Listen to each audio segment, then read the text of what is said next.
No. Why do you hate me?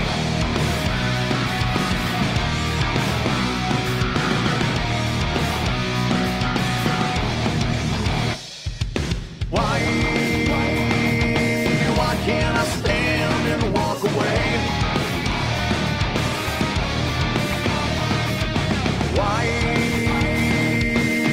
Why is it so damn hard to stay? Never single cause I got something to say. And I'm so sick of all your problems lately. You need your drama so you keep me around. If things ain't getting any better anytime soon, I'm sick and tired of being pushed around. So I keep waiting for the storm to save me, but everybody wants to shut me down. And I ain't hearing one word you gotta say to me. Right now I'm trying to figure you out. When you bring me down, every time I turn around and I ask you why. Why do you hate me?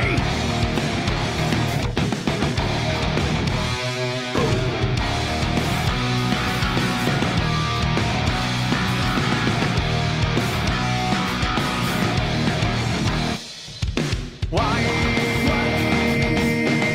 do you try changing who I am? Now why can't I make you understand? Now understand that you always about to come to an end.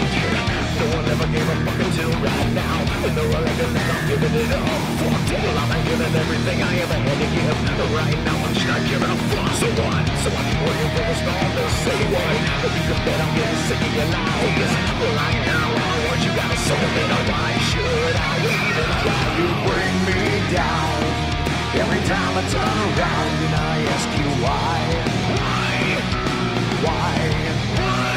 You keep dragging me down, slam my face into the ground. I ask you why.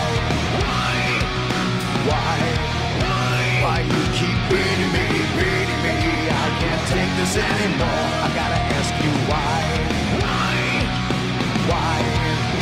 Why do you drag me down every time I turn around and I ask you why? Why do you hate me? Yeah, what's it always gotta be like that? You know it's always your way, but you just see past that, yeah. And one day you're gonna understand that you've been burning your bridges for too long and no one cares. Now all these people that you keep on the side, but they don't know you like I do, and all these secrets that you try to hide. Jason, where I've always looked at you, you stole the night with my back, twist the turn, and now I'm through with you.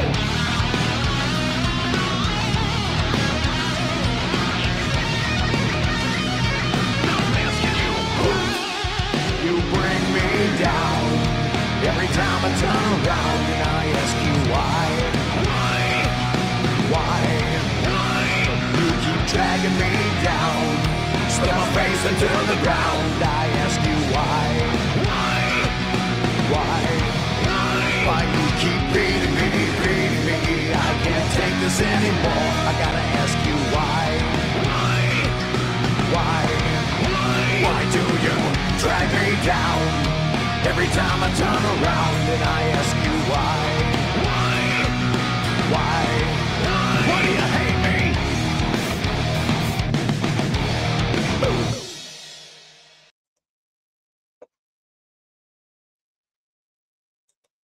Well, what's crack-a-lacking, y'all? Everybody doing all right out there in fucktard land? Well, hope you're doing all right. So, I know I'm a little late. I apologize. I actually have things to do other than live on the interwebs like some of these guys. But anywho, we'll get to it in a second. I'm sending a little bit of information to people. And we'll get started momentarily, ladies and gentlemen. And if people want to participate, I just sent you the links. So, what's up, Rip Curl, Raymond Rip Curl, Miss Lynette, How do you do? Tony, appreciate you guys. So I hope that, this goes as well as it's supposed to. I don't have anything planned. I don't have videos logged up. I don't, like I said, I got things to do in my life that I don't have time to focus on setting up a live stream the way that you're used to it. You should know that by now with me, that you don't get, a scripted live stream. You get what you get off the cuff, and that is what it is. Take it or leave it. Don't know what to tell you. I know I probably got some lurkers in here. So howdy to the lurkers. And I will probably be having somebody on panel, a couple people, possibly, well, hopefully, Lynn, I don't know why I always say Lynette. Yeah, Lynette, you want to come on panel? No. Lena, if she's still planning on coming up here, I just text her the link. And possibly Tariq, I text him the link. And I texted somebody else the link too. Not that they'll show up, but they got the link anyways if they feel as if they want to come up on here. And if they're watching, I don't know. But anyways, that's how it goes. And to one of those people that you know who you are, I'm not going to share your information. I'm not going to share our private conversations, but I can still say that I'm very disappointed in the reaction and the consistency of the folks. I see you back there. I'll get to you in a minute, young lady. The consistency of most of you people out here who are not willing to hold people accountable, even though there's a whole lot of talk about accountability on this interwebs, or even especially in the panelverse. Everybody wants to talk about accountability, but it's only on, seems like, me and a couple others. But excuse me, got to get a drink of water. Don't want to upset anybody by eating an apple with peanut butter.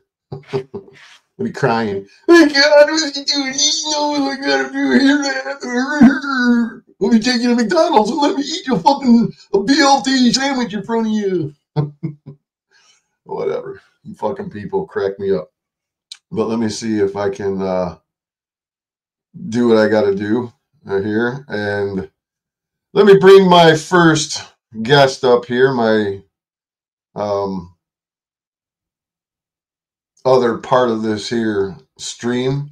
There might be another part, but let's bring on Lena. Hey, Lena, LCJ family to the stage. I love the hand clap. Hey, you run in Rome, do as the Romans do, right? You got to be as cool Right? as the others, right? That's You right. got to entertain the folks. That's what they like. They want to be entertained. So let's Oh entertain yeah, it makes me go.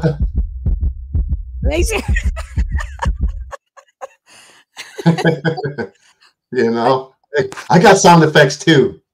I haven't learned how to do that yet because I haven't fooled around with StreamYard. Well, if I was to spend a little time and prepare and stage videos and clips and sound bites and all of that, it would probably be a little more entertaining, and people wouldn't lose their attention span as quickly as they do. But I don't have time. If I had a producer, if I had somebody who was my sidekick and decided that they would help me out and set things up, and I'd give them the keys to stuff, and they could get the show ready. But hey, well, I'm looking for employment. I pay. I no benefits, but I pay. Hey, I do it. I free. Damn, free. That's the best price ever. Hey, since I don't have to give you $666. Really, $666. That's not so creepy. Seems that's the going rate out here. That's the going rate for OTW, wasn't it? No, yeah, he's a cheap fucking date. Yeah, well, he missed out on $5,000 from me because I had $5,000 put aside to buy his portraits. I wanted several done of my husband and my little guy, and of all of us as a family. And I was going to get probably about anywhere from 8 to 10. But he wouldn't leave snaps alone. He wanted that $5 shekels, $5 here, $5 there. So I said, "Well, go get your shekels and go get your money. Go get it. If that's what you want." I had the cash ready to give to him. Give him a list of what I wanted and give me my portraits. I liked his drawings, and so instead, I'm just going to go to professional and get them done here. Yeah, I don't blame you. I I don't know. He's very grandioso in his abilities, his talents, and whatever. So I haven't seen any of his art other than some little bit here and there. Maybe he's got some skills, I don't know. But back in 2000 and probably let me see, when was I? Where's that? It was towards the end of my bid. So like in 2005, I met a buddy of mine, Jose, while I was locked up on a drug conspiracy charge where some scumbag that was my friend ratted me out, set me up, snitched me out, and got me all hemmed up. But I was a victim. But he drew with a pencil, with a number 2 pencil, my daughters from their school photos, and I have them hanging on my wall right here in my hallway. Oh. And the dude, he maybe could have been a little bit better on my one daughter's photo. You can definitely tell it's her, of course, but it's not as perfect as the one he did with my other daughter. And one day maybe I'll show people that or whatever, but maybe not. It is what it is. It's kind of my personal business. It's worth the investment to get we had some done of our family and my dad, and canvas ones, and they were hand painted. And oh my God, my dad looked so handsome and just so distinguished in the colors and everything that pop on the canvas. And then we had the family ones done. And this was years ago. So I already know what they look like. Well, with OTWs, they were going to be more penciled. And I seen him, he showed a few pieces of his work, and I thought, okay, well, for what I was going to pay, I thought it'd be pretty cheap. I thought at $5,000, I'd get out pretty cheap for about 10 portraits. Right. And, but I emailed him and everything, and I was waiting for an email back, but he gets a lot of emails, so he probably didn't know it was me. Thank goodness, because he wouldn't let snaps go. He just latched onto his tail and just kept riding the $5, $10 griffs. And because Tara kept going on over there, and Red 40 kept paying $10 here, $10 there to kick him off. And I'm like, well, if that's what he's interested in, is having, his few dollars here and few dollars there, then let him. And so I'm just going to contact somebody that actually does oil paintings or, does them on canvas, and I'm going to get them really nicely done. Right. Yeah. I thought I'd help him out. I'd get some, yeah, well, your name's not $5 Sally, so yeah. And it kind of works out good, because I do want them to be really nice, and I'd rather have a professional do them. And they're going to last. I'm going to have them for a long time, and I want them to be done really special with my husband and stuff. So yeah, it's kind of better it worked out this way. But right. Yeah, if he would have jumped on it, I had $5,000 put aside for him. Well, don't get him a little Woody going. You're gonna try and suck up on you and go, hey, Nina, I was busy, and I could really use that, but fuck him. So, but if you want to do professional, I got someone that can do professional for you. My cousin is an extremely professional, and I've commissioned her to do some artwork for me before, and she is an amazing artist. She does paintings, sketches, you name it, she does it. And, wow. And she would give you the friends and family rate. So, we'll talk about that another day. So, while we're here, let's, I got a whole 8 people watching. Yeah. All right. I'm a boring YouTuber, and, I don't have any content worth watching apparently. So we'll say hello to those in the viewer chat box. We got my mod Rip Curl over here, and we'll say what's up to Lynette, and we'll say hey to Tony over there running with scissors. Hi, running with scissors. Hi, Lynette. And especially let's say hello to the lurkers. There's not that many because I forgot to share on my channel because we all know that a lot of Marfooglers do will get a notification. So let me go to my channel. Well, that's all right. You know, it's cool if you do that. That's cool. But you know, I got another issue here because when I'm being lurked upon by these content creators, and well, what do you think? Just so happens that fucking douchebag Landry decided to go live and set up him a live stream around the same time. Because really? You can't share the audiences out here. You know, he's afraid that I might get a couple of viewers or something. Possibly, I don't know. But this is the kind of shit that I deal with. You know, it's just whatever, par for the course. So yeah, but fuck it, no big deal. I'm still gonna do what I do, whether I tell Lynette and Tony this constantly. I don't care if I got 2 people in here watching. If it was only Lynette and Tony, I still do what I do. You know. Yep. But anywho, I sent Tariq the link, and I sent the other person that we were talking about earlier. You know who I'm talking about. I sent the link to that person, and that's what I was referring to, is that I'm not going to share the text messages and stuff like that, because that's not who I am. And whether I'm aggravated and pissed off and frustrated that nobody wants to step up and hold the jackass zebra accountable for his actions, for what he's done, stalking, harassing, cyber bullying, and all of the above, calling child protective services on people, calling law enforcement, calling animal control on like Alan and Krista, all the shit that he's done to everybody, not to mention the shit talking that he does about everybody. So it's not for me to share my conversations. It's not who I am. It's not what I am. It kind of frustrates me to the point where I'm about to cut everybody out when it comes to this YouTube shit, or what so-called relationships, because a relationship is a two-way street in my book. Yeah. And if people don't want to assist me, and it's not, first of all, I make it loud and clear that I don't need anybody's assistance in defending myself from these charges that Matthew Todd Sims, the fucking retarded jackass zebra, decided to pursue on me because he's a pussy and wants to play victim. Mm-hmm. I don't need anybody to help me with those charges. I really don't, because most people don't understand how the law works. And you could send me a video of him threatening to kill 1,000 people. It's not relevant unless we get to a trial.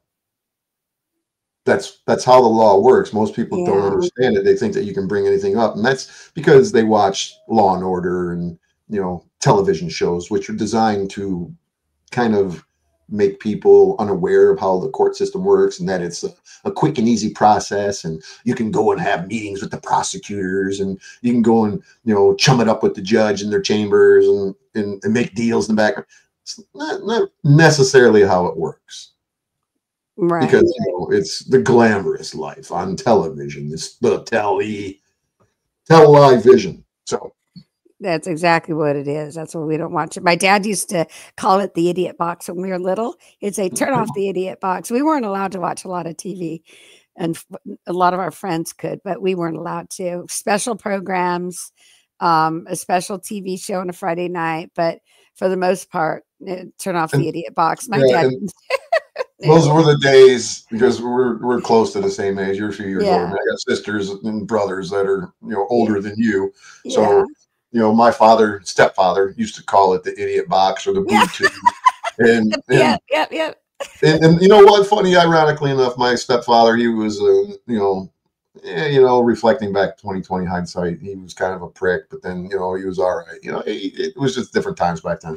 But I can say one thing that he taught me that I constantly think about in the last many number of years, when the insanity has been happening out here in mainstream media, is that he was in the Korean War, and he was shot in the face. A bullet went through his chin, and so he got out of the military. However, it went down, and when he came back to the States, he was listening to the news, and clearly, what the news was reporting and what he knew was happening in Korea was two different things, because he would consistently tell me not only that it was the idiot box or the boob tube and don't sit too close to it, it'll burn your eyeballs out. Oh, yeah, you'll go blind.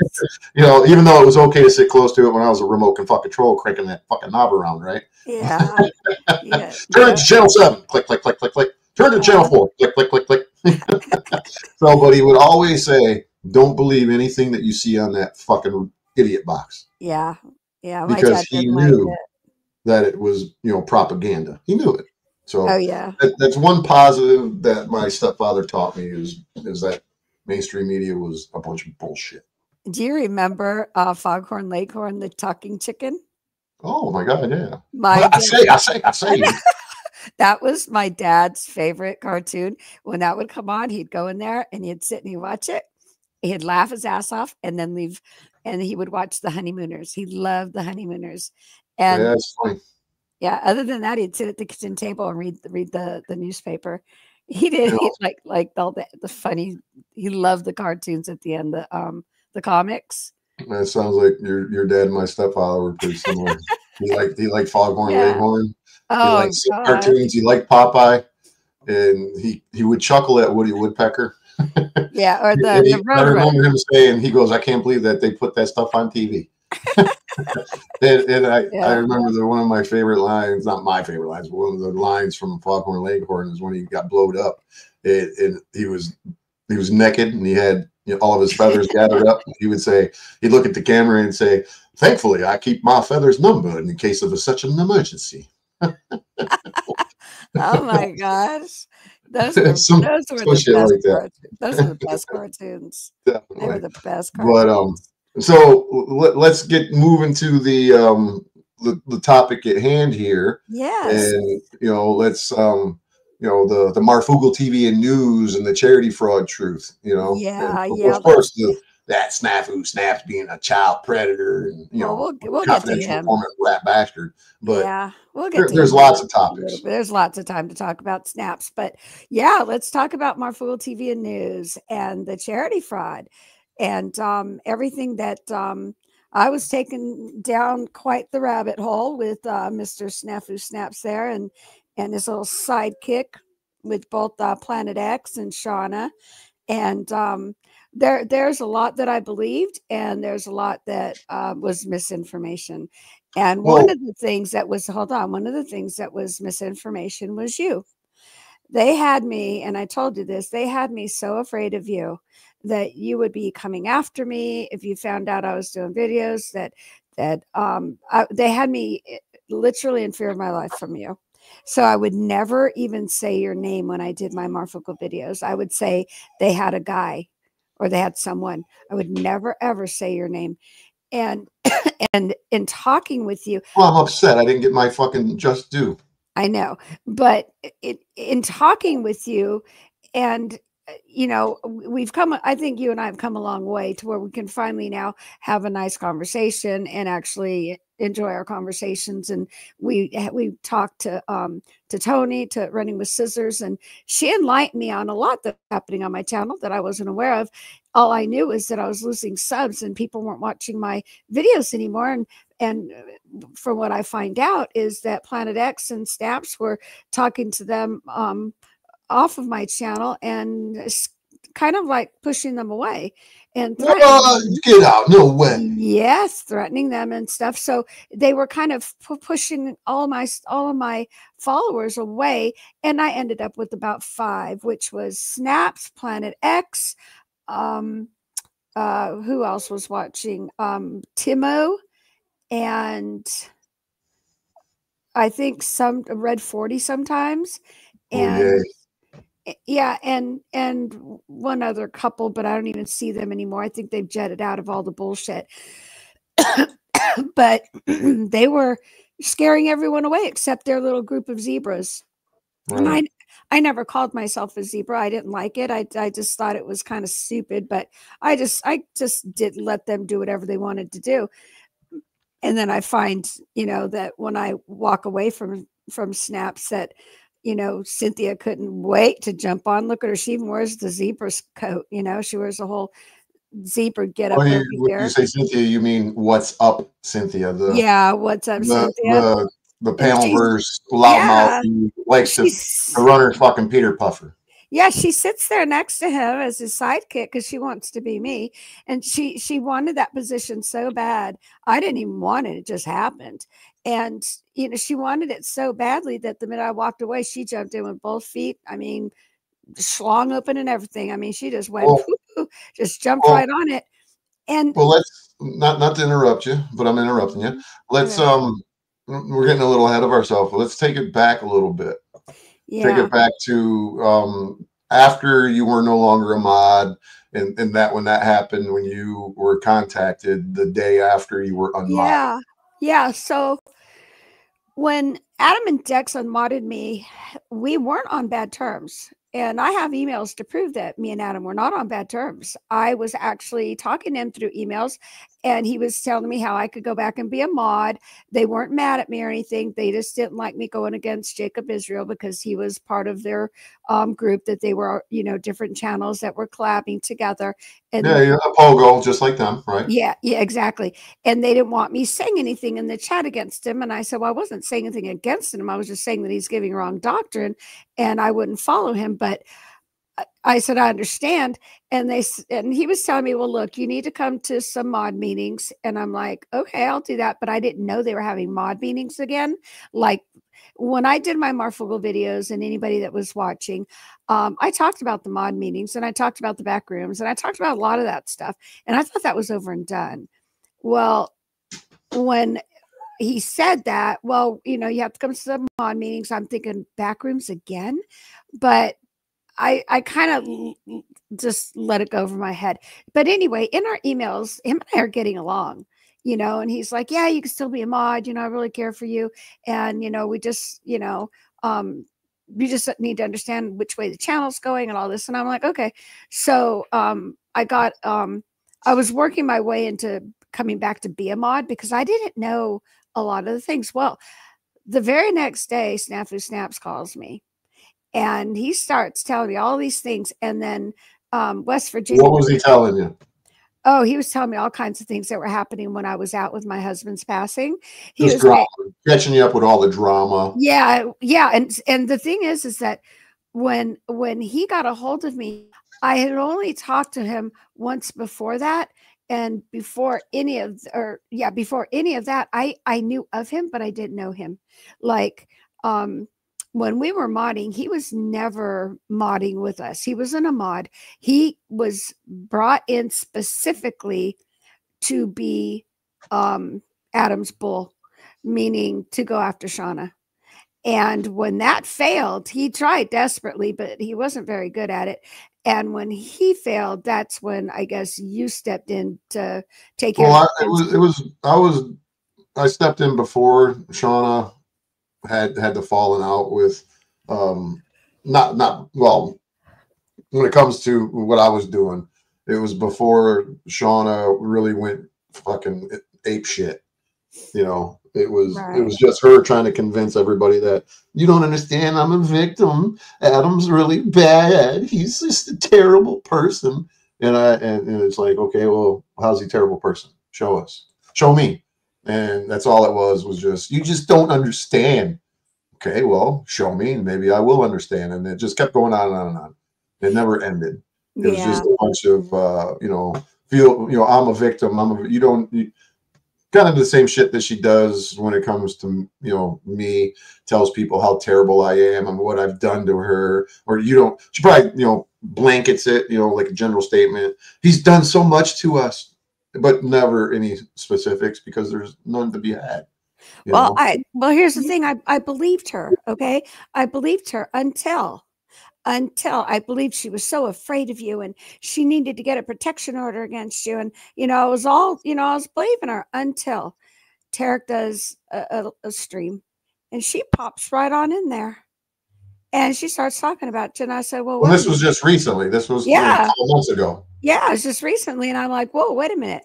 What happened to the I haven't, and then hold on, and I haven't seen or spoken to her herself. I haven't even spoken to her, but I haven't seen her since November 7th 2019 when I drove to Missouri to go defend myself from her bullshit personal protection order, and I haven't maybe I might have texted her a few times, between then just to say, hey, I'm going to fucking come and sue you. That's pretty much it. But I did talk to her sorry ass mother in February of 2022 when she, out of the blue, called me thinking that I was a guy named Lee Miller. And I got her to pretty much confess to everything, all the lies that she told about me for, her and Shauna. And I kept her on the phone for 38 fucking minutes. And then that's only because I prayed to the good Lord God Almighty I prayed through the good Lord to get to God to ask for them to help me get the information that I needed. And 5 minutes later, crazy bitch Pamela called me. And that's the last time that I talked to him. So go ahead. Well, Shauna, when she went on Tarek's channel, I'm like, well, wait a minute. What happened to staying away from him and not talking about him? And you're so afraid of him. You're not so afraid of him today, but all these years you've been afraid of him, but you feel free enough to come up here and speak on him. And that was the first thing. The second thing was I've had her back. I did the videos for her. I did everything I could. And when I told her what Snaps did to my son, she barely even acknowledged it. And when I pushed it in her face, she goes, well, if he did do that, well, I haven't seen any proof. I showed her proof.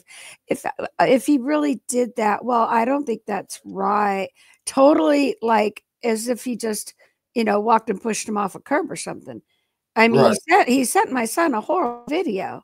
I remember you telling me the story because when I first heard about it, I would only hear that Snap sent a video and there was a bunch of rumor and innuendo and conjecture that it was a porno or something like that. And I was like, wow, really? He sent a porno?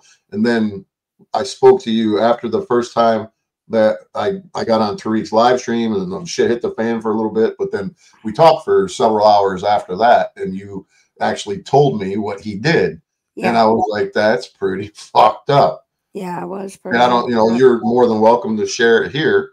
The cat's already out of the bag, and to let people know what kind of scumbag he is, which is what is related to the child predator shit. Yeah. And, I considered changing, and hold that thought. I considered changing the title here to a human predator. Yeah. Not just a child predator, because he's a predator when it comes to all people. He doesn't discriminate to age or sex. Right. He is a predator. Yes. And a categorical child predator. Right. But I think it's important to like you said, let's stick to Marfoogle, because that's really important, because there's something for now. Yes, there's something that needs to change about that, because anybody that watched my channel, that watched all of my Marfoogle videos that were very detailed out, very thought out. They were not, most of them were not emotional. I did get emotional in some of them, but they were pretty much well thought out. And I talked a lot about what happened as mods.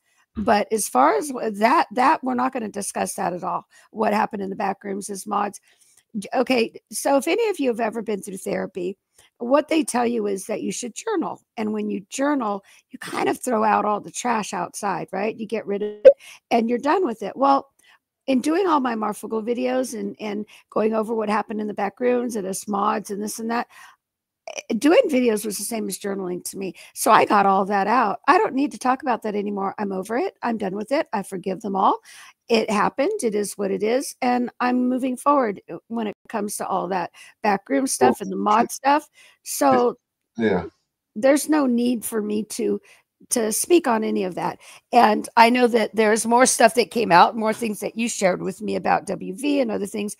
And I mean, I could go on probably doing another 30 videos about all that stuff, but what good's it going to do? What good's it going to do? I got it out. I'm no longer upset with the mods. I'm not angry with them. I forgive them. And it's just time to move on. And I don't want to speak on the mods anymore. I don't want to talk about what happened in the back rooms. It's over and it's done. However, we are going to talk about the charity fraud, because I stripped those boys naked. Adam and Dax, I up and down, I did everything I could to expose them for that charity fraud. And for all of you people that watched all my videos, I want to thank you for watching my videos. But here's what it comes down to. It doesn't matter what you think. It doesn't matter what you believe. It matters what you can prove. And no way in hell can anyone prove that that man, Adam from Marfoogle TV and News, Adam Christopher Ferrito, or yes, excuse me, Christopher Adam Ferrito. yes, or Dex, Michael Strutton. Michael Strutton. There's no way in hell you can prove that either one of them stole any money from any veteran. Period. Right. Terry France said on Well, his who's Terry France? He's the Terry guy France, that was the veterans the charity that they chose. he's the charity that they chose, which With was the called Cars for Cars for Heroes, Heroes. right? And yes, Cars for Heroes. Out of Missouri. Out of Kansas, Missouri, and Yep. he went on Adam's stream and he verbatim stated that there was no fraud. It took them a while to get me the money. I did get it, and I'm happy. So there is no fraud. So there's no fraud. It doesn't Well, matter. however, there might be some sketchy stuff around the delay to get him the money, and how do you think that happened? That there If he doesn't care, why the hell should we? Well, there was a delay. You're right, but there just to clarify the facts, that there was a delay between the collecting of the charitable funds Right. from September, October, November, December of 2019. When did Terry France finally come on or admit or acknowledge that he did receive some sort of donation? When did he finally do that? Oh my goodness! I want to say in 21. Okay, so there was a good, what do you remember? What month in 21 or? Well, I started doing my Marfoogle videos August of 21. And so I want to say, well, it's probably 22, like mid 22. I'd have to look at my videos to know for sure. Well, nonetheless, a couple of years later. Yeah, it was a couple of years later, but it's 3, because it was 3 years that he hadn't gotten the money.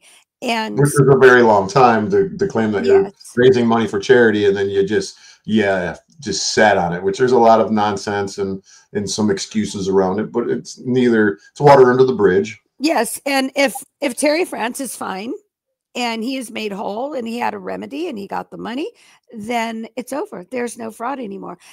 And some people might say, oh yes, but there still was. Well, then go prove it. Go hire a lawyer with your own funds and prove it. Well, really, in all reality, even a lawyer couldn't do anything. The only way that you could, not you, but the situation could be, somebody could be held accountable, which would be Marfoogle and Dex, is that if law enforcement was involved and if nobody communicated with law enforcement, or they did, then clearly there were no, criminal charges brought or whatnot. So, but at the end of the day, there could be a reason why criminal charges were, skated on by, because somebody got online and ran their big fucking mouth and gave them a heads up. Yes.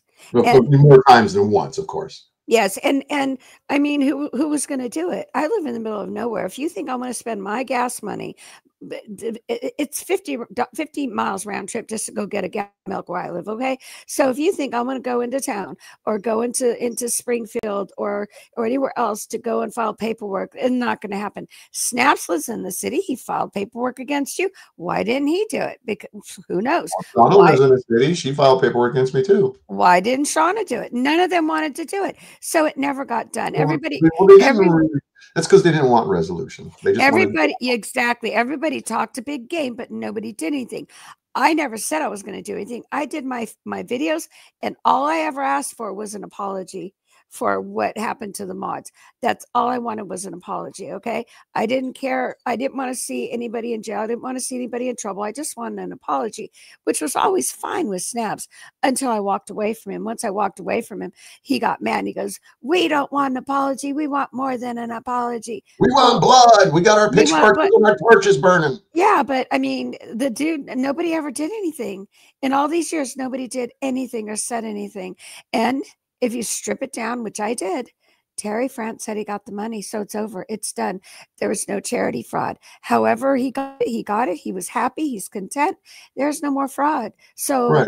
So as long as the money was donated within the period of whatever window was acceptable, then he fulfilled his obligations, whether it was the right amount or not. Doesn't matter. Yes. So I'm going to leave Adam alone, let him get on with his life. I took down all of my videos and they will never be seen again. I will never put them up again. I will never use them against that man again. And it's over and done.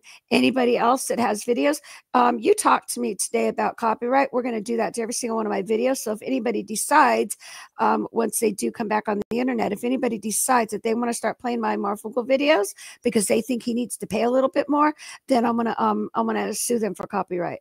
So I would like to get all of my videos copywritten because I know there's a few people that have them.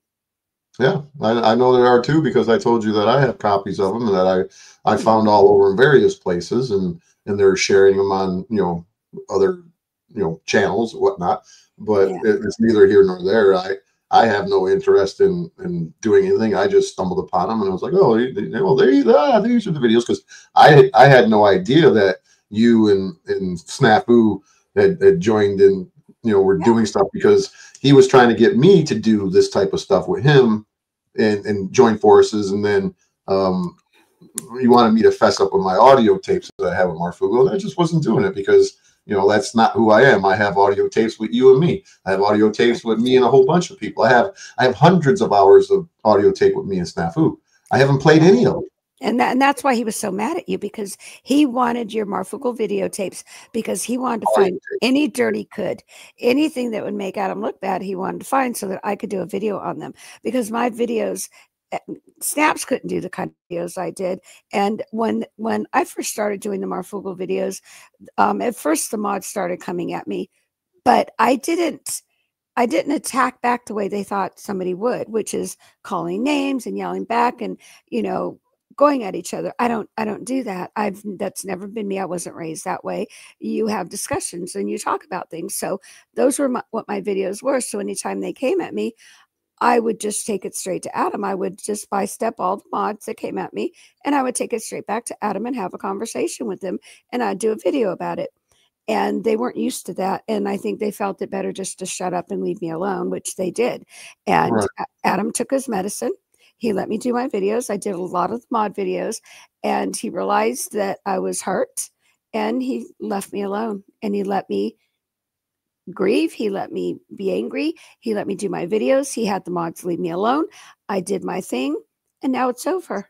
I emptied my trash can. It's over. I don't want anyone to see those videos. Hopefully nobody will. I took them all down, and it's time to move on. Well, I'm glad that you've come to that realization, not because I have any hidden agenda behind it, but, you know, that's, as long as you feel it's time to take it down and move forward and put an end to that situation, hey, that's you. I had no idea that you were doing these videos. And frankly, I couldn't care less, because I had no knowledge of any of it. You know what I mean? And for me, or anybody who had no knowledge of it, to be attached to it, like Rip Curl, you know, he was a mod, you know, because he's been attacked and said, oh, veterans charity fraud. You know, there's a lot of people that, you know, the snap fucking goofball likes to, you know, label everybody that had anything to do with Marfoogle as veterans charity fraud. But you know what? One thing that he fails to point out is that he was all up in Marfoogle's asshole that entire time. Yes. He was trying to get Marfoogle to be his best fucking friend. Oh, yes. And since Marfoogle didn't want to be his best friend, well, Adam tried. Adam tried to help him with his channel. Adam, you know, tried to uplift him. But Adam didn't try. Adam did. Adam did. But Snaps, multiple times. Snaps, for some reason, even back then, Snaps was really stuck on pedos, on calling everyone pedos. I don't know where that came from him. I didn't know back then. I don't mean to interrupt you, but I don't remember him referring to anybody as pedos until later on. And I believe that he got the pedo bullshit from fucking Squigmeister. Well, I know when he was running his channel that he was bringing up things that you're not supposed to talk about on YouTube, or you would get your channel stricken and taken down. You're right. I take that back. You're absolutely right. Now I'm reflecting back. Because I didn't know that he very well could have been saying the pedo crap on his channel. because he told me I that. didn't watch his videos.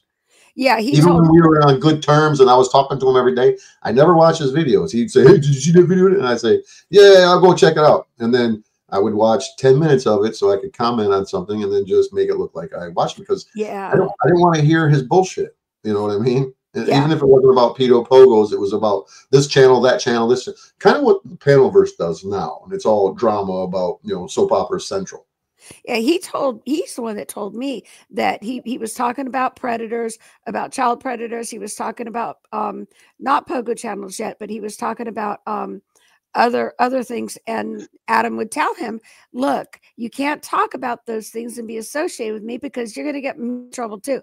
Just chill out and just follow the narrative so that you could do your content. You could do your content, do whatever you want to do, but there's certain topics you're going to get your channel taken down. And I'm not going to keep raising you up so you could tear it down, raise you up and you tear it down. You're absolutely right, because I remember having many conversations with Snafu myself, saying, "Dude, if it wasn't Snafu Snaps 1, it was Snafu Snaps 2 and Snafu Snaps 3. So it was like 4 channels that he got taken down, and the fourth one, or it might have been the third, but the fourth, whatever it was, I can they all blend together. Marfoogle was like, "I'm not helping you anymore." I didn't talk to Marfoogle on a regular basis. I talked to Dex more than I did Adam, way more than I did Adam. So did Snafu Snaps. Adam didn't want to talk to anybody. He was like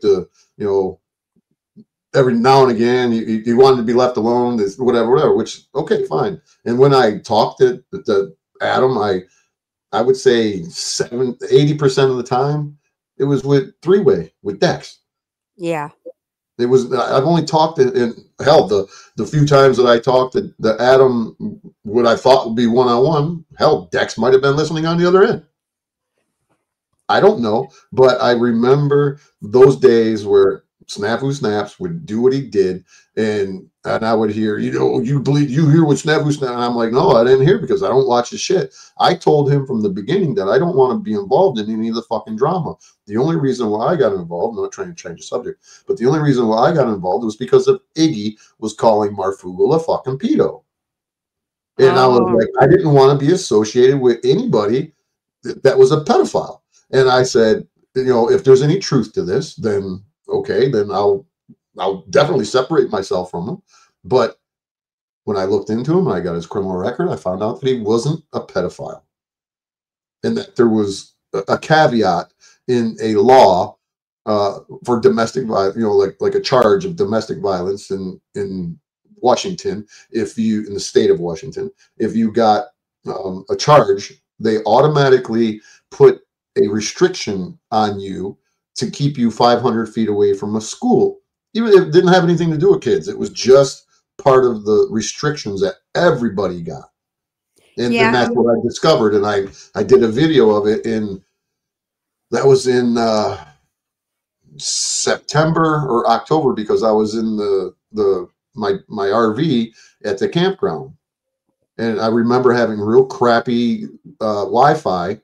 And half of the video you couldn't watch because it was all blurry, or it would be, it would be roboting. And so, yeah, when all of that was going down, Snafu Snaps was doing claiming he was this, not Marfoogle, but everybody else, and he kept getting his channels taken down. And he got to a point with one of his channels, I think it was his second or third channel, he literally got up to just under 7,000. It was between 6. I don't know exactly the number. He would tell me he had 60. He's such a liar. No, he's definitely a liar. Yeah. He's definitely a liar. And I'm sorry about that. I just got a message, a Facebook message from a friend of mine in New Zealand who's going to do a bike week and wants me to come there. But yeah, interesting. So, but no, he's a mother effing liar. And when he tells everybody out there in the Panelverse, or no matter where he goes, that he had 2 channels, one that was 60,000, one was 30,000, he's a liar. Yes, he is. If you want to add a 0 to 3,000 and a 0 to 6,000, then there you go. I will, because I don't lie. What do I care? He did have a channel that was it was close to like 6,500, somewhere around there. And he confided in me and said, hey, I'm about to do this video. And this I do remember saying that this guy, whatever, was a predator. And I'm like, dude, you've gotten your channels taken down already for doing the same shit. Stop doing that. You're going to get it taken down. And I'm telling you right now, because Adam and Dex were telling me that he just, because they would call me, Dex, not Adam, but Dex would, not just call me out of the blue, but when I was talking to him, he'd say, yeah, well, Snafu snaps, doesn't he can't be doing that if he wants to be associated with the Marfoogle, TV. And then I'm like, well, what's he doing? And he's like, you don't know? And I'm like, no, I don't pay attention to him. I said, I did what I did, and I'm whatever. And he'd say, he's talking about a pedophile or whatever, or calling somebody a predator. And I said, what do you want me to do about it? He's like, why don't you tell him to knock it off? And I said, I have told him. He don't listen to me. And they were adamant about not helping him no more. If he screwed it up and got his channel taken away, they're not helping him anymore. And I told him, Snaps, I said, look, dude, I said, have you talked to Dex? And he was like, yeah, I talk to him every day. And I said, well, has he told you to not do any more stupid ass videos to get your shit taken down? And he's like, yeah, but fuck him. It's my channel. I do what I want. And I said, yeah, well, fuck him. It's your channel. You do whatever you want. But when you get your shit taken down, you go crawling back to them and you want them to promote you and let you on the channel so you can build your channel back up and announce that you got your channel taken down and you want to go to a new channel. I said, they're not going to do it for you no more. I said, what don't you understand about that? Because I was associated with him, and then they were not allowing me to come on to the fucking live stream and to do little segments of whatever crazy stuff that I wanted to talk about. Because I was associated with fucking Snafu Snaps. And I'm like, he does what he does, and I'm not doing anything but doing my own thing. But it didn't matter. I was in the same boat with him. And so I said, fuck, whatever. So I remember those days where he kept fucking around and getting the shit knocked down. And that's what they said, they're not going to help him anymore. And that was the end of it. Yeah. When he called me the day after I was unmodded, and he started telling me all conveniently the day after, right? Conveniently. And West Virginia started cooperating him, and JP Trucker cooperated him. I didn't know. Well, you were talking to them, and they were co-signing his bullshit. Yes. And you were believing it, right? Yes. And so if they had never called me, I wouldn't have known anything about the mods, what they did. I would have known nothing. I would have just moved on my way and would have been in a completely different world. But they all started telling me these things, and it was very hurtful. And I felt that I started doing my videos, and I didn't know anything about Snap's targeting.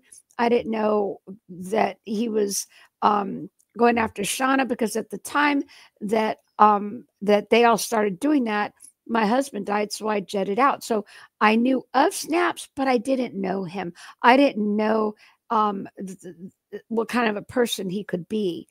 All I knew was he was some guy that would come in and be in some of the mod meetings, but he was never a mod. And I don't know, I didn't think one way or the other of him. I just thought he was just another, I knew he wasn't a mod, and I knew he was somebody that Dex and Adam liked. And there was one time I heard him talking about being sick. It was the very first time I heard about him being sick. He didn't elaborate on how sick. So I just figured, I don't know, maybe it was cancer or something. I didn't know. So I was kind of to send him we have wild raspberries out here. So what I would do is I'd dehydrate them, and I'd make my own raspberry powder to make my boys, drinks and stuff. And so I knew it was a healthy thing to give him. So I sent him that, and I sent him some of these little small flashlights, and I sent him a care package, and some things were like healthy things. And I didn't even know him, but I just felt bad because here he's talking to all the mods and no one's acknowledging him. So I sent it to him. And he didn't tell anybody I sent it to. Well, all the mods, it was around that time where he was defying Adam, and Adam was probably saying don't associate with him and whatnot, because I was getting the same treatment, not because I was doing anything wrong, but it's because I wasn't doing what I was instructed to do or saying, and I was just doing what I do, just being me, and it wasn't accepted, because I'm a dangerous man. Yeah. So I didn't really know his Snaps until I didn't know him very well until he called me. and he told me Conveniently, the day after you were unmodded. yeah, the day after I was unmodded. And so I decided not to be a mod because Adam was letting me go back and be a mod. He was telling me what I need to do to be a mod again. But at the same time, I'm hearing snaps in West Virginia telling me these things. And I'm like, oh my gosh, why in the world would I want to be hooked up with these people? Well, I chose the wrong side, apparently, because I decided to believe snaps in West Virginia and JP Trucker. Why would all three of them lie to me? So hence we move forward and I do my videos and everything.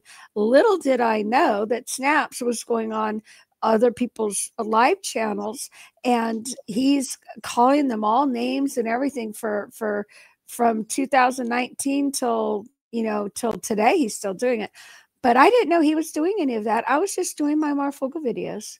Well, you didn't know he was doing that because he kept a lot of things secret, and it was kind of like a split tongue, two-faced, chameleon kind of guy. Exactly. And it wasn't until about, oh God, maybe a year and a half or so ago where I started, he started hearing bits and pieces and started thinking about it. And well, why aren't you on my channel? Every time I go live, you take off. Where are you going? Oh, I have optics. I have to go to other channels. I have optics. And I didn't think nothing of it, but I'd get irritated because here I spent all this time to do my videos, and then he jets out and he doesn't watch. And I'd get annoyed with that. But now, looking back, I realized he was going over to the Panelverse, calling all of them names and starting fights with all of them, calling them all pedos. Every one of them were pedos. But I didn't know this back then. All I knew is he was leaving my chat when I do my Marfoogle videos. It took me all week to do because I put out about one a week. And he would jet out and go over to the Panelverse and was calling them names. But the Panelverse not supporting you at all. Just getting you to do his dirty work and then going exactly. And but today the Panelverse thinks that me and him were together in the attacks and everything, when in fact I didn't know anything about any of that. I didn't find out about the attacks until I'm going to say September, because before that I knew that he had said something about the Powdered Dusty. I knew that they didn't like each other. All I knew was that Snaps would tell me, no, he's a child predator. You need to stay away from him, and he's dangerous, And okay, well, I found his channel, and I watched him, and I liked him. He didn't look like a pedo to me.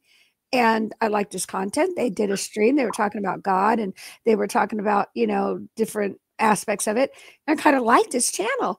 Well, I was forbidden to go to that channel and to talk on it and everything. But with me, he was very methodically slow with me. He would say, Lena, you might not want to be on that channel. That they're kind of our enemy because, they do hurt the children. And, between him and Planet X, and, Planet X didn't like him because apparently the Powdered Dusty was on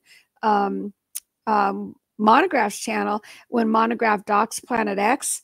And the Powdered Dusty kind of giggled about it, I guess, and it pissed her off. So now he's a bad guy because he thought it was funny. But that's from her words, not mine. And she was scared to death that Monograph doxed her, and she stayed off the chats and off, she kind of kept quiet to herself for the longest time until I started doing my videos, and then she started coming out on my channel. And all of a sudden she befriends me. I didn't even know who the hell she was. All of a sudden she befriends me because her and Snaps are a couple. And I'm like, okay, well, and Snaps is like, well, hey, Planet X is cool and this and that. Come to find out. Well, when you say a couple, a partnership. Well, yeah, partnership. I mean, she does a lot of his dirty work. Right. Well, she does his leg work. She's his muscle. Yeah.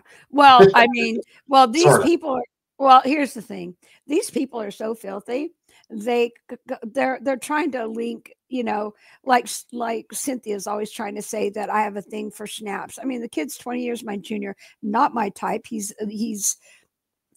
I don't call people ugly, but he is certainly nothing that I would look at twice. I wouldn't even look at once. My eyes would skim past and keep going. I keep it moving. Okay. not my type whatsoever. But Well, of course, that's just silly for anybody to say. but Cynthia seems to like going in that direction. And at first, when I walked away from Snaps, she tried to say that to him, and he goes, "Oh God, no, no, no, no." He was like, "No, absolutely not."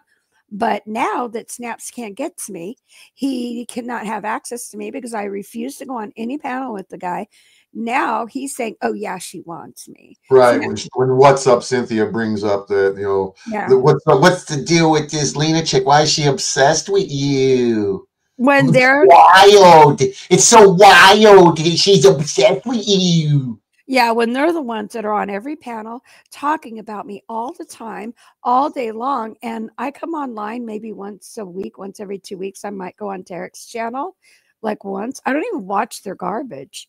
I don't even listen I to it. know, it's fucking stupid shit, really.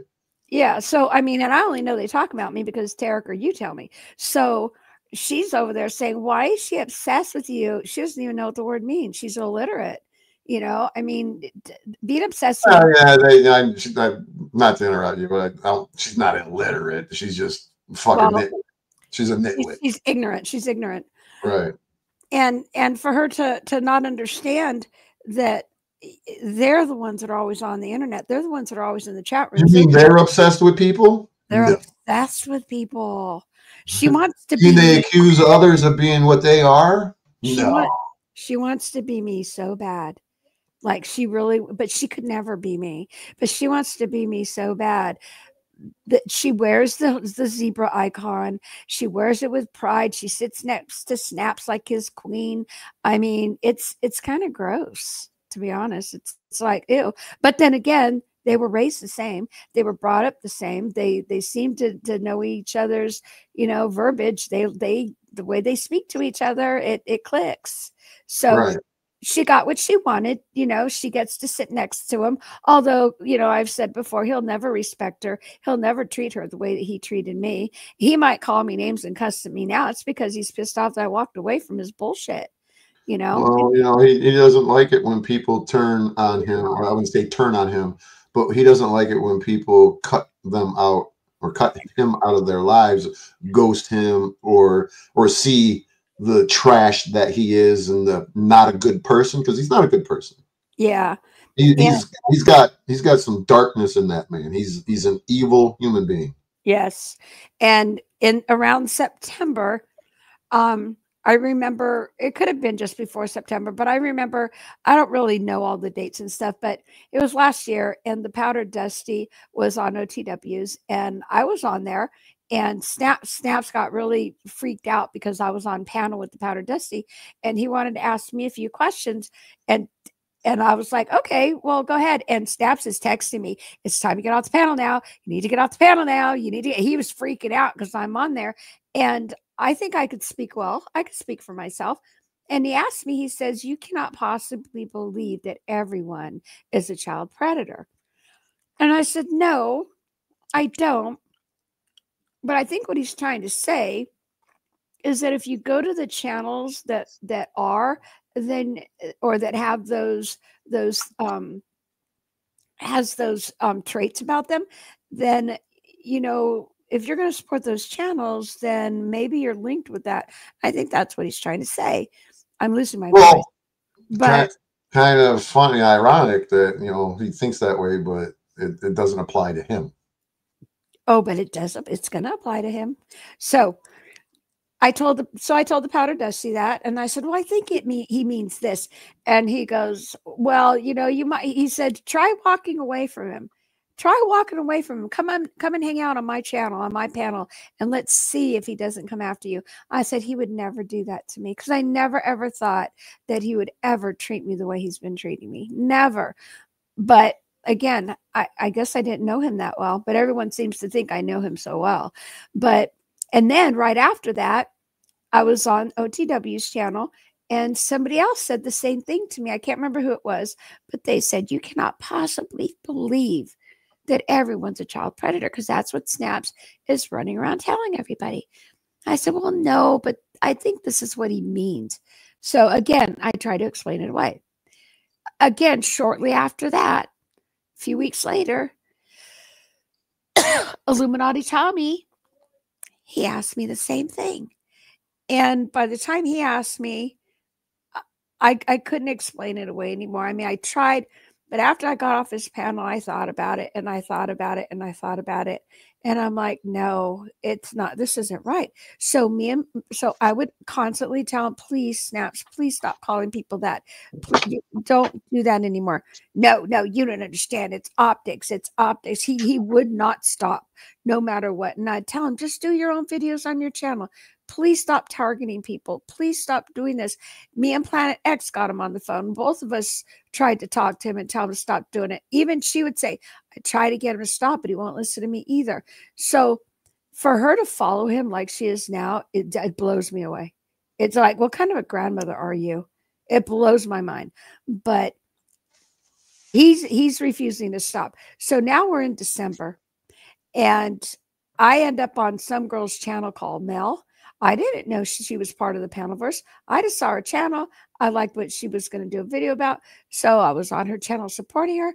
Come to find out, she's friends with all of them. And so now he's dictating what channels I'm allowed to go to. He calls me up. He's screaming at me. He's calling me names. And don't you dare. You can't be on those panels. And I'm thinking, wait a minute. My husband never controlled me. I came and went as I pleased. If I wanted to go on vacation without him, I could. He never cussed at me, never called me names. He was such a gentle man with me. And here this guy is screaming at me because I'm on somebody's channel, not even on the panel. I'm just in the chat. And I'm like, so I didn't talk to him for like 6 weeks. Then when I finally called him, it was Planet X, Kitty, and Rachel. Kitty is Vlad's wife. Yeah, Kitty is Vlad's wife, and Rachel and Nurse Kitty. Let's clarify. Nurse Kitty. Nurse Kitty. Yeah. So we were all on the phone. When I called, they brought me in, and they were all there.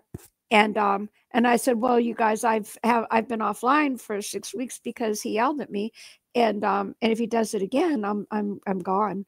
I'm not going to put up with that. He goes, well, you know, I tell him, you know, I told him if you talk to me that way, I'm not going to speak to you. And if it happens again, I'm gone. And he'd say, well, I know, ha, ha, ha.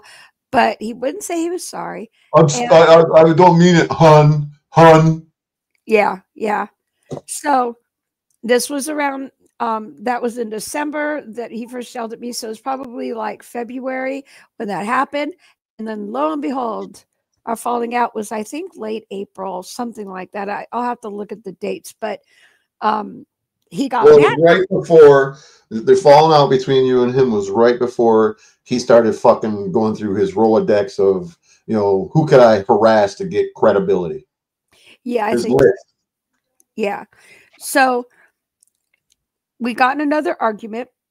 And I'm not going to go over the whole thing about that, but it was again, it was about the Panelverse, and it was about Mystic and this other content creator. I wanted to see how she was, and I'll give a quick gist of it. I know it because after Mystic got out of jail, you seen that she was out of jail and in a chat somewhere, and you brought it up to him and said, "Why don't you do a 3-way?" And he said, "No, I can't do that." Oh, and then you guys hung up, and then he went and called her behind your back, and then it kind of rubbed you the wrong way because why couldn't he contact her on a 3-way to involve you? He wanted to cut you out of it, which was kind of a fucking shitty move. Well, because he never, ever, he controlled anyone I talked to. He would make sure I didn't have phone numbers. If I'd ask him, hey, let me have that person's number, text them and tell them I want their number. Is it, oh no, okay, I will. But then he would never do it.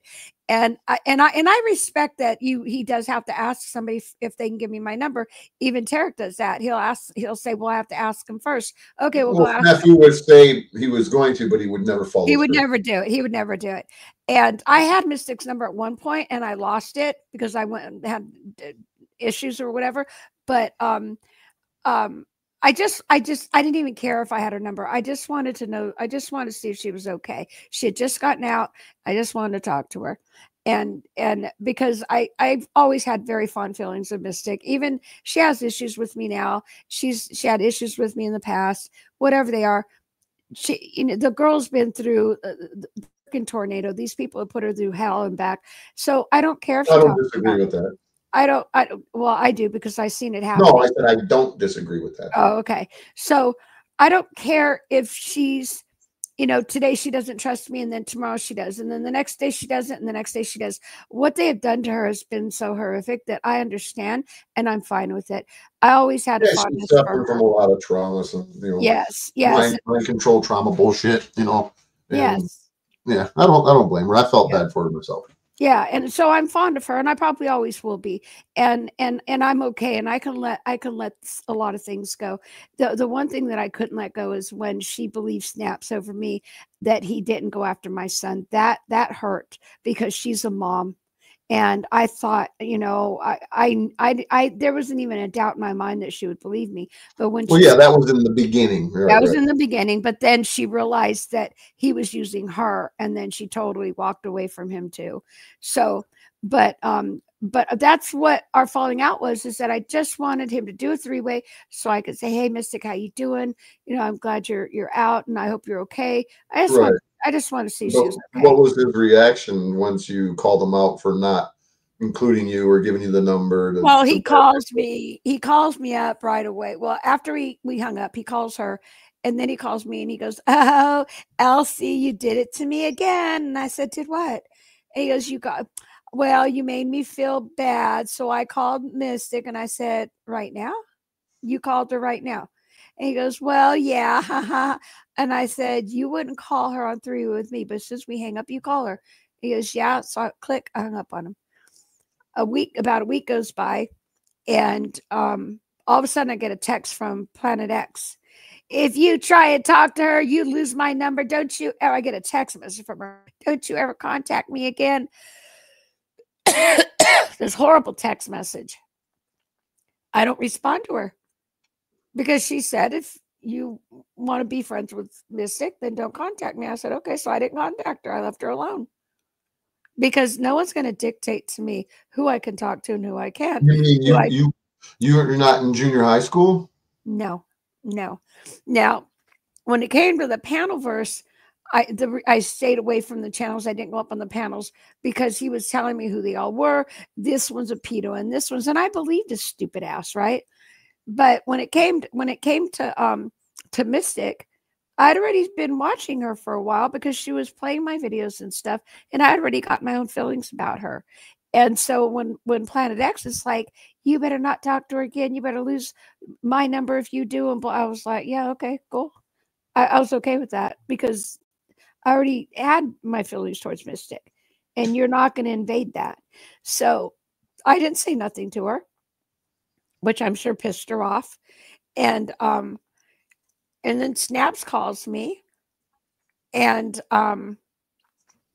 he's screaming at me and yelling at me. Shauna's on the phone too. They called me on a 3-way, and he's screaming and yelling at me.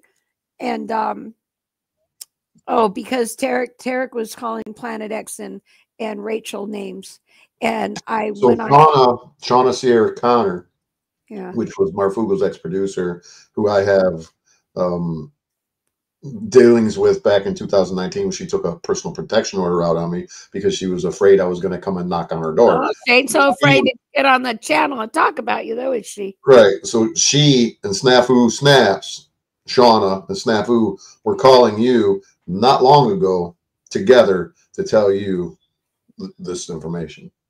Yeah. So Tarek was calling Planet X and Rachel Metzinger names, and I didn't like that. I mean, anybody that knows me knows I don't like that. So I went on his channel, and he had a YouTube up, not StreamYard. So he couldn't, at the time, he couldn't let anybody up. And I said, "Give me your link." And he goes, "No, this is YouTube. I can't give you a link." And I said, "Fine." Well, Illuminati Tommy was doing this thing where he would mediate people when they would get in arguments. And he says, I'm trying to do what OTW decided to do recently. Yeah. So he says, "Well, I'll start a stream and for you guys to come and I'll mediate." And I says, "No, thank you. I'll do it on my channel." Well, Illuminati Tommy puts up a stream that says that LCJC family and Tarek are gonna, hash it out on his channel. And Snap sees it and he thinks I have something to do with it, and I don't. And I'm like, what are you talking about? I was going to do a street. So when he calls me screaming and yelling at me, you want clout, you want clout, you want everyone to see your channel. Well, first of all, I don't give a damn about clout. I don't give a damn about like, subscribe, and hit the bell. If anybody knows me, I don't give a damn about that. I was going to scold Tarek. Oh, hold on. Wait, but hold on. Hold that thought. Ladies and gentlemen, if you like what you're hearing today here on Bad Apple Media, click like and share and hit that bell. Hit that. So Snaps calls me and he's screaming and yelling at me, and he's like, you want clout and this and that, and I'm like, what are you talking about? And he won't even let me say a word. He's screaming, yelling at me, and I hung up on him because he wouldn't let me talk. I'm not going to be on the phone and scream and yell at me, so I hang up on him. And then I don't remember if he called me back or if I called him back, but I think I called him back, and I said, can you shut up for a minute and let me talk to you? Because I wanted to explain to him I didn't have anything to do with Illuminati's thing, because he didn't want me on Tommy's channel, period. And I was trying to explain to him I wasn't going to go. I had no part in that. But he didn't even want me doing my own stream talking to Tarek, because for some reason, him and Planet X, they did their damnedest to keep me and Tarek apart. They did not want me and Tarek talking, because I think they knew once we talked that and we'd compare stories that he would kind of wake me up out of their stupidity, which he did. But when I called him back the second time, and he's screaming and yelling at me again, he made the fatal mistake of calling me a bitch. And anybody that knows me knows that you can say whatever you want about me. You can cuss, call me names or whatever. But if you call me a bitch to my face, we're done. I'll never speak to you again. I'll never acknowledge you again. You are a dot that was in my life once, and that's it. And he did that. And he knew this, though. He absolutely 100% knew the way I was and knew that I would not back down from that. And he did it. And I think he thought he could bully me. I still have not spoken to him. I've been on now on your channel, but I've been on Tarek's channel talking about him, but I will never speak to that man again. He's a dot in my life, and that's all he ever will be. He was a dot in a place and time in my life, but he did create a lot of damage in that one little space of time that he was in. Right. But that's what gave us the falling out. However, for those of you that are new, for those of you that have not heard this before, me and Snaps were talking since 2021, and we had become very good friends. He'd call my house all the time. My little guy would pick up the phone. Hey, Matthew, how you doing? How you doing? What's going on? And let me get my mom for you. And he'd say, how you doing at school? Are you doing good? You listening to your mom? So, some people say, it's your fault. It's Lena's fault because he had access to her. So what about all these people that meet on the internet and become friends, or, end up being fishing partners, or end up getting married, or, people make friends on the internet. That's what our world is today. So all these people saying it's Lena's fault. She gave him access to her son. Okay, y'all are a bunch of jackasses. You need to get you need to get the pull out of your ass, because now you're holier than thou as you live scrupulous lives yourselves. Okay, so me and Snaps are friends. We called all the time, called each other back and forth. Never, ever, ever thought that he would do anything so horrible to a child. Never thought that in a million years. Him and my son had a good rapport. I invited him to my property to come visit because he said he wanted to go visit different people. He was invited to come hang out here for a while. I mean, we had a very good relationship. So, not Cynthia, in case you're listening. Okay, get your head out of your ass. Okay, nothing sexual. We What's were up, Cynthia? just friends, like mother or son. The kid's like 20 years my junior. Okay, so it was more just come hang out. So. What did he do? The day that I walked away from him, the very next day, I never said a word to him. I was never going to speak about him. I was never going to mention his name again. But the very next day, he sends my son a video on my son's Discord, and he emailed me the link because somehow the Powder Dusty says that I'm wishy-washy with that. No, I've said the same thing from day one. He sent it to my son in my son's Discord, and he emailed me the link. Okay. And there's people saying, don't you have to be a certain age to have Discord? Don't you have to be a certain age to have Facebook or Yeah. whatnot? Well, okay, here's the thing about Discord, because Discord knows that a lot of kids are on it. In all reality, you don't even have to explain that. That's not, the people are trying to split hairs. Okay. Yeah, They're they trying to make mountains out of molehills. So I'm not trying to cut you out of that, but you shouldn't even really have to explain how Discord works and how you have access to it. So just explain what the fucking retard did to your son. Yeah. So my son did have his own Discord, him and his friend from Florida, where only them two were in that Discord. It wasn't a Discord room where just anybody could come in. And when they would talk to each other, I could hear them. Plus I could see them typing on my computer from his computer, because I have it set up that way. So anything that they say in typing, I can see. If somebody else comes in the room, I can see it. So it's just them two usually playing. If somebody else came in the room, I could hear them, I could see what they're saying, and I'd go and I'd tell them, kick them out.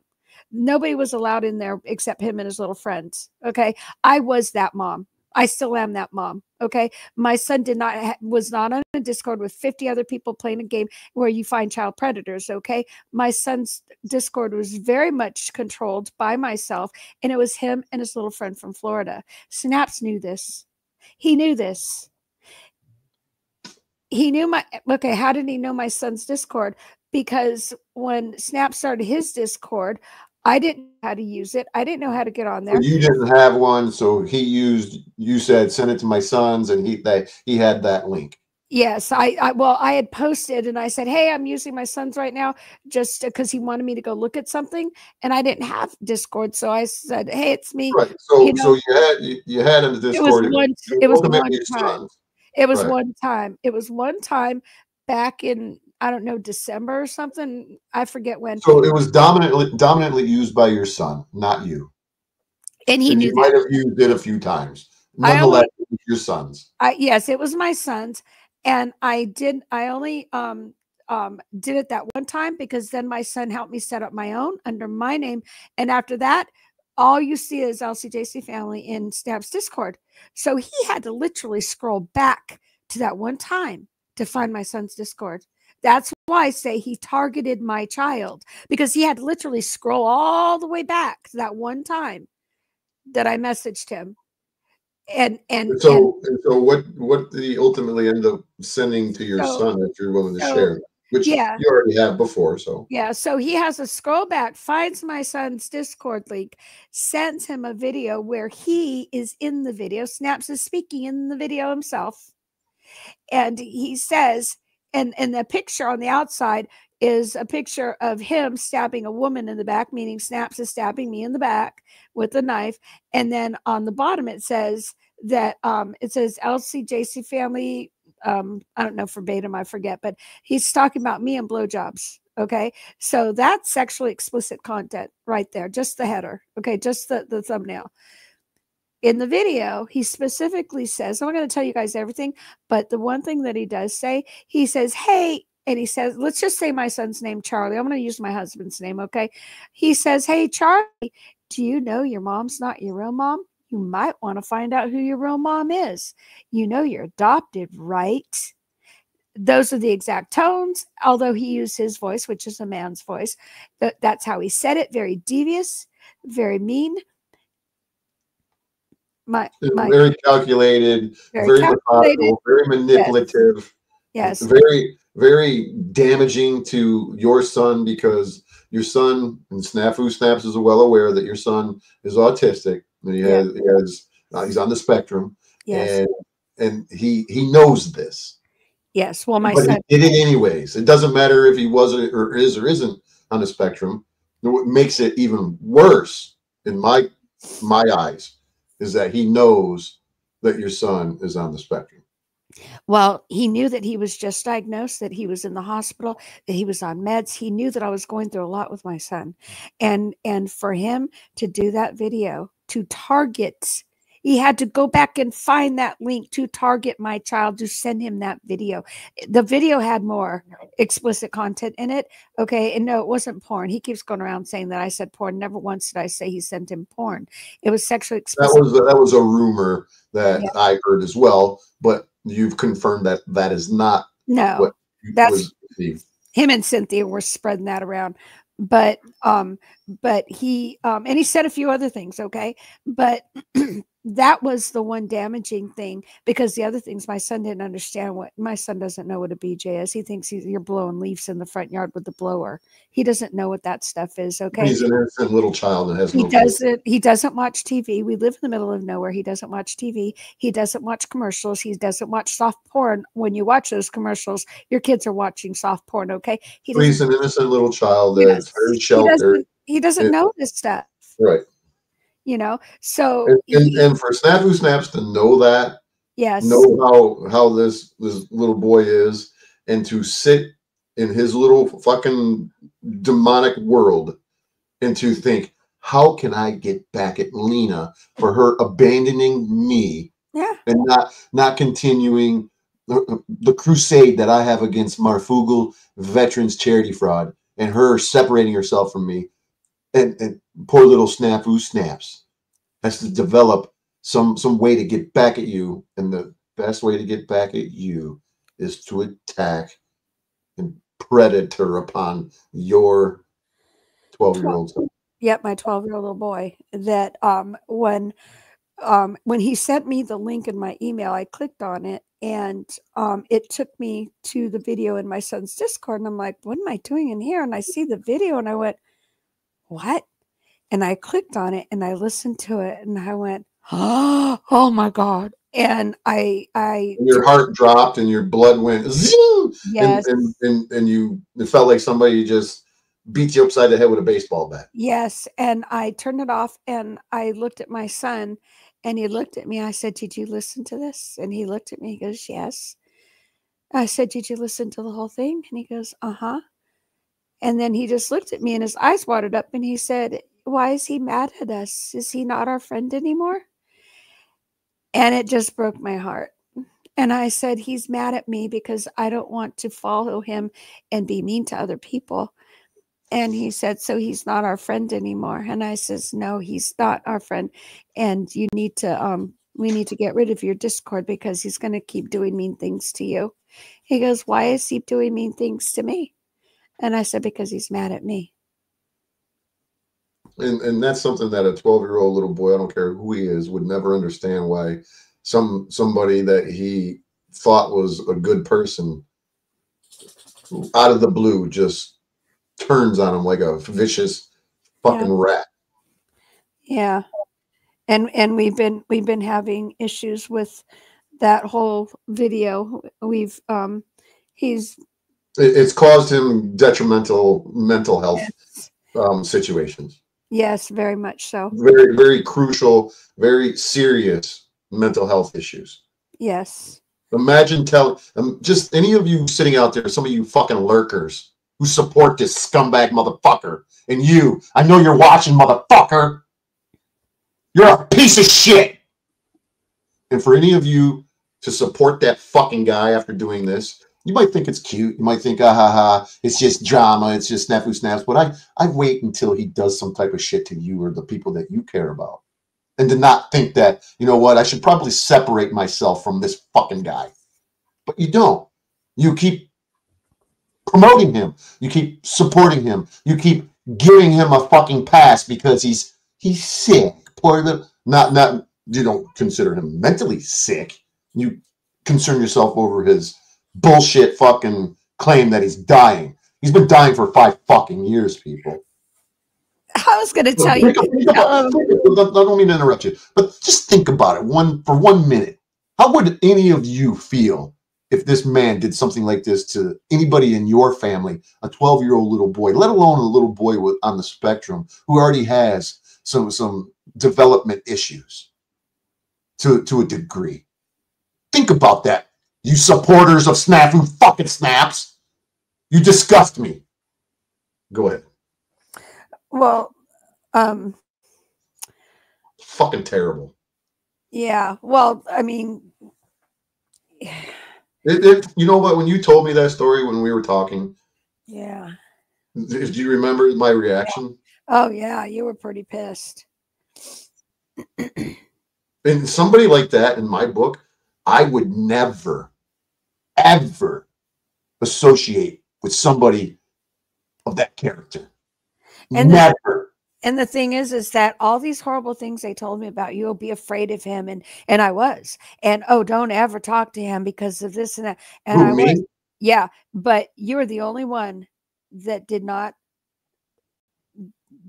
go after me and my son and did not use it for content like Cynthia and OTW. Oh no, all of them. I during our tumultuous, interactions, I threatened to share our phone conversations to prove that I didn't say this or didn't say that. But you never did. Well, no, I never did, because it's not right, and that's something that I'm a better person than that. I may lash out and say that I'm going to do something. It's not. Some people, well, you're passive aggressive. Go fuck yourself with your psychoanalytical bullshit. It's not who I am.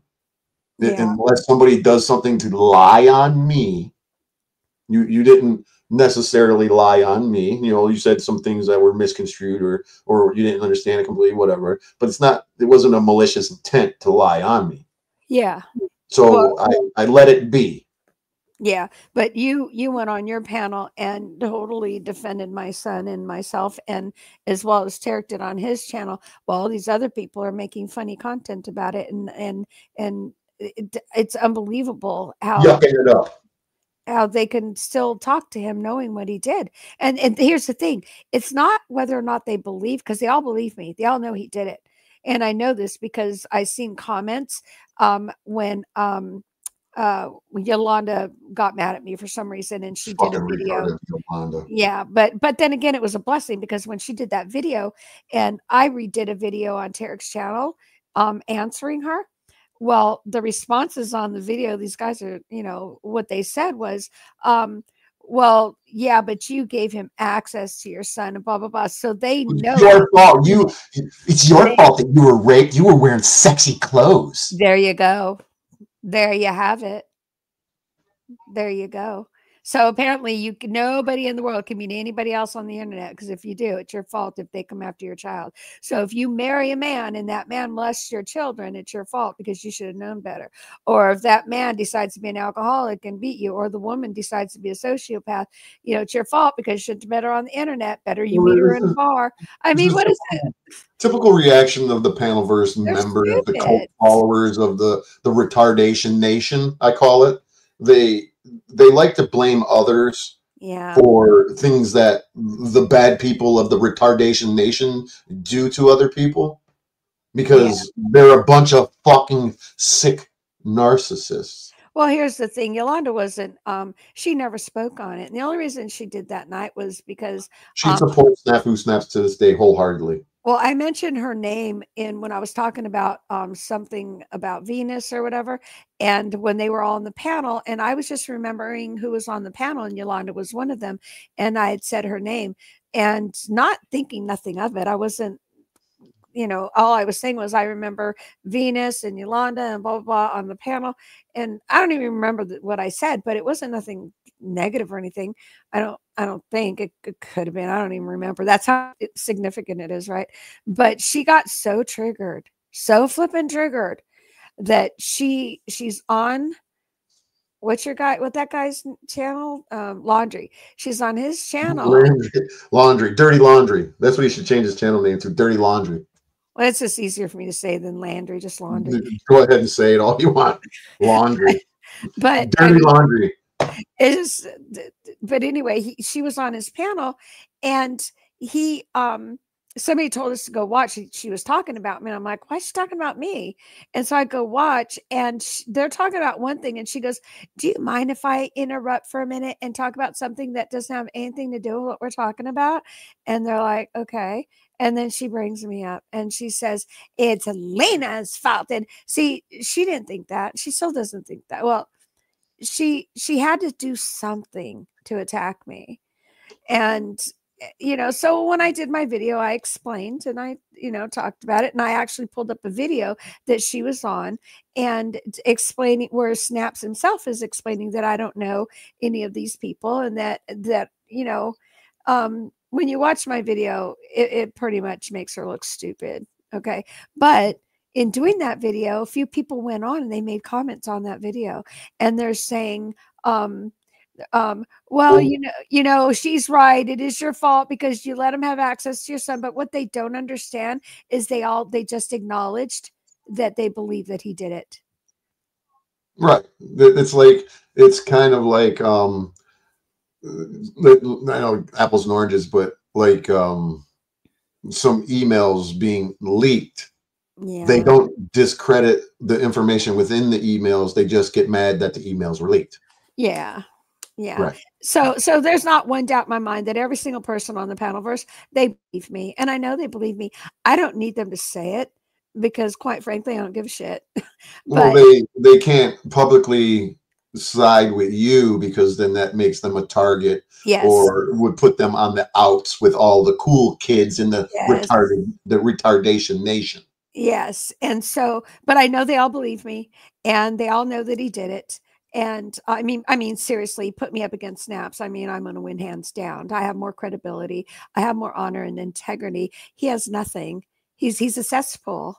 He's not even a maggot in a cesspool, so they know, but they accept him and his craziness, which tells me a lot about who they are and what they're about, so, and that's all fine. Their characters are aligned with his character. Mm-hmm.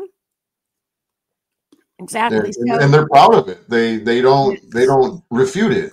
No. Every now and again, somebody will chime in and say that I don't think that what this little piece of something he did was wrong. But generally speaking, they're on a regular 95% aligned with him. Yeah.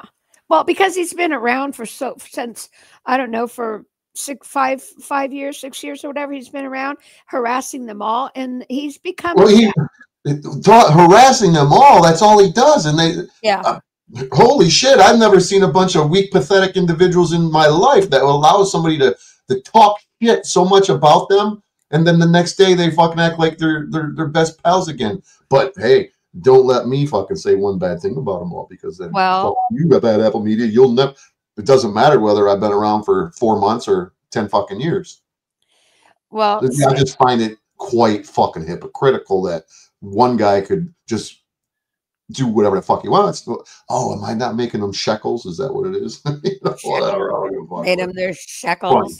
Well, Snaps has become the gerbil piss on their shoes, and they just accept it, and they all walk around stinky. All the ones that let them on their panels, all the ones that, that sit up there on panels with them, and like Cynthia, and, and just let them, well, do you think maybe she likes you and has feelings for you?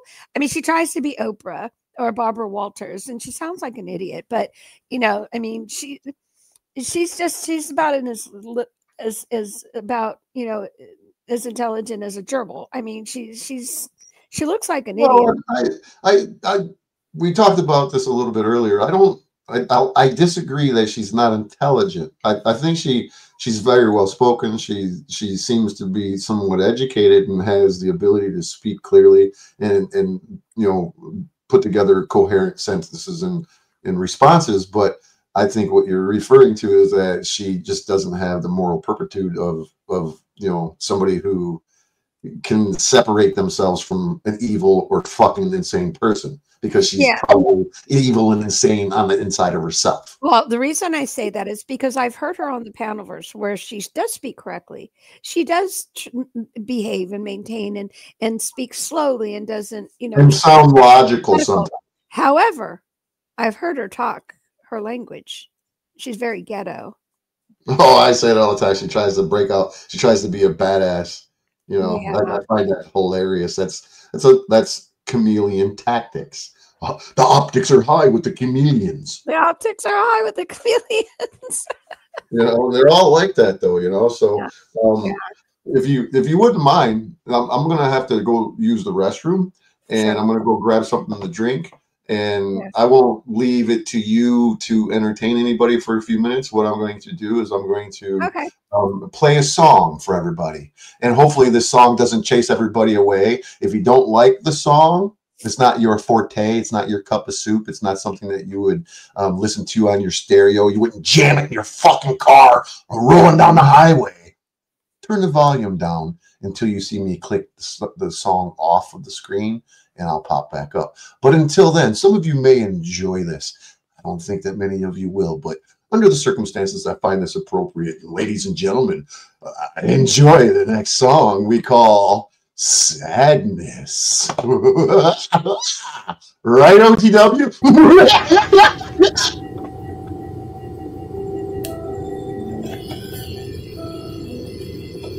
Oh God. You guys ever feel sad? Yeah, so sad. You know, I know I'm not alone. No, you're not alone. Sadness is like a virus, like COVID. Well, COVID's fake, you know, but it's real. But shit, I don't know. But I'll tell you what, that shit fucking hits on you. Sadness. Alright. Sadness everywhere. Sadness. Can't you smell fucking fear everywhere? The pain that you see. The sadness floating everywhere. Fucking indeed. I fucking know that I fucking got flow. I know that I fucking smoke hydro. I know when times are rough, yo. But fucker, it's time to tell you the story that I gotta say about the sadness. I won't go away. Fuck the shit. It ain't legit. My life is fucked. What up with it? Sadness everywhere. Sadness. I don't care. Sadness. Go from me. Sadness. Just let me be. I'm gonna tell you who I am. I'm Snafu on the mic. Fucking doing what I spit. Fucking saying it from my heart. Alright. Sadness is what I feel. Pain is what I see. Those tears drop from my cheeks. Fucking, it's indeed. I feel that sadness. Do you feel the pain? Sadness. It's insane. The shit that you feel. Things that you want. The sadness takes over. That's self-front. Let me tell you fucking what I do and what I gotta say. I bust out the mic about my sadness today. Sadness. Sadness. Everyone, the pain and sadness is real. It ain't no fucking pill. It ain't no thrill. It ain't even chill. Sadness. Sadness. What you guys think about that?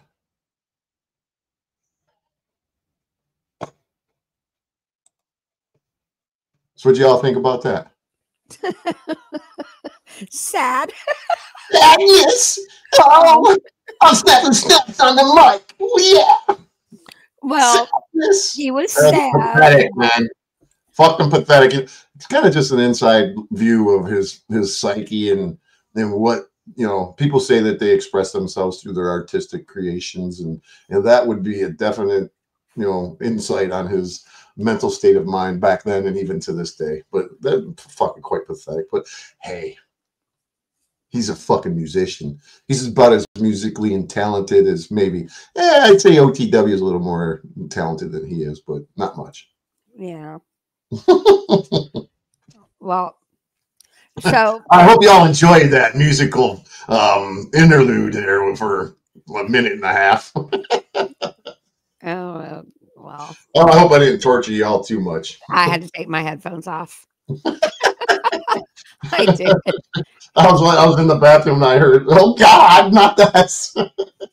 Yeah, his voice is cringy. I mean, I have at least an excuse. I got sick and, well, my lost, I'm strengthening my vocal cords again, but now it's getting worse because Jeremy was sick last week and he got me the flu, and now I'm now I'm getting worse, and by tomorrow I probably won't have a voice. Well, I appreciate you coming on here and telling we needed to get everything aired out with Marfoogle and let that kid move on. Well, I like I said, when it, I've said it many a times, he's never done anything to me.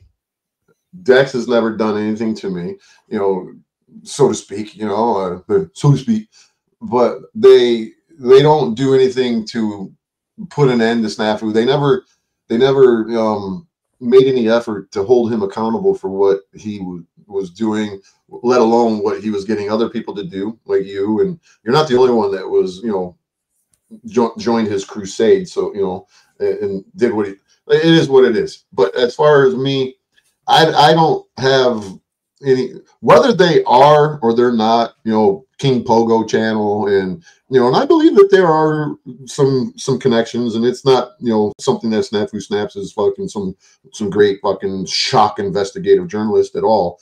It's clear and evident that they were doing something.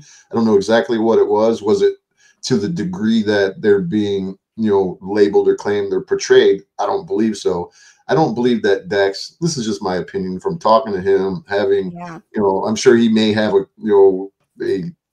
line to give me if he's trying to weasel out of anything, but I don't believe that he is as deep in it. He might have helped develop some sort of software, but currently to this day, I don't believe that he's, some fucking Oracle wizard who is gathering all information on people through Pogo and tagging, tracking, and IDing people to that degree. I don't believe that, but hey, I could be wrong, but I don't think so. It's above those guys' pay grade, man. Well, here's the thing. I mean, it's everyone's doing it now. I mean, me and my contractor were here and we were talking, and he was laughing at me because something I did, and there was a song that portrayed it so well, and he goes, "Oh, remember this song?" And I was like, "Oh," we were laughing, right? So he leaves, right? And when he left, a song came on, and it was the same song he had just talked about. So we know we're being watched. We know that we're being listened to.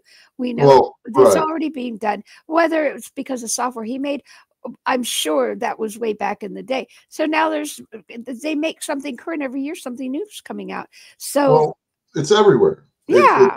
It's not, I'm in my personal life, I'm at work, my day job, and I'm listening to my boss. He's on the phone and I'm in the office doing whatever.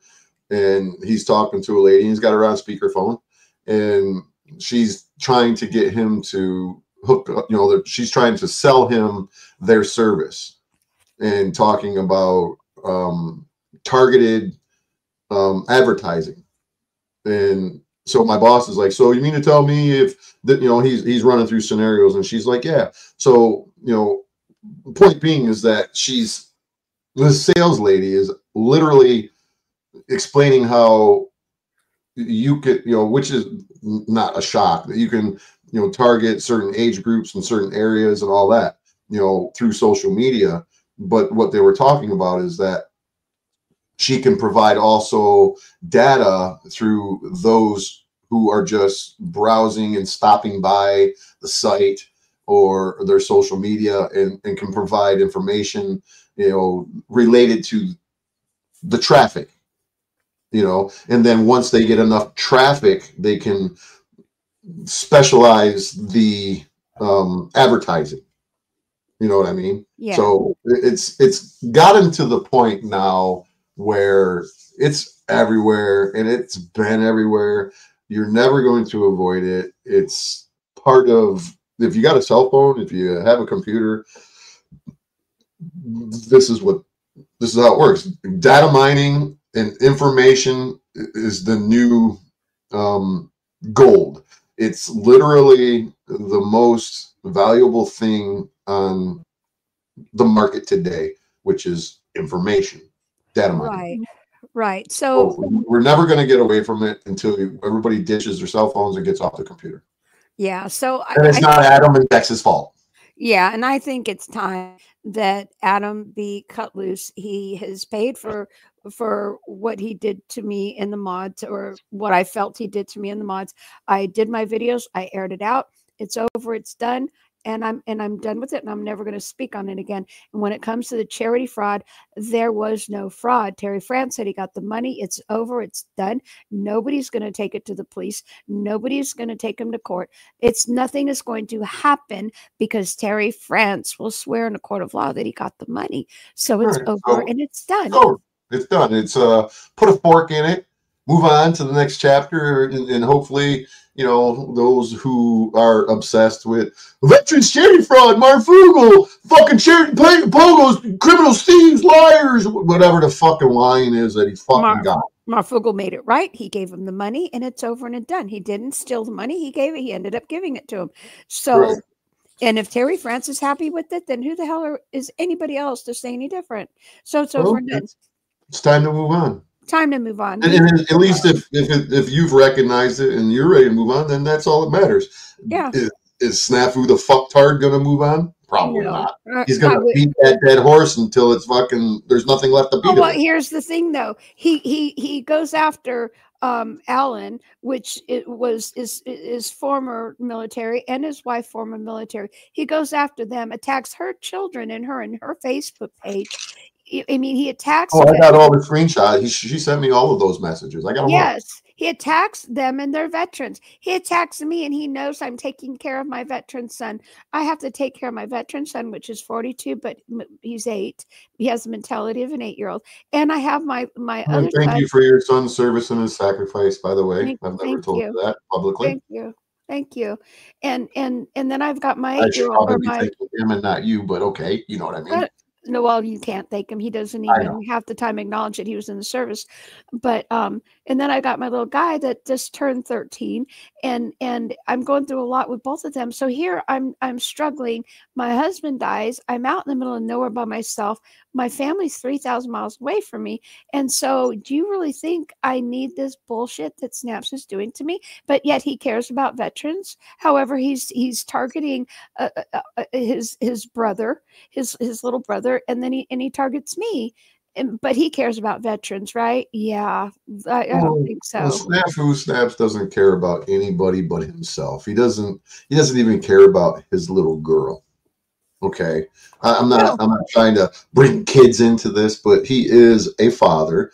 Every now and again, he mentions it, but he doesn't give two shits about his daughter. No, he got her taken away because he blew up that hotel or whatever it was. Because that was before he had a kid. No, he blew up the hotel in 13. No.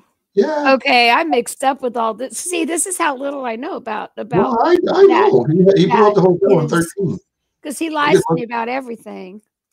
Well, he's got reason to lie about everything. He likes to lie. You know? My gosh. His daughter's only about 13 years old. Wow. So he blew it up before he had his daughter? He blew the hotel up in here. Hold on one second. Let me do I'll even pull it up for you. Not that I'm not trying to beat a dead horse myself, but you know, when you type in Matthew Todd Sims, it pops up. Excuse me, it wasn't 13, it was 14. It pops up as man charged in motel blast tied to hash oil, Western Colorado, May 14th, 2014. Matthew Todd Sims, 30, was arrested on a warrant serving several charges related to an explosion at a fire April 9th in a motel room. So in April of 2014, he blew it up. And so we can damn, my computer's giving me a hard way to go and pull crap up. Hold on. Give me a second. I got to put my dog out. I'll be right back. Okay. All right. This damn computer is giving me a hard way to go. There we go. All right. It's go back to my, and if any of you haven't seen this before, this is the one of many reports that are related. This is the first one that pulled up when I pulled up or typed it in. This man charged in motel blast to hash oil. Let me see. There we go. Let's add it to the stage here. Matthew Todd Sims, 30, was arrested on a warrant listing several charges related to an explosion and a fire April 9th in a motel room where he was accused of attempting to create butane hash oil, according to the Grand Junction Police Department. And by the way, this is one, I don't know how many times he's been to prison, but this was the charge of arson that got him locked up. They might have lowered it from arson to something else, but I spoke to the clerk of the court and she told me that it was arson. And so you could, where did this picture go? Let me see. There's another article somewhere. We don't need to, but we can listen to it. Matthew Todd Sims, 30, was arrested on a warrant listing several charges related to an explosion and a fire April 9th in a motel room, where he was accused of attempting to create butane hash oil, according to the Grand Junction Police Department. Sims was taken to a hospital with burn injuries after a fire in room 136 at Monument Inn, 1600 North Avenue. The fire caused about $200 in damage, the motel reported. According to his arrest affidavit, Sims was bending over a tube and others were spraying aerosol butane in a tube with a capped end when the explosion occurred. Hash oil is created when marijuana is heated in a pressurized container to extract the THC. It is collected in a glass container and heated again to remove butane fuel. Because butane gas is highly flammable, this process is known to involve a substantial risk of explosion and/or fire when used in confined spaces, the affidavit said. A woman with Sims told an officer several people showed up uninvited to the room with loose marijuana. The woman said she was 5 feet away from the explosion but felt it. She was 4 months pregnant and was taken to a hospital for evaluation because of the impact of the blast. Sims originally told officers he was sitting on the bed playing with a lighter when the explosion occurred. He later said there was butane and hash in the room, but declined an interview without an attorney present. Officers said they saw marijuana in small piles in the room and on the outside walkway, and noted items related to creating butane hash oil were in the room, the affidavit said. Sims was arrested on 2 felony charges of manufacturing marijuana concentrate and 4th-degree arson, and 1 misdemeanor charge of reckless endangerment. So yeah, he's a good dude. You know, I know that a lot of you think that he's a good man, but when it boils down to it, he's not. He's a fucktard. Why don't you, since we're sharing videos, why don't you pull up the one I put up there? This one right here with this. Okay, I'm not sure how to run some of this stuff. So all you got to do is, I think you just click on it or click on the 3 dots and pull it up. This one right here. Yes, let's listen to this. It's not very long, but this is a week before he targeted my child and came after him. This is DJM and her husband, and they're having a conversation, and they're about to bring Matthew Todd Sims up. Snafu snaps, and watch what he says about her children. Okay, all right, here we go. Here we go. Oh, hold on, I got it's on mute. Well, I was going to say I needed. Yeah. Okay. There you go. No, it's me. Okay. Here we go. His hand. Okay. Fuck. Gotta bring him up. He's got probably something very interesting to say, I'm sure. Wait, but Johnny, what if he porn bombs? He might. You don't know. He probably has interesting stuff to say, though. So you're going to be okay. If he porn bombs, then that's it. I don't care, honestly. All right. I know, me neither. Well, this is my, here we go. Here we go. I don't think he will, though. I saw his hand, and it was brown, and I think it had a blunt in it. I don't hear him. I can't hear him. Okay, hold on. Hold on. I knew it. Since your meth head. He had a blunt in his hand. Hey, since your meth head Nazi friend is not here, Tommy, we should have a discussion, DJM. Mm-hmm. Oh, this is, pause that for a second. And This is don't judge me. Yeah, DJM. I didn't know. So this was way before. Anyway, okay. This is about a week or so just before he actually, what he said he would do to children, he did to mine. Right. So this is okay. Go ahead. Okay. Yeah, are you ready for that discussion? no, Tommy. I mean, Steph. Now, DJM was new to the Panelverse, and she was just doing her thing. You know, she's a sweet girl. You know, I think, you know, she cracks me up. I mean, she's funny as hell, and Snaps, anyone that's new coming into the Panelverse, Snaps tries to get a hold of them, and he tries to get them in his corner and tries to get them to be a zebra. And she didn't want no part of that. She just wanted to do her thing. She didn't want to be a part of the crazy. She just likes doing her own thing. I mean, she's a sweetheart, you know. And he threatens her going after her children in this video. My husband does it. I mentioned it earlier.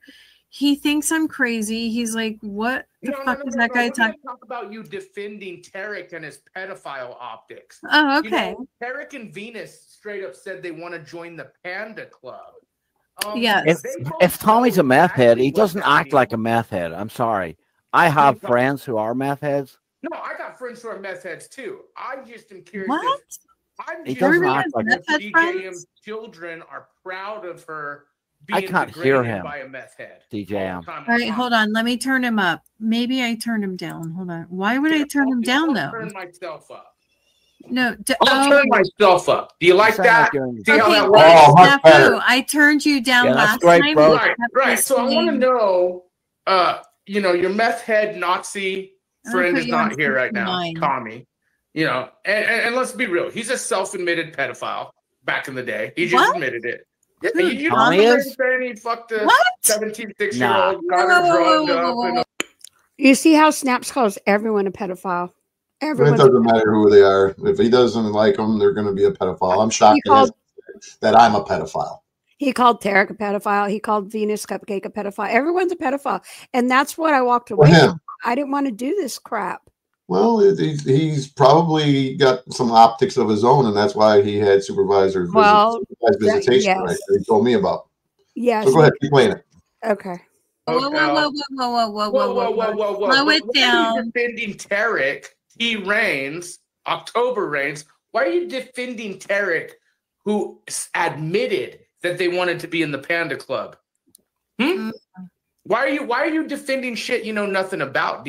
Okay, Tarek and Venus Cupcake and a few people were on Tarek's channel, and they were talking about zoo animals, about, like, Snaps calls himself the zebra, right? Well, they were looking for something themselves, and somebody brought up a panda, and all of a sudden everyone's a pedophile that was on that channel. Well, he takes mountains and makes them, you know, or takes molehills and grains of sand and turns them into mountain ranges. Yes, when in fact, not one person on the Panelverse has ever attacked a child. Not one person has. You're just a dangerous person, Lena. You can't speak. I'm dangerous to him, but the only person that has attacked the child, well, I'm dangerous because I have knowledge. The only person that has attacked a child is Snafu Snaps, Matthew Todd Sims. He is the only child predator on the Panelverse. So watch how. Agreed. Here's in his own voice. Here we go. He's the only predator that I know, period. Yes. Absolutely involved in pedophile. You know I was there, Snafu. Yeah. And so the deal is they said we should be in the Panda Club to go after zebra. Do you know what the Panda is? You know what the Panda Club? It's rapists who rape children who their eyes are full of blood. And Venus knows exactly what they were saying. And it's like Hank running around with the universal pedophile symbol. It's like Tommy, who's a homeless meth head that y'all think is something. He's a homeless meth head. Not a Snafu. He's listen, a homeless meth head. Snafu, can I talk? Not a lot of people know about this, the panda fucking shit. No. Venus and Tarek know about it because, again, they're pedophiles. No, they didn't. I can tell. They did not. This is where you are wrong. You literally talking about. Tarek knew nothing about the Panda Club. He was saying that they should call themselves the Panda Club because they were the Zebra Club. Tarek knows nothing about that stuff. Hey, Tommy admitted his own pedophile optics back in the day. Straight up. Tommy admitted to everyone online. He fucked a 16, 17-year-old, whatever. Why are you going back to this? No, I thought you were. No. Well, let me ask you, do your children approve of you? Were going back to do your children approve of you? Do your children approve of you letting a meth head homeless fuck talk to you like you're trash? Children, no. Do your children approve of you letting a meth head fucking homeless fuck? You're fucking crazy. And by the way, shout out to our lone zebras. Shout out to the zebras. You know, the real mystics out there. Shout out to the zebras. Snafu, I heard Mystic was out of jail. Don't worry about it. Because again, you're defending pedophile optics, DJM. You literally defended Venus and fucking Tarek when they said they want to be in the Panda Club. Snafu, you literally defend a homeless meth head and things. I think they were talking about Panda Express. No, they were not. Well, to these pedophiles, it's Panda Express to them. You're right. Making something out of nothing. It's okay. No, it is something. DJM. They did not know. They didn't know about that. Can you share a screen? You know that? No, I'm not sharing your fucking screen. I showed y'all where Tarek and Venus said, "Oh, you don't want to look at the optics." Very disturbing, and not a lot of people know about that. Tarek and Venus both say they want to be in the Panda Club.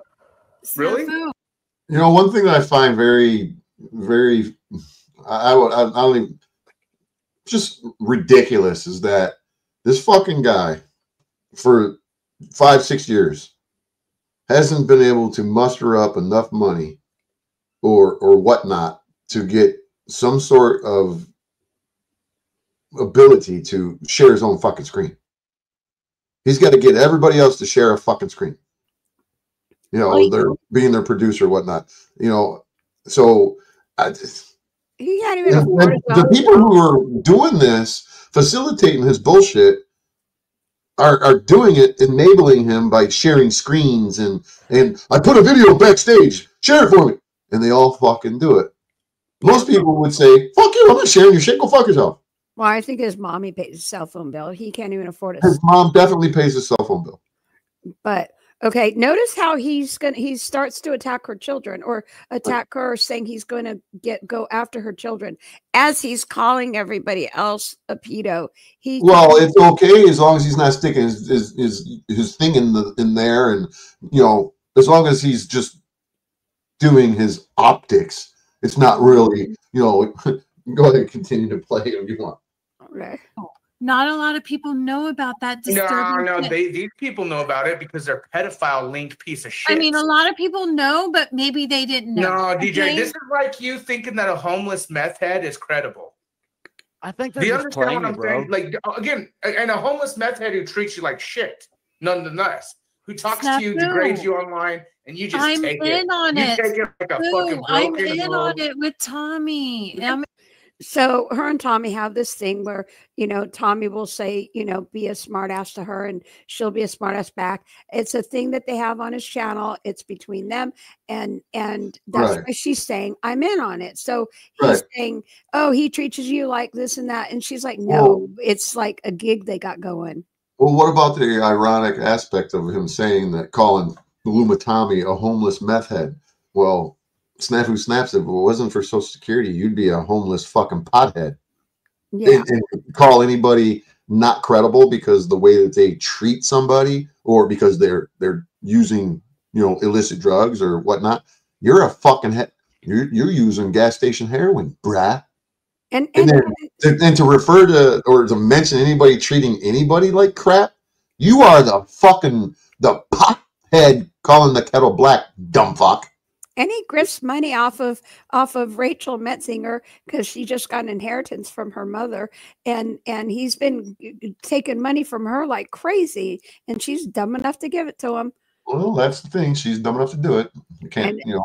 Yeah, so, but that's how he gets money from her. He got money from Gigi, and then he turns on Gigi, starts calling Gigi all kinds of names. I mean, he's done this many. You know, he likes to bite the hand that feeds him. Yep. I'm in on it. And again, the way he talks. No, I don't think your husband or children. I don't think your husband or children know how Tommy talks to you. Okay. Because your children would be embarrassed. Any child who has their mom online. Hey, any child who has their mom online. Imagine if your child watched this and saw a mess. No, my children would not watch this. No. What do you think your children will think? I'm an adult. Because the clue is so deep. You don't think we could get these videos to your children or your husband? What? Yeah. You don't. We can. This is the same shit that he says to Tariq. This is the exact same shit that he says to Tariq. What would Tariq's kids think about this if I got to him? But what about? But her children are in Gemma. What about Gemma? What would Gemma think about you behaving this way and doing what you're doing to people? What would Gemma think that what you did to Lena's little boy? Who's Gemma? What would your little girl Gemma think about it? Snafu. Oh, is that his daughter? Yeah, you don't know that's his daughter's name. His daughter's name is Gemma. No, he didn't talk about her much. I was reviewing telephone calls between me and him, and I was like, oh, yeah, that's his daughter's name.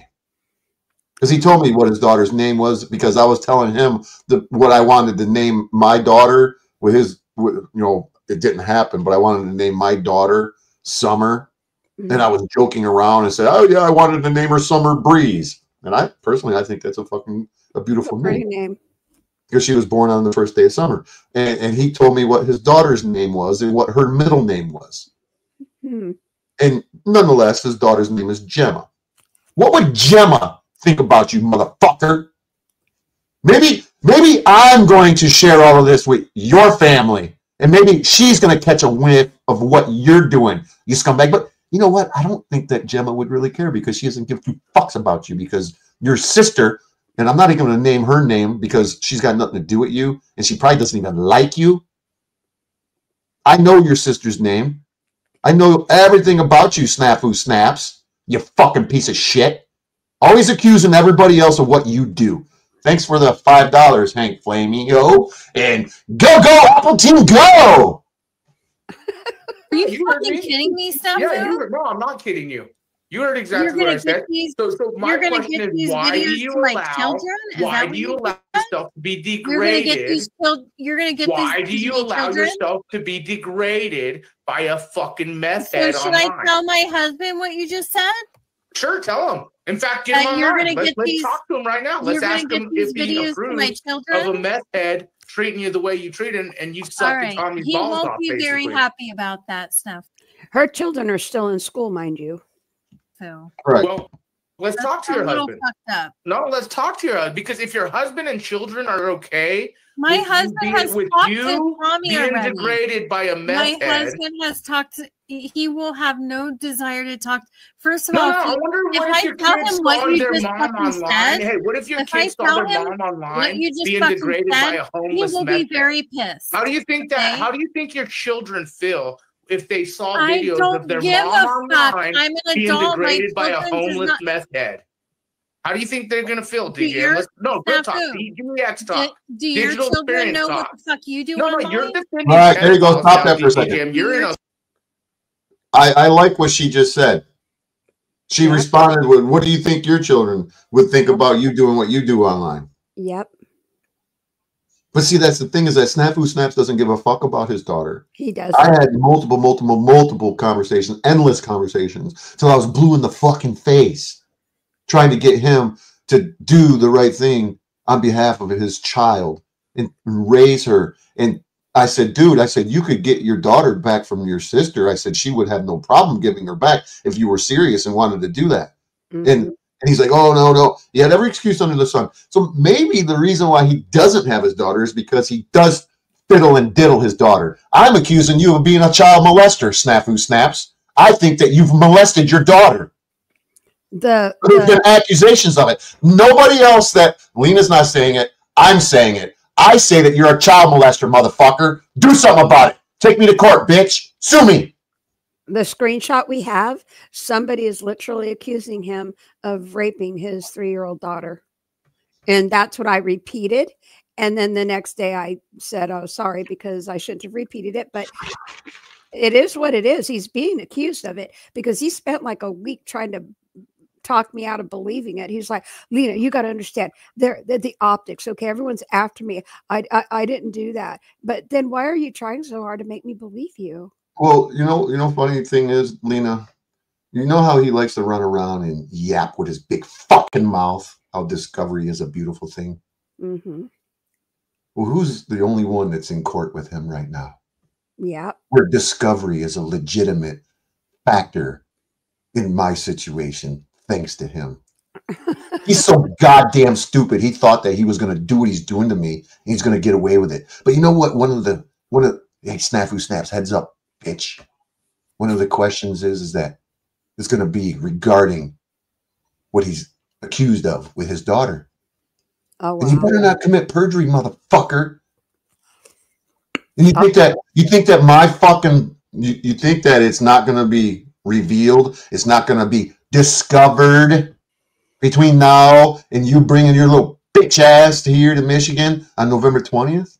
There's a whole lot of questions that I have ready for him that he cannot lie on.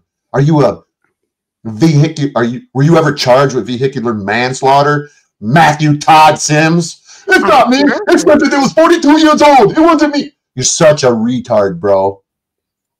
But anybody who spends as much time denying accusations, no matter whether it's you being a child molester of your own daughter, or you being a individual who committed murder while you were smoking fucking dope because you're so fucking high you couldn't even drive a vehicle, you goddamn retard. I'm accusing you of being a murderer, a person who was charged with vehicular manslaughter. You might have skated because you're a little bitch ass fucking 17 years old, but I'm accusing you of being a child molester and a murderer. I am accusing you of it. I'm making false accusations. I'm defaming your character.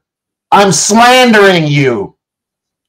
Sue me, bitch. Hey, Snaps, I know you're listening. Take me to court.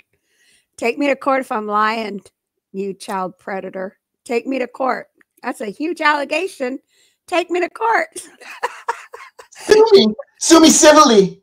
Go call Detective Cleveland and say, he's calling me a child molester. He's saying that I murdered people. Fuck off, Snafu Snaps. I'm waiting for God to take you and send you to hell. Because I don't like you, and I think you're an evil human being, and I think that you deserve to find out who our maker is and to find out the power that he has to send you to where you fucking belong. Go ahead. I regress. But hey, you have entered the DEX. Do your children know what you do online? Pedophiles like Tarek now. Do your children know what you do online? Venus. Do your children know what you do online? Absolutely. That's why they're safe. He's lying. Oh, absolutely. Gemma doesn't know what he's doing. And yes, I'll agree with you. That's why they're safe. They're safe. She's safe from the fucking little diddly fingers of you fucking creepy motherfucker. Your sister gives up your daughter calls your sister mommy. Because you're such a pathetic piece. She calls your brother-in-law dad. I guarantee that your daughter doesn't want nothing to do with you. And she's only going to communicate with you because your sister says, you should pick up the phone and call your sperm donor. and there's supervised visits. If he does, it might be once a month. I'm not even going to say just yet, but I've seen with my own eyes the interaction, I wouldn't say interaction, the optics, of his sister keeping that little girl away from him. Yeah, well, it's supervised, and in the time that I've known him, I only knew him to go visit her maybe 3 times. No, wait, hold on. Hey, Snafu Snaps. I'm crying about you right now. I like that. I like me now, Snaps. I'm crying about you. He says he's protecting his daughter. You ain't even got her. Your sister is protecting her from you. Exactly. A whistleblower. They do? We call predators out for a living. They do. They I know everything. I call predators out. They know everything you do. I call predators out. Yep. I call predators out for free. I don't have to be paid to do it. Or children would be okay watching you be berated and talk to you like a scumbag piece of shit bitch by a meth head homeless guy. Like, I'm actually defending you here, DJ, because I actually like you. I know. Thank you. And my question is why would you allow yourself and just like I to told let Casey, a meth head I'm homeless in on piece of it. shit like Tommy I'm fucking degrade you when this is all public, dude? But you don't think if children, what if these videos got out to your kids at school? How many times you got to repeat himself? What do you think your children? How many times he's got to repeat himself? He says, what do you think if these videos got to your children at school? Here, he says it again. Hold on 1 second. Hank O'Flamo, Snafu Snap's actual mother, the one that gave birth to the little girl Gemma, she's dead. Overdosed. What's up, Lindsay Smith? You home wrecker, you. I'm only teasing you. He's going after her too. Yeah, of course he's after her. He's protecting somebody else's family, their sanctity of marriage, because she's a home wrecker. Well, he went after. Yeah, Lindsay, that's you. He went after her because he was all sticking up for her and everything until she went on Tarek's channel, and then he started going against her because she was talking to us. God forbid. So hell, he attacked Running with Scissors when he realized that she unfriended him on Facebook about 2 months ago, and I was doing a live stream, and Tony's like, "Oh my God, Snafu Snaps just messaged me," and she sent it to me, and he was attacking her. Running with Scissors is close to 65 years old. She's a poor, innocent little woman who has never fucking bothered anybody, especially Snafu Snaps. She's donated $25 a month to him for the last fucking I don't know how long, against my better judgment, which is none of my business. Running with Scissors can do whatever the fuck she wants. But when she finally cut ties with him, I'm surprised that he didn't start calling her a fucking pedo and threatened to see. But Tony, she's involved with some people that I think that he would probably, his little butthole would pucker if he fucked with the wrong people. And she's real close to him. Not that she would do anything, but he knows better. He picks and chooses his battles wisely. He won't fuck with Tony because Tony's got some beef behind her. He'll fuck with Lindsay because he thinks that Lindsay's weak. He'll fuck with you because he thinks you're weak. He'll fuck with any woman who he thinks is weak because he's a fucking coward. Go ahead. Friends would say, why did your mom let a meth head talk to her the way she does? I don't even know what the fuck to do. That's what I'm saying. You're entering the DEX now, girl. Okay. And you want to no. This is real talk. You're chasing me out of here. What if your children saw videos, okay, and said, my mom is getting talked to by this homeless meth head like she's trash? No, you laugh about it, but do you think your children or their friends are going to laugh that you allow yourself to be talked to like trash by a meth head homeless guy? Like, but see, Snap sent my son a video. Oh, Lena, you're lying. He didn't do that. So he's saying, how would your kids like to see a video of someone being mean to you? Well, he is guilty you did a video. You did a video, Snaps, specifically targeting your son, going after my son, and not just saying, "Do you know what your mom's doing online? Your mom abandoned me. I'm a poor little abandoned boy." You know what's funny? I have to bring this up. You know what's funny? Remember when we were on the phone and I told you, and I was all like, the Snafu Snaps does this shit because he was abandoned by his birth mama, and he was thrown in the trash can at the fucking Grand Canyon, and like Joe Dirt, and you repeated it. It said that his mom had abandoned him at the Grand Canyon, left him in the trash can. Yes. You didn't maybe you did or you didn't, but I always thought that was funny because you repeated it a couple of times, and I'm like, Lena, that's not what really happened. Well, those are Joe Dirt optics. Well, I mean, it is what it is. I mean, they threw them away. Doesn't matter if it was. Think about that. How funny that was. Is that you? I was When I heard that, I was listening, and you were talking. I think Tariq, and it was like, I'm like, oh my god, she just said the Snafu Snaps was left in the trash can at Grand Canyon. Well, there's optics, right? The optics, right? Stats are in their they threw you away, whether it's a trash can or in a building, or they threw you away. So I just got to put the trash can in there because you are trash. You turned out to be trash. So you're saying somehow my children are gonna see this house. Oh, if I wanted to, absolutely. You don't think your children are of age? We could get this to them in the schools, viral, you name it. Absolutely. But you have to tell your husband should be more concerned of why his wife is allowing herself to. So how about you talk to my husband? With you? Is it a flirt thing with you? You like being degraded by meth heads? Tell him how his wife is not protecting his children enough online. Tell him. Here's the deal. Any woman who has no self-respect do you not have self-respect for yourself? Do you not have self-respect for yourself? He's a homeless meth head that talks to you like you're shit. And I'm protecting my husband from them. Yeah, I do.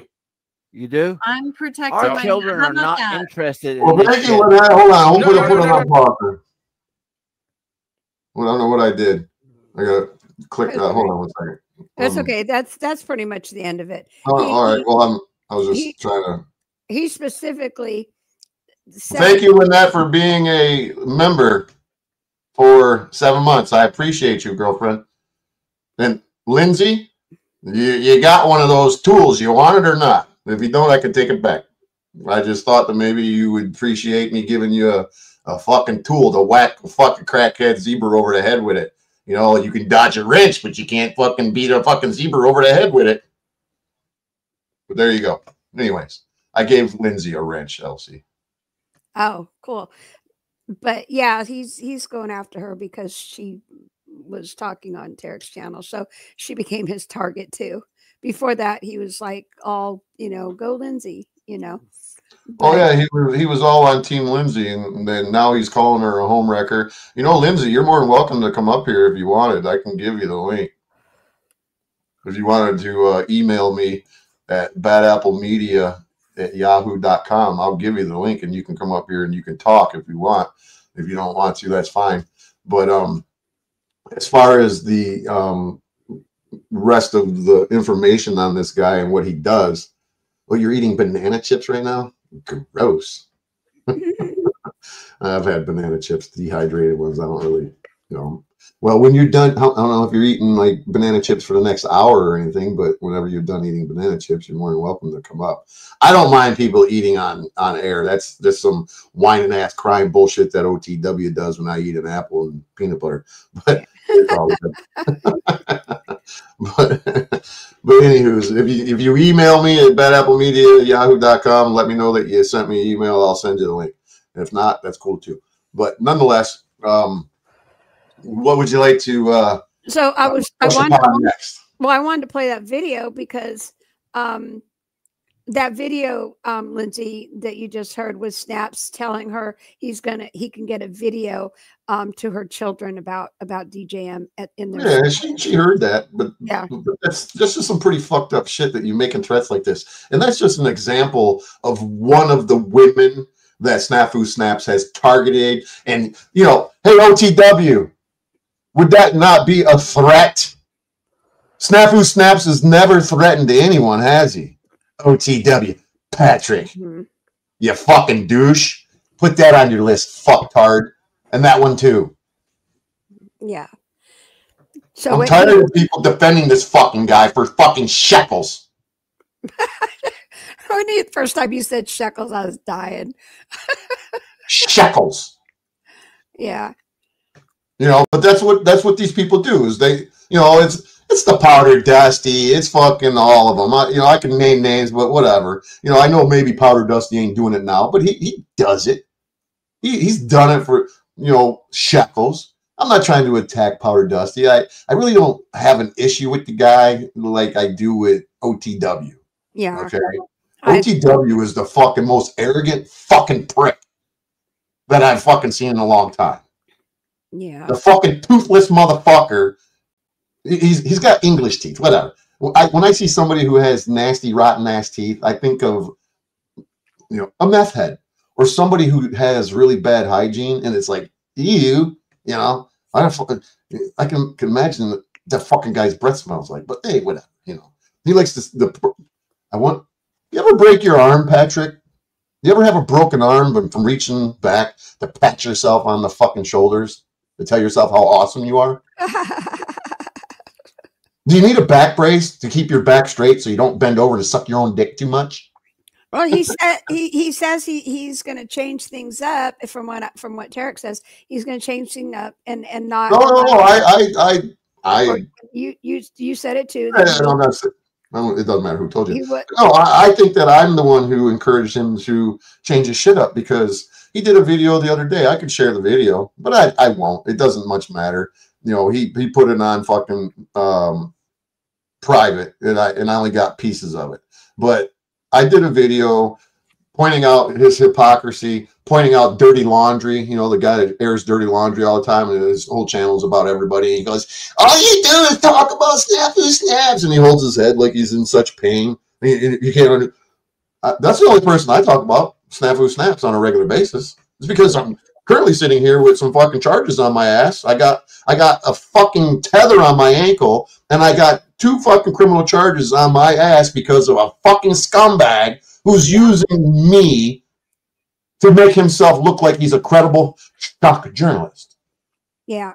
And it's no different than him telling inquisitive archivist, another woman, that him, Voy, OTW, Resto Chesto, and I don't know how many these other fucking retardation nation club members, cult members, was attacking this woman for 2.5 hours on OTW's live stream. And I have it screen recorded.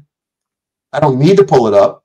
So how many women, any woman in the fucking chat or any women who have ever been attacked by Snafu snaps, say me too? Type in the word hashtag me too in the chat and say, I've been harassed by Snafu snaps, by putting in hashtag me too.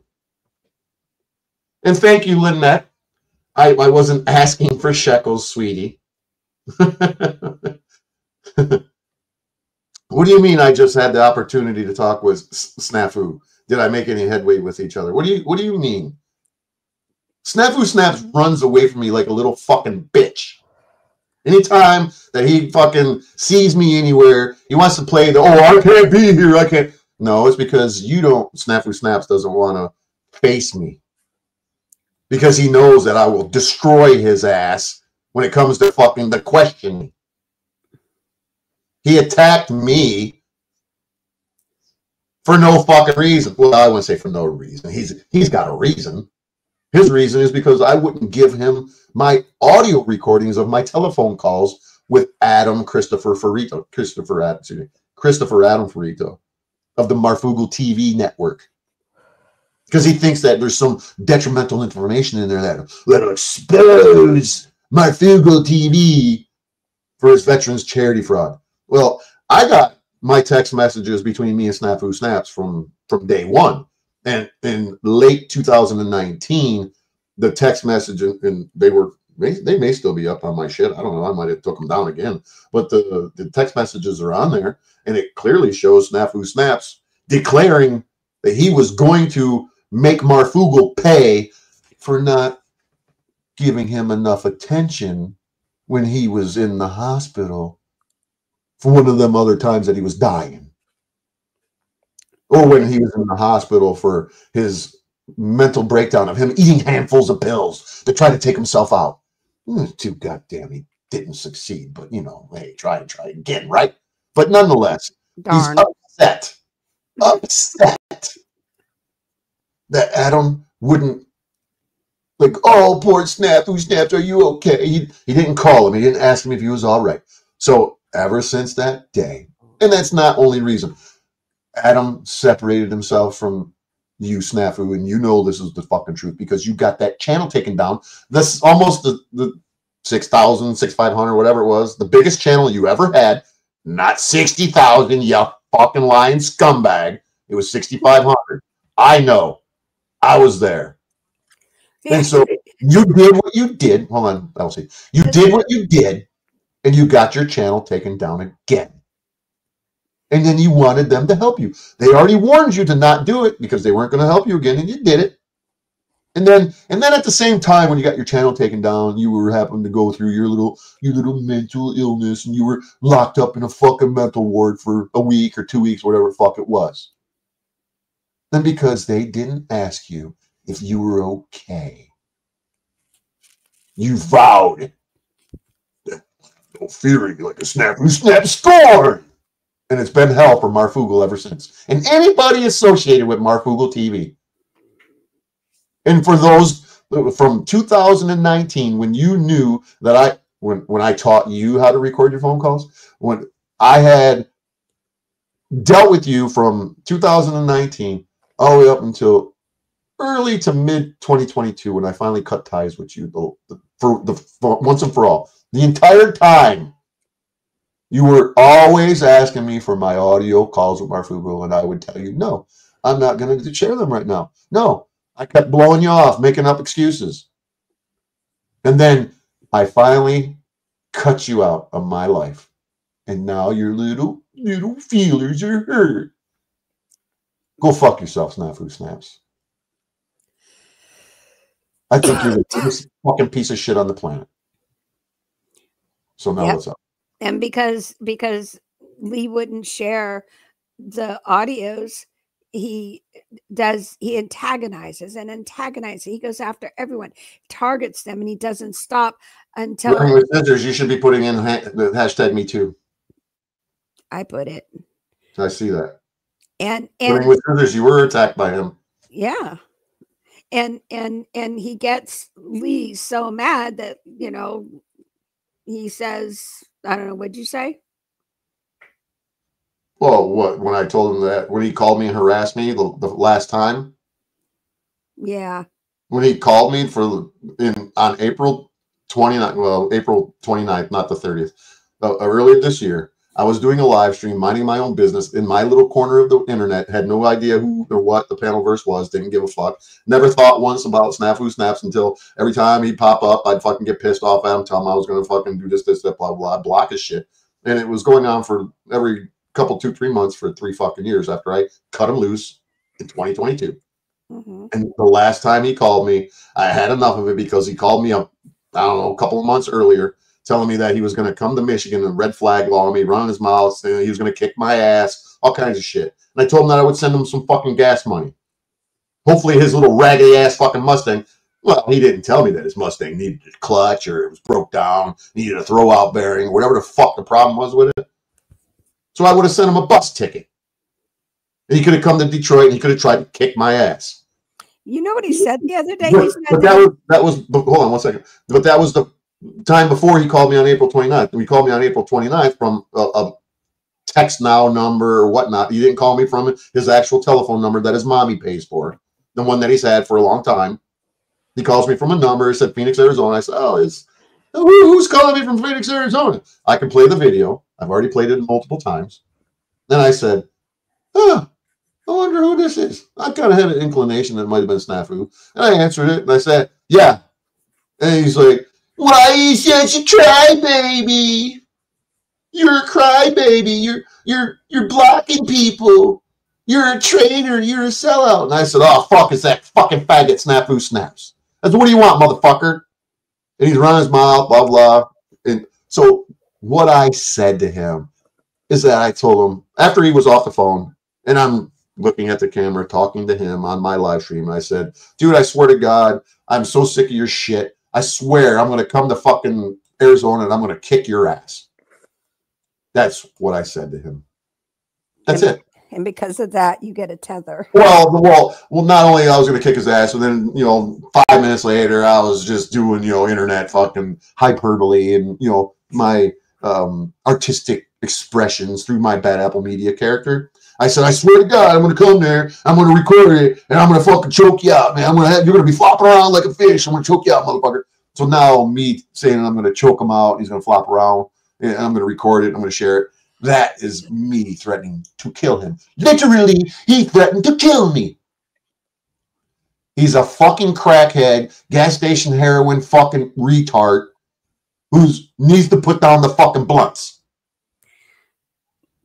So there you go. He's always high. Yeah. So what else are you going to say? My bad. So he does this, and then he gets you so angry because he's been targeting you for 6 years, and then not much anger, rather frustration and sick and tired. Yeah. So now has him in court because well, he took that video, he clipped my video because Shauna was clipping shit through Pandora's Revelations, where she changed it from Pandora's Revelations to What Would Charlie Do? She changed her entire fucking description of her video, where she was like, Marfoogle, Marfoogle, Marfoogle, and I got the screenshots of it all when she fucking said it before, and then she changed it to let's debate better, whatever. She tries to make it look like it's not really her. She's been doing it for Seti's Axe, fucking York Vango, Pandora's Revelation, What Would Charlie Do? She's a fucking weirdo. She comes and fucking stalks me. You know, it could have been Snow coming into my shit as the truth, yo. But anybody that comes into my shit, into my comment section or in my live streams and wants to fucking defend him and say anything, you might as well be Snafu Snaps, because your fucking character is just as aligned and fucked up as he is, and I don't want nothing to do with you, and I'm probably going to cuss you out and tell you you're a fucking scumbag. And see, the difference between me and Shauna is that Snaps apparently was targeting Shauna the whole time because Shauna, back in 2019. Yeah, because Shauna was going after Marfoogle. So she knew his character. She knew what kind of a man he was. She knew how dog dirty he could be. And she still, when Marfoogle kicked Snaps out, Snaps went to her, kissed her ass, and was like, oh no, I'm sorry, totally apologized and everything. And then they got me on their side because I believed him like a dumbass. I believed him, but I didn't know that side of Snaps that she knew. So here he comes after me, and I tell her what he did to my son. They're crickets. Absolute crickets. Well, Shauna's a narcissist. Shauna back in 2019, of course it's crickets.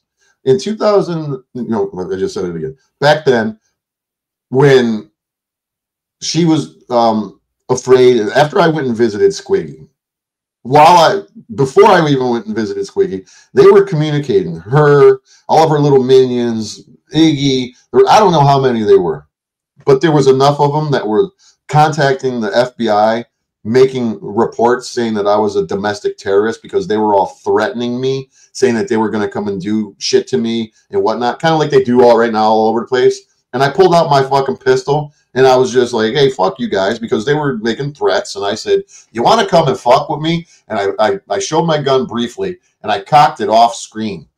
And you could hear it going, ch-ch. And I said, any of you motherfuckers want to come and fuck with me, make sure that you bring the right tools. Don't bring your knuckles. Don't bring anything to my fight, because you're going to end up with a bunch of fucking holes in you. And so they were claiming that I was a domestic terrorist. And that's why, the FBI came to interview me, not because they thought that I was doing anything wrong. They did it because Shauna wouldn't shut the fuck up. They literally told me, Shauna is a narcissist. And the best thing that you can do with a narcissist is to stay away from them and leave them alone. And I said, that's what I've done. I said, I haven't done anything. And he's like, well, she's literally fucking crazy. That's what John McNulty told me. The FBI agent here in Detroit is a cyber crimes fucking investigator. Him and another guy, I don't even know the other guy's name because the guy just sat there. And they recorded it on a little recorder. And I said, am I going to be able to get that? I didn't know that the FBI would dick me around. I should have recorded it myself, and I regret it because I filed a FOIA request in January of 2020. Well, this is now what? Coming up on January soon? 2026. It'll be 6 years. They've not given me anything. They've responded to my FOIA, told me it was going to cost this much. And I said, okay, Fill it up, finish it, and tell me how much it is. Crickets. Because I believe that Sean and the rest of them are part of Project Pogo or some InfraGard program through the FBI or some gang stalking, government sanctioned gang stalking program. And they won't reveal this information to me. So the best way to do is just ignore me. Yeah. But I could go on and on. But that's the reason why I had the FBI investigating me back in 2019. Because of Shauna, hell, as far as I know, Snafu Snaps could have been in on it, playing double agent, right? 007, you fucking clown. Me, 007. You're Snafu Snaps, 007. Oh, James Bond. James Bond. Wait a minute. Snaps. Snafu Snaps, Agent 007. The fuck out of here, you fucking piece of shit. And there's something coming. I'm not going to spill the beans because I'm going to let you do it, either you or Tarek. But there is something that I got that I gave to them. You inadvertently got it. I inadvertently gotten it, and because they thought I was someone that I'm not, and I didn't even know what it was. And the more I'm learning about this whole Pogo thing and all this stuff, all these agents of the government. Yes, I got an email that I shouldn't have gotten, and thank goodness you were CC'd. You were carbon copied. You were added in on the message. Yes, somebody CC'd me, and oh my goodness, y'all are going to see who has handlers, well, there's more than what was in that email. That's for sure. Yes. But we've had conversations. I've had multiple conversations with multiple people, and everybody agrees to. And I'm not talking about online folks. I'm talking about people that I know who have connections to people high up.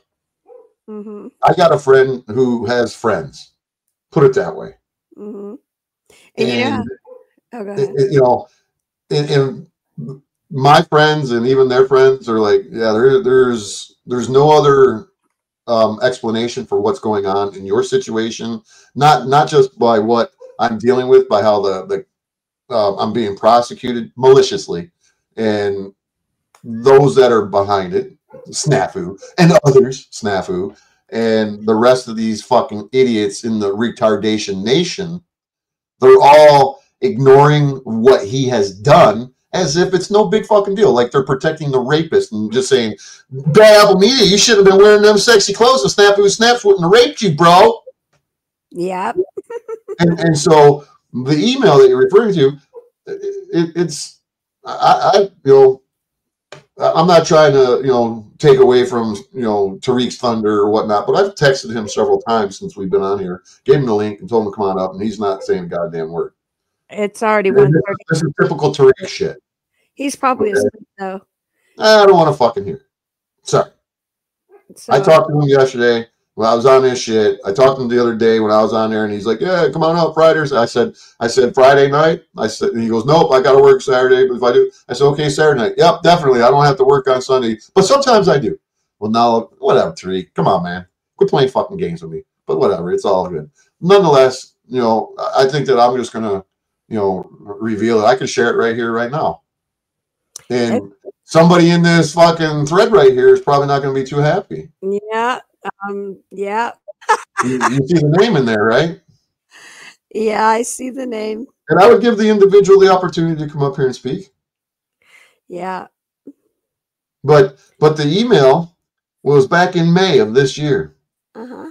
And it was originated through Bextra Large, as Retard King Stephen would say. Yep. Bextra Large was the author of this email. Yep. Hold on. I got to let my dog back in. It's 30-something degrees. Hold on. I'll be right back. Okay. So this email was from Bextra Large. You guys know who Bex is, right? I had Bex on this channel, on my channel. One day I seen her in the comment section, and I said, because most of you that lurk me and you watch me, You don't have a hair on your fucking ass to come on here. I'll give Hank some credit. I'll give Flow State some credit. I'll give, as far as coming on here, I'll give Bex some credit. I'll give a couple other people credit for coming on here, whoever it was. But for the most part, you know, this OTW fucktard, he's watching right now. Snafu Snaps, the bitch hoe motherfucker's watching right now. Probably What's Up Cynthia's watching right now. I could go on and on and on and down the fucking list.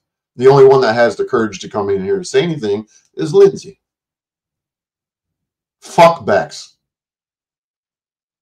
Fuck Bex. I bet you she's nowhere but in fucking special CIA fucking training. Or should I say Canadian Services Intelligence, whatever, the CSIS. Her handler probably said, you need to come for more training. Because she typed out a fucking email and included Lena in the email accidentally, bragging about getting a vacation to fucking Cuba because she's been working so hard for the agency. You remember that email, Hank? You remember receiving that email, Hank? Okay, I'm back. Well, I just said that Bex got a bonus for being such a hard worker for the agency, and she took a break and went to Cuba. Right? Now you know how. Who's accidental in that? Now we know that That's what I just told Hank, because he put in here, get well soon, Bex. And I say, yeah, fuck Bex. He said not that? She. Well, Bex is a fucking dude with a penis. Bex is gone right now, claiming that it. I refer to those as it. Yeah, you missed it, did you, Hank? It was in May earlier this year. Bex. So yeah, I'm sure you got it.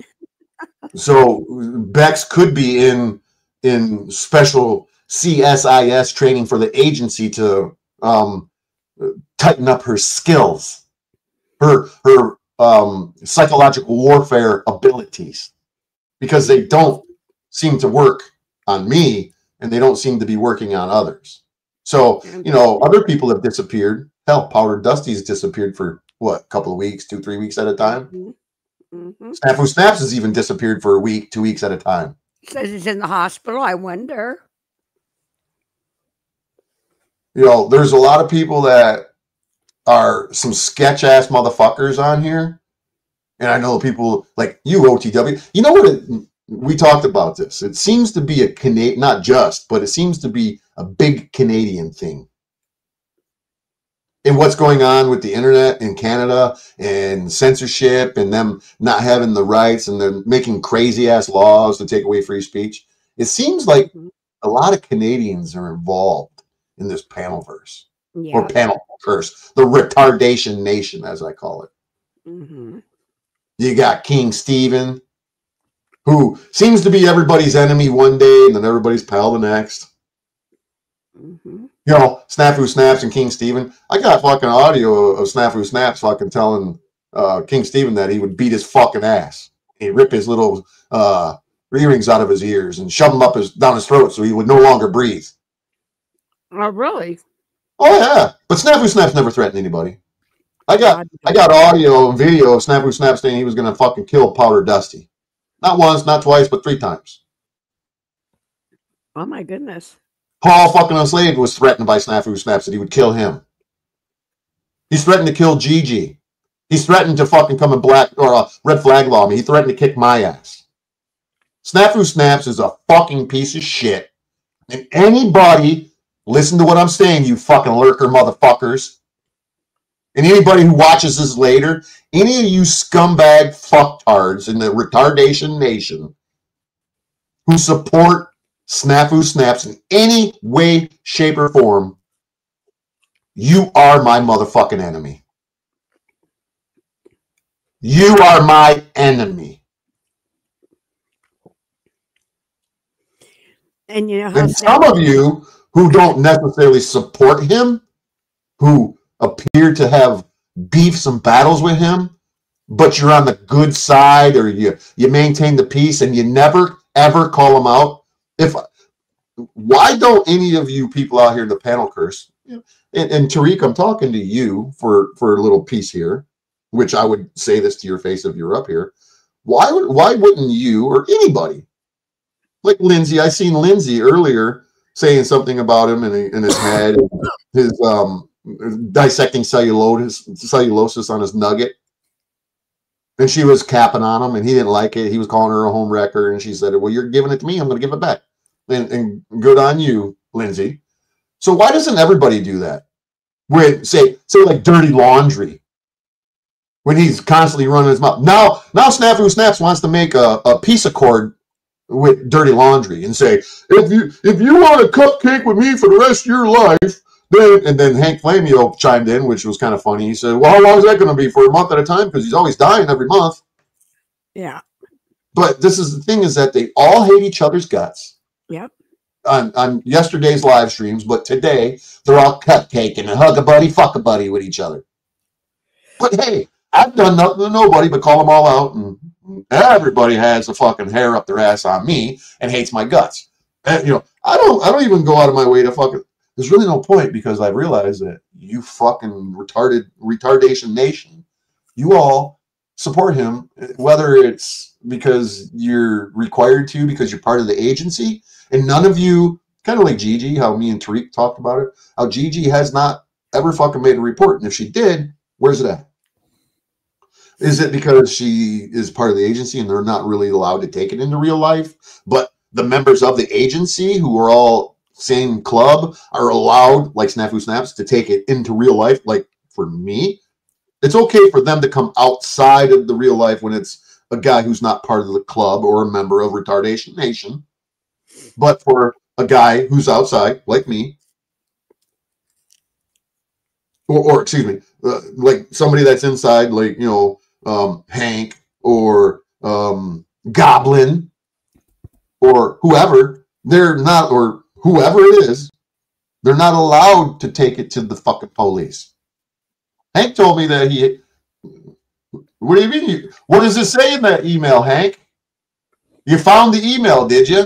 You don't find anything suspicious about that email, or do you think that anybody else would find it? Was it an innocent email?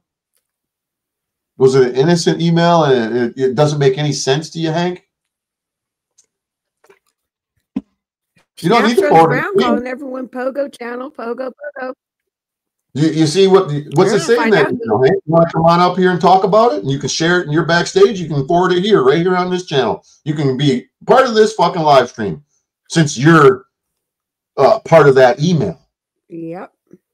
You're more than welcome to come up here and discuss it. You want me to send you the link, Hank? Just say the word.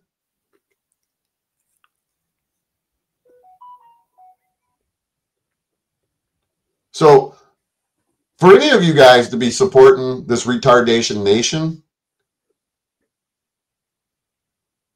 all you are to me are a bunch of fucking traitors to real, true freedom. Are you running around fucking, do it? No, it's all psychological warfare bullshit that you're all fucking playing. And you're attempting to destroy the First Amendment through using internet high optic tactics. And most of you go, oh, he's crazy. He's crazy. Oh, yeah, I'm crazy. I've been watching you all like a goddamn hawk for over 11 years. It's about 11 years. And it started with Facebook clowns. And then I came over to the YouTube and I seen what Marfoogle and the rest of the truther community was about. And I'm like, these motherfuckers are phony. There's something sketch about these motherfuckers. And then I got away from the truther community. And I went over to the First Amendment auditor fucktards. And that's when, you guys remember when Snafu Snaps decided to go and do an audit at a post office? It's because of me telling him that I've been following these guys. And I told him about Amagansett Press, which Amagansett Press for multiple years would go and fuck around at every post office that he could find claiming it's my rights to record in here. And, trigger the cops. Trigger the people that worked at the post office so they would call the cops so they could get content for their channel. And then I realized that all of them motherfuckers in the First Amendment community are a bunch of goddamn pogo channels, government operatives, and secret agents, whatever you want to call them. Literally working on behalf of the government. Not every single one of them, but it doesn't need, because those that are aligned with those that are working for the government are doing the government's job without them even knowing that they're part of the government program. And then there's gatekeepers in every community. So then I went from the First Amendment community, I went from the truther community, back up. I went from the truther community to the prison community. And that's when I met Mighty Mouse from the Street Beefs channel. And I went and met Jessica Kent, who now Mighty Mouse has over 800,000 subscribers on YouTube, but he can't get more than 200 fucking views. Jessica Kent has over 1 million. She's probably got 1.2 million subscribers right now.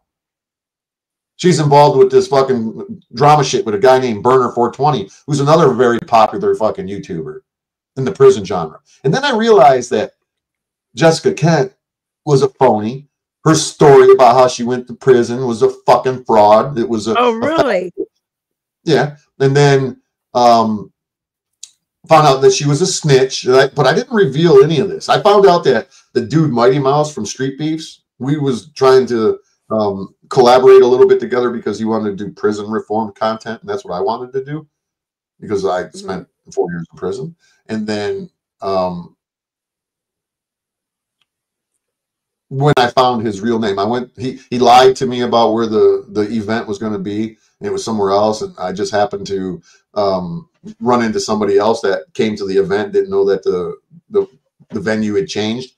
And I went there and I seen the dude, and he avoided me like the fucking plague. And at the end of the event, I went up to him. I'm like, "Hey man, what's up, fucking Mighty Mouse?" I said, "I'm fucking road to prison." At that time, I was road to prison, and I said, "Yeah, we've talked multiple times on the phone." And he's like, "Oh yeah, what's up, bro?" And I said, "Yeah." He goes, "Well, man, I didn't think that you would ever come here." And I said, "Well, I'm here." I said, "We're supposed to do an interview."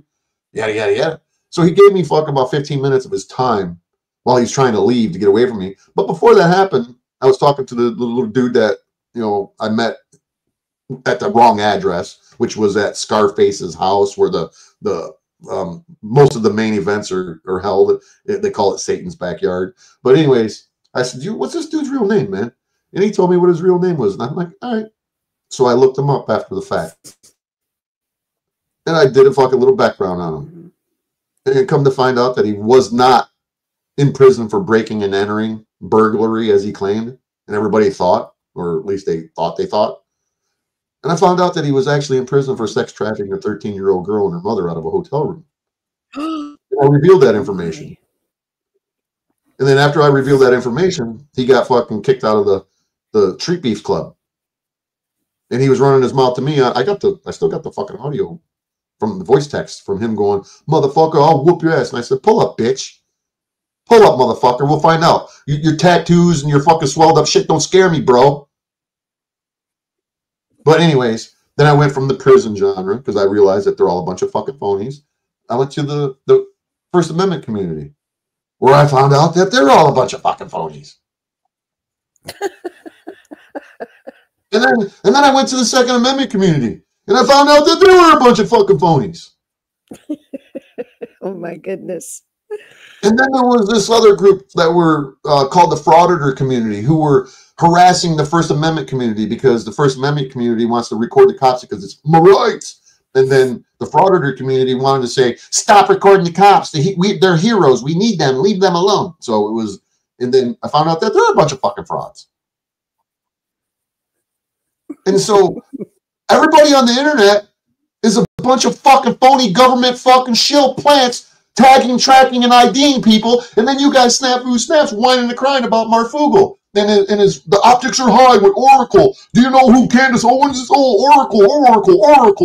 And it's like, he sounds like a fucking seal on the beach. Oracle. And it's fucking unbelievable. And then we get an email that shows who the real pogos are. Well, Hank Flamo has responded. He says he's on his way to work, but he does want to discuss it soon. Well, why don't you get a little? Why don't you tell all your peeps in that fucking email? So let's have a meeting. Let's get a hold of. Hey, Snafu Snaps, I got the email. They sent it to me. Bex sent it to me on accident. Dumb fucking hanging fucking bitch named Bex. That dude with a dick trying to pretend to be he's a chick. Because that's a fucking dude. Sent this email to LCJC. Bless you. And it says, yeah, I'm going to be out of town. If this is an emergency, contact my handler at the agency. But I've been rewarded with a trip to Cuba for my hard work. We gotta do more work on the go-go's and the po-pos.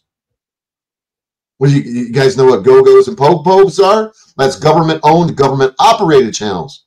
And you know what po-pos are? Privately owned, privately operated channels. Like me. I'm privately owned and privately operated. So they, being the pogos, privately owned, government-operated, they need to attack and silence people like me. People like LCJC. People like Tariq. I said you. And so these motherfuckers out here who got you all thinking that they're for freedom and freedom of speech and the optics are high and they're trying to do none of their content, none of their fucking content in any of the channels on the Panelverse have any, they call themselves truthers. And when I called OTW out for his bullshit claiming that, do you label yourself a truther? Yeah, that's what I am. I said, what do you call a truther? What are you, arbiter? What are you, arbiter of the fucking? They always get upset. This is the experience that I've had when I ask simple questions to these fake-ass government cocksucking fucking dick riders, call themselves fucking independent creators. They're not independent creators. They're controlled by the fucking optics of the government, whether it's the Canadian government or the United States government. And when I question them, they get their little panties in a twist, and the fucking material gets wedged up between their labia lips. Sorry, ladies. And they get a little upset because it's all dry down there, and they get rubbed the wrong way with their own little fucking G-string going up their butt cracks. Right, OTW? No, OTW changed up his whole format. You were mentioning earlier that Tariq told you. But yeah, OTW changed up his whole fucking format. After I continuously have harassed him, if you want to call it that. I wouldn't call it harass. I would call it pointing out the fucking optics of his bullshit and the content of his channel and his desire for shekels over truth. And then, so what does he do? He takes the video that I did and he watches it. And I knew that he would do it. Remember I told you that he did. He sat down and he wrote down every little insulting thing that I did because his little feelers were hurt. And he wrote down 4 pages in big block letters. Like you asked, did he type it out or did he write it out? You didn't say, did he grab a crayon and fist it and take the crayon and mash it down on the paper and go, he said I was a narcissist. He said I was ugly. He said I had bad teeth. He said I wasn't a good guitar player. And then so he writes down 4 pages and then he gets his really annoying fucking kid. Sorry, Lindsay. He gets his real fucking annoying kid. Doesn't matter if she's got MD or not. She's fucking annoying. Who wants to listen to that shit? But whatever. It's all good. I don't listen to it. I just turn it off. So he gets her on there going, yeah, well, can you believe what this guy said about your daddy? Yeah, Dad, you would wreck him. Again, I've never fucking threatened any of these fucking people to any type of shit. Tariq did it. He started some shit. I mentioned this to him the other night. I'm not saying anything that I wouldn't say to his face if he wasn't here. I'm not trying to start beef, but I'm just saying that he started wanting to, I'll box you. And then now OTW is so threatened by me, just me calling him out for his bullshit. His response is, you let that dummy come across the border over here and come and knock on my door and he'll be sorry. You don't know what I'm all about. And I'm like, why would he be? So worried about me coming across the border. It's so pathetic, so weak. Clearly, he is intimidated by me, or else he wouldn't have said something like that. Yeah. So I'm on a rant. Forgive me. It's okay. So Hank Flamo says, go to gamer software development communities. Their stuff is easy to verify. Hank, I don't need to go do anything. I don't need to go and take anybody's fucking bullshit. My natural gift, my ability to see, to hear, like, you know, how King Snafu, Jackass Zebra always says, those got eyes to hear, or eyes to see and ears to hear. I have the ability to see and hear and to observe. God has removed the veil from my fucking face and the scales from my eyes. I hear, I see, I know, I watch. I'm extremely hypervigilant, and none of you motherfuckers out here in the retardation nation, aka panel curse, are ever gonna fucking fool me into thinking that you're somebody that you're not, because I can smell shit from a mile away. And you're all shit.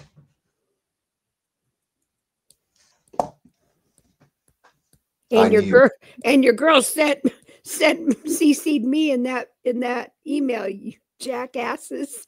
Oh my God. Now, how retarded is that? Oh my goodness. You want to know what the excuse is going to be? Let's discuss what the excuse are they're going to say. They're going to say, "Oh, she's in on it too." Yeah, well, that's a possibility. That's fine. Well, I already know one person that's going to start. She can't see that I'm like exposing everybody. She's going to say that I'm part of it, but I don't care. It is. Or they're going to say that, oh, well, we did that as a test to see if Lena was going to say something and make something out of nothing, and we just made that up. No. That could be a potential.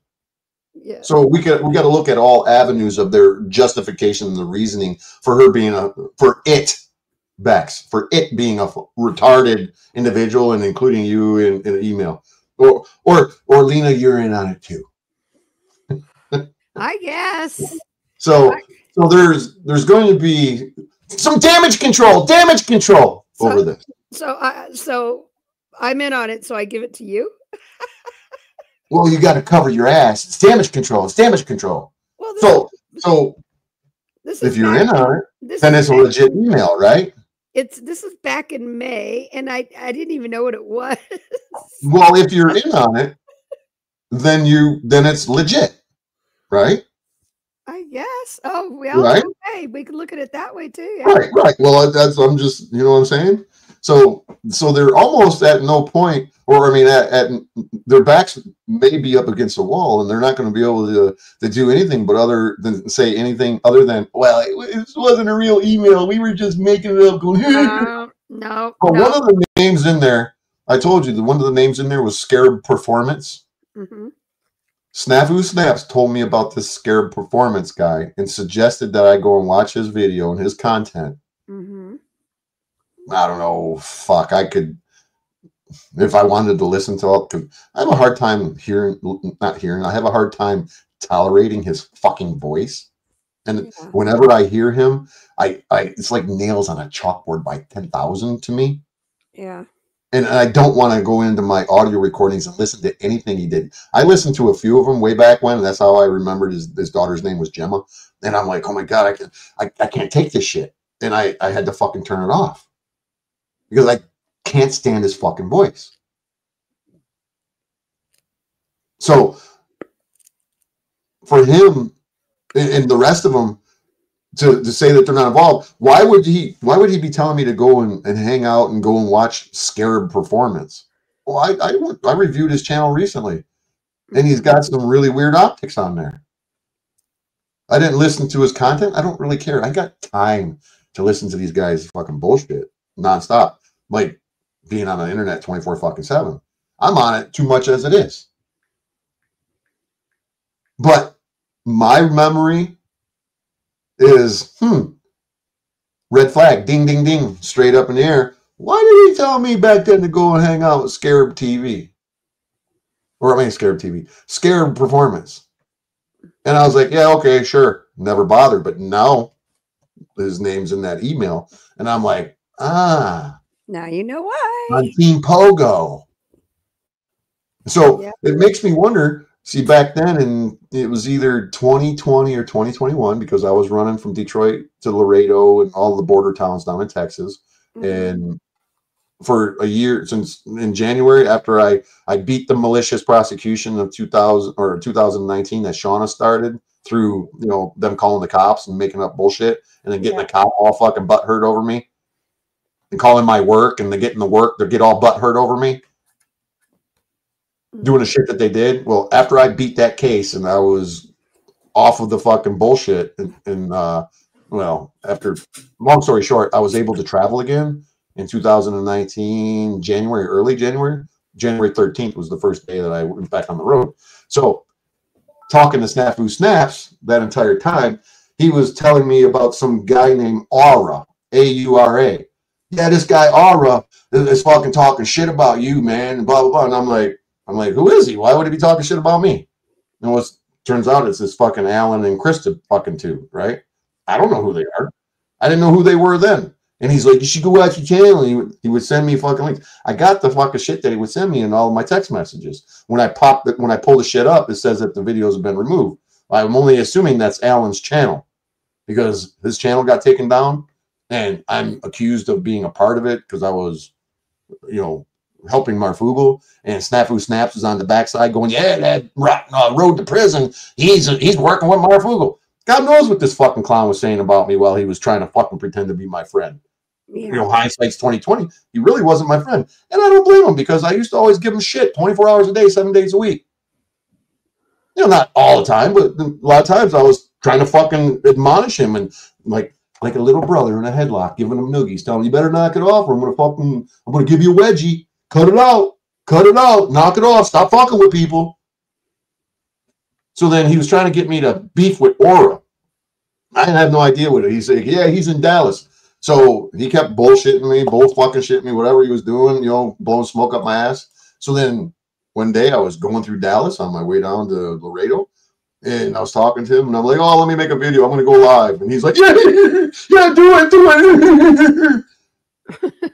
And so I made a video. I made it really vague, and I said, yeah, I hear somebody's looking for me. He wants to fight me. I got the video somewhere.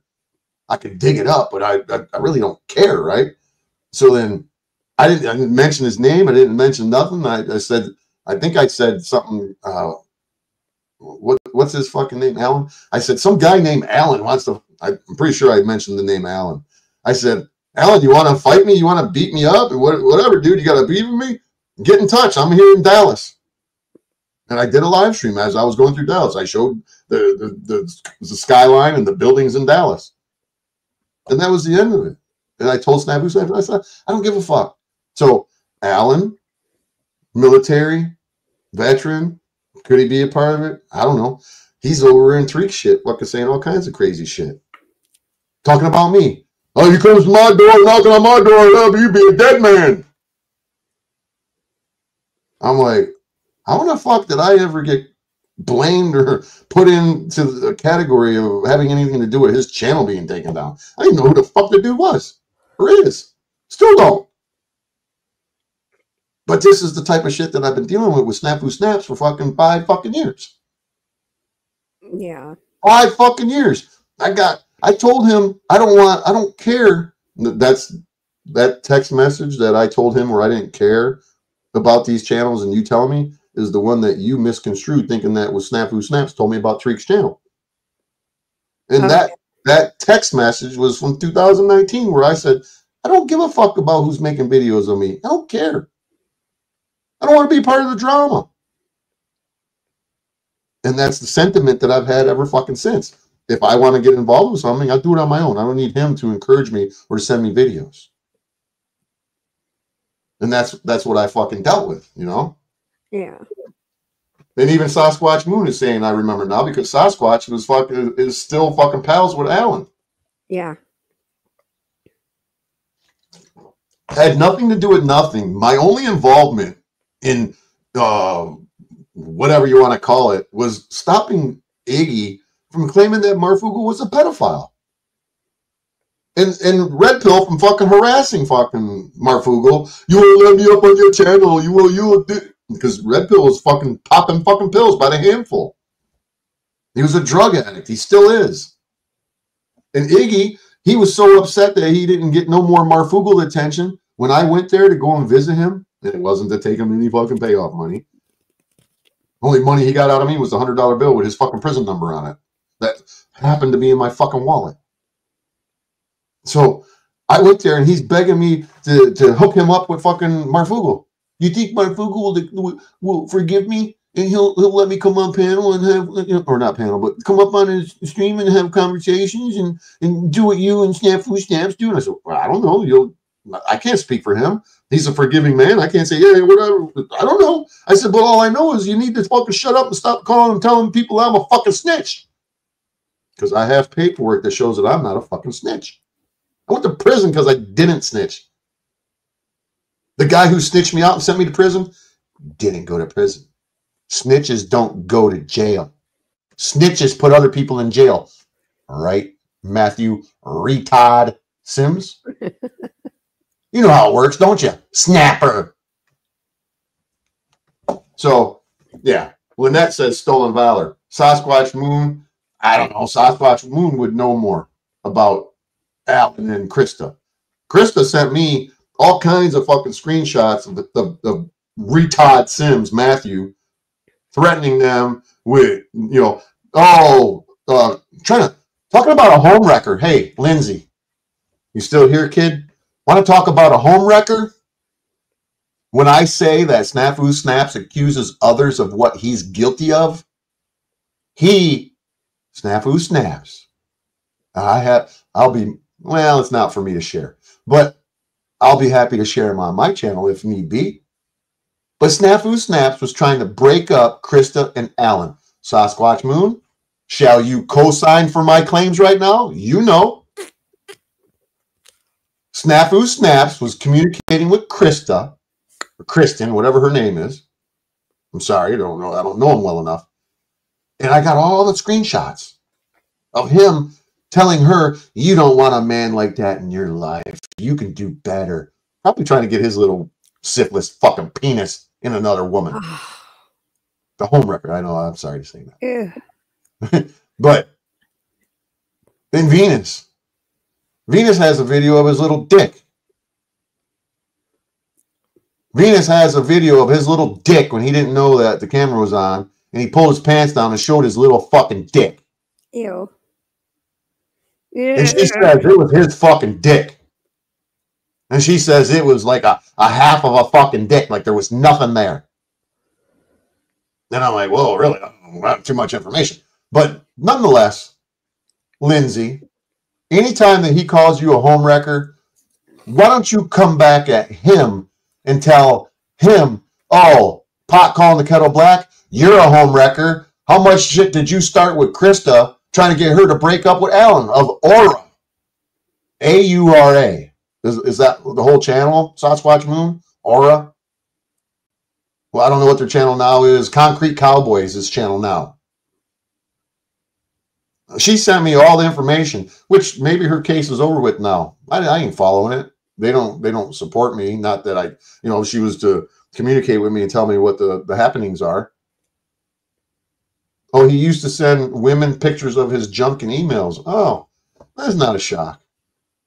Because, he claims, what was it, Lou Bass. Fuck you, Lou Bass. Anyways, Lou Bass, he's running his mouth about me like they all do. Because he's a Canadian fucktard, I think. Maybe I'm wrong. No, New York, excuse me. He's a New York fucktard. But he was running his mouth, the Snafu Snaps, and I thought it was pretty funny. He goes, Snafu Snaps, when was the last time you smelled, sorry, ladies, I'll say it politely, vagina? The Snafu Snaps wanted to tell him how much poontang that he gets, and that I'll text women right now and we'll see who gets what. No, he couldn't. Snafu Snaps has been laid in I don't know how long. He went to Texas and got a tattoo. Some people don't know. I can show you pictures of the tattoo that he sent me. And ironically, he got a tattoo. And when he went to get it, I said, wow, dude, why would you want to get that? It was a tattoo of a demon and an angel. No. Oh, yeah. And he got the tattoo. It was a you know, in my deduction of what that tattoo meant was that he's a two-faced motherfucker. Mm-hmm. One side of him's a demon, the other side's an angel. Yep. And I said, why would you get that, bro? That's an evil tattoo. It's cool. I like it. It says a lot about me. And I didn't let it register in my head at the time. And I'm like, yeah, that's pretty fucked up. I got pictures of it. He sent me pictures of the fucking tattoo. He's demon infested. And so I'm like, what the fuck? And you want to talk about him harassing fucking women and claiming that he's getting laid and then he could prove it in text messages? Well, I was gonna share text messages or on here, but I decided not to, out of respect for a particular individual. And she's probably gonna get mad at me for saying this because she's literally deathly afraid of this fucking guy and what he's done to her. Because I'll back it up a little bit. You know what he's capable of, Lena. Oh yeah.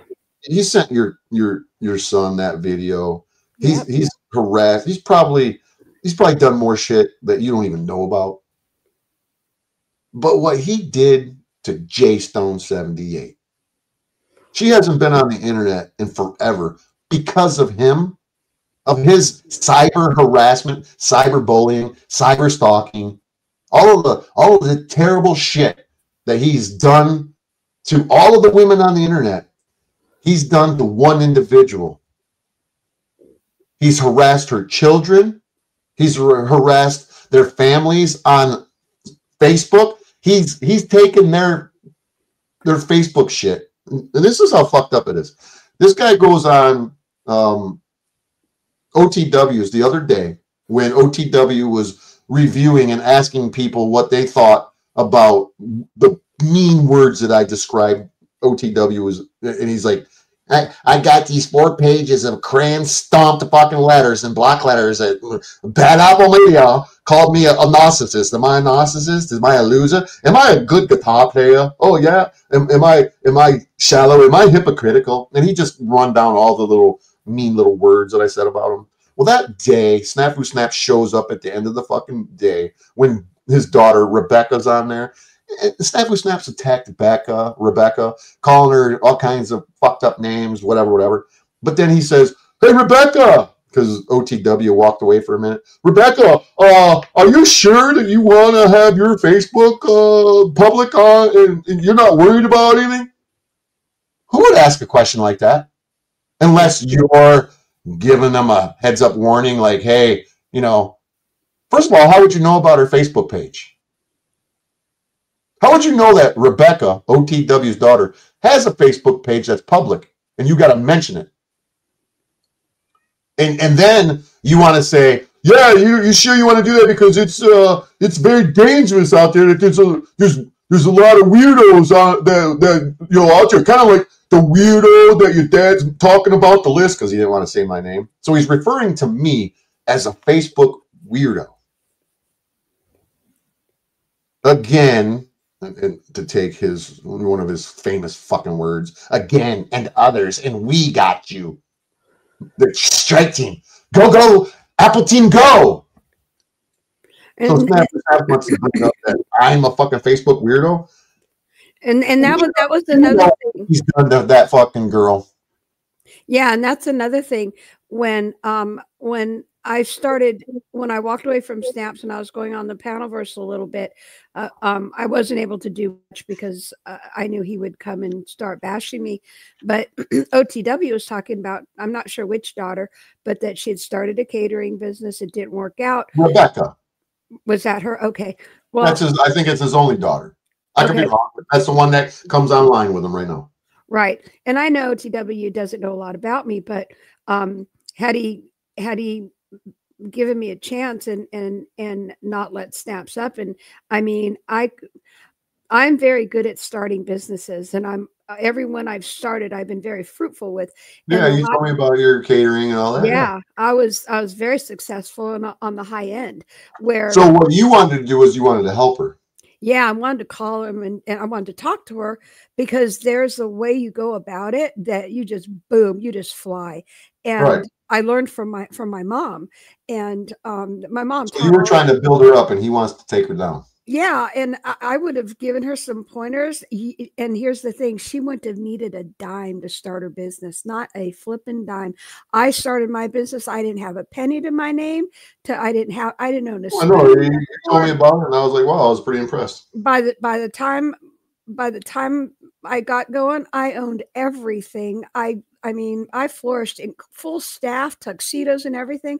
I flourished, and I was going to teach her how to do the same thing. She didn't need a dime in her pocket, and I could have helped her boom her business.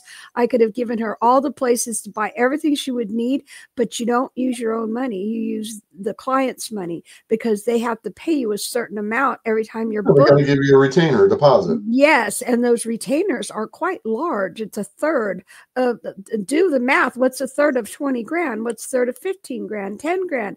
Do the math. That money is yours. And there's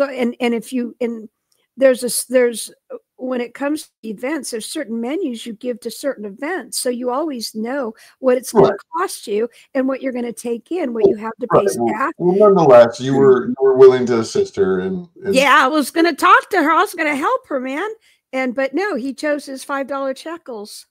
Right. So then not only that, but Snafu Snaps has attacked her, his daughter Rebecca, made fun of her diabetes and whatever else. You know, I don't even know what all he said, and I don't really care. But I've mentioned it to OTW, Patrick. How pathetic are you of a man where you chose shekels over the dignity of your daughter? And that's neither here nor there. But point being that I was getting on this was him referring to me as a Facebook weirdo, and like insinuating that I would do something to her on Facebook, you know, or a guy like me. But in all reality and factual fucking information is that this fucking dude, Matthew Retard Sims, aka Snafu Snaps, is a internet terrorist. It doesn't matter what platform it is. He, Matthew Todd Sims, sought retribution and revenge against J-Stone 78. Why? Because she had no interest in him in a intimate relationship.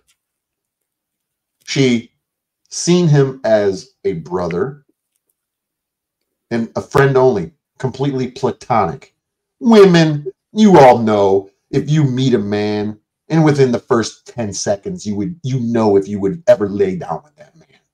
I mean, look at Snaps and look at a picture of her. It's not even about that. I know, but there's absolutely no way. I'm sorry. I agree. But going off of my knowledge, and Jay Stone, I apologize ahead of time, but you know what? I've had enough. I've had enough of him running around accusing others of being something that he himself is completely and wholeheartedly guilty of. I'm fucking sick of it. And I don't give two fucks if the panel curse wants to hear it or not. I don't give a fuck about the retardation nation. They don't care about me and my situation. That's it. Not that it matters. I'm not looking for sympathy. I'm not looking for any assistance. I want them to know the truth and to, maybe if they're good people, not align themselves, as they like to say. Not support the fucking guy. Not let him on every fucking chance they get. But they can do whatever they want. But getting back to him using Facebook as a weapon against others, especially women. He's gone into Jay Stone's Facebook page long before they broke up, the relationship. The word broke up was not appropriate. Before they stopped communicating, Jay Stone kicked him to the curb as a friend, and that was it. There was no sexual intention on her part whatsoever. But, you can trust that Snafu Snaps was trying to get that little syphilis dick near her. It was in his head. He was in love with her, and he still is. But a month and a half ago, I was doing a live stream, a random live stream, and I just mentioned, Snafu Snaps, you're a fucking lying piece of shit. You're a liar. You said that you would blah, blah, blah, J-Stone. And what did he do? The next fucking day, I could share it. It's on his shit. It's on Strike Crew. Snafu Crew Strike Team Go Go Go channel. It's in his fucking community post. Go look at it, anybody, if you're interested. And he's whining and crying like a little bitch about J-Stone 78 calling her a Jezebel and all kinds of shit. Because she didn't want to fucking have no sexual relationship with the fucking guy. First of all, he stinks. None of it. What woman, he claims he's got a plethora, a bevy of women that he's laid with. I can only imagine what they look like and what they're willing to sacrifice their own fucking dignity over. The dude wears a fucking hat because he's trying to cover up the stench from the pus that's in his fucking skull. So anyways, he's literally stalked J-Stone's children. He stalked J-Stone's family. He's created fake Facebook profiles claiming that he took their pictures, their photos, and created shit and sent friend requests to people he doesn't even fucking know that are on J-Stone's fucking family shit. And just recently, he's fucking done it. After I did the video where I mentioned him being a fucking scumbag motherfucker, J-Stone out of the blue gets a fucking a phone call from mental health agency out of Florida because they got a call, said that she was in distress and they needed mental health care because she was having bad thoughts. Gee, I wonder who could have fucking done that. Oh, shit. And so I've offered J-Stone to tell her story. She refuses because she is definitely afraid of this guy to a degree. But you know what? She's already got all of her avenues fucking covered, so when this motherfucker tries to fuck with her, he's fucking hit. She's been waiting for him to come fuck with her again since she kicked him to the fucking curb. Didn't want to be his friend no more.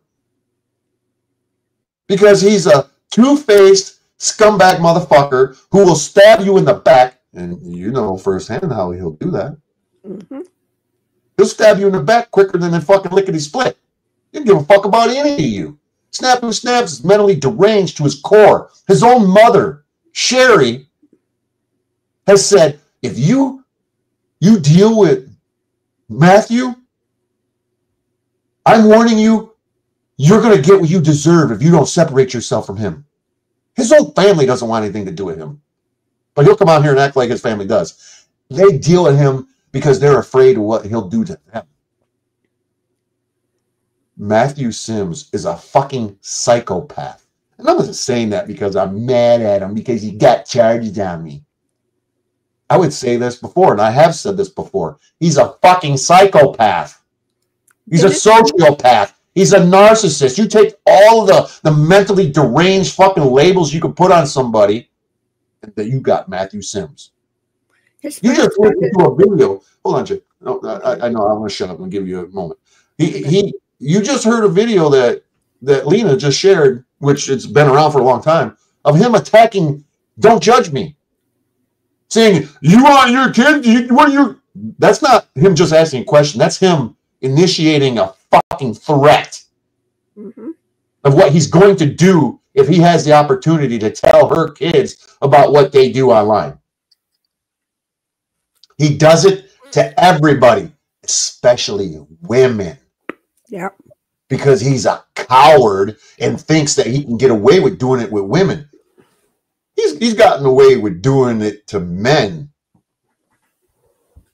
But he shuts the fuck up and wants to cupcake with them later. But what he's done to me, I'm shocked that he had the balls to do it. Because he knows me. He knows I don't take nobody's fucking shit. Especially that piece of shit. And what I know about him and who he is. And what he's about. I digress. I yield. You got anything to say, Lena? Well, he's as you can see, there's a pattern of him going after children and women. And women. And as far as Jay, you know, she doesn't want anyone, you know, she don't want any more harassment from him. She doesn't want to be harassed by him, but I do know that I want to say this because I know this for a fact. Snaps in his head caused a relationship in his head. He created it. He created it. There was never a relationship above and beyond what it actually was. Yeah, other than a friendship, there was never nothing between them. She's never kissed him, never held his hand, never ever claimed a relationship. And she would always tell him, "I love you like a brother," just like I say I loved him like a son. Okay, because I'm 20 years older than both of them. So she would tell him, "I love you like a brother." Big clue: when somebody says they love you like a brother or sister, there's nothing sexual between them. And I told him that. Yeah. But I tried to explain that to him man to man. He couldn't accept that. And so he's running around saying he wants to kill himself. He would tell me that, you know, I want to die. And Vlad Gruitz had to drive to Arizona because he was going to shove pills down his throat. I wish he hadn't driven down there and left him alone. But he was going to throw pills down his throat because he was going to kill himself. Now you saying that, you want him dead. No, he was wanting to take himself out. I mean, don't stop him. Let him. No, you saying that Richard Vlad wouldn't have done it. You're going to say, people want me dead. Well, listen, me and you talked about this earlier. People that really want to take themselves out, they don't announce it. They don't talk about it. They just go and do it. The ones that want I've got a box full of fucking memorial cards from my friends who've never fucking said a word about committing suicide. You just get the call. Yeah, they just do it. Okay. The ones that want attention, like Snaps, they call everybody, "I'm going to take myself out." For me, wowsy, wowsy, woo, woo. And he said it was because of her, because he was in so in love with her. So hold that thought. He wanted to commit suicide because of Jay Stone. Yeah. It might be possible that he uses that excuse. What was his excuse in 2019? In December 2019, when he tried to do it again, and was committed in a mental institution for doing the same thing. Oh, shoot. Well, so the second time that I know of, he's probably more than that. But the second time was in 2021, 2022, because that's when I stopped associating with him. I was like, this motherfucker's crazy, and I don't want anything to do with him anymore. This is the second time he's been in the mental institution. I've been trying to talk sense into him, and I'm not trying to jump in it, but when he got his Social Security money, he finally got about 10 grand in a lump sum in a couple of payments. He told me that he's gonna go get a tattoo, and I said, "Do you really need to go? How much is it gonna cost you to get a tattoo, Snafu Snaps?" "Oh, this guy's gonna give me a good deal." "Well, how much?"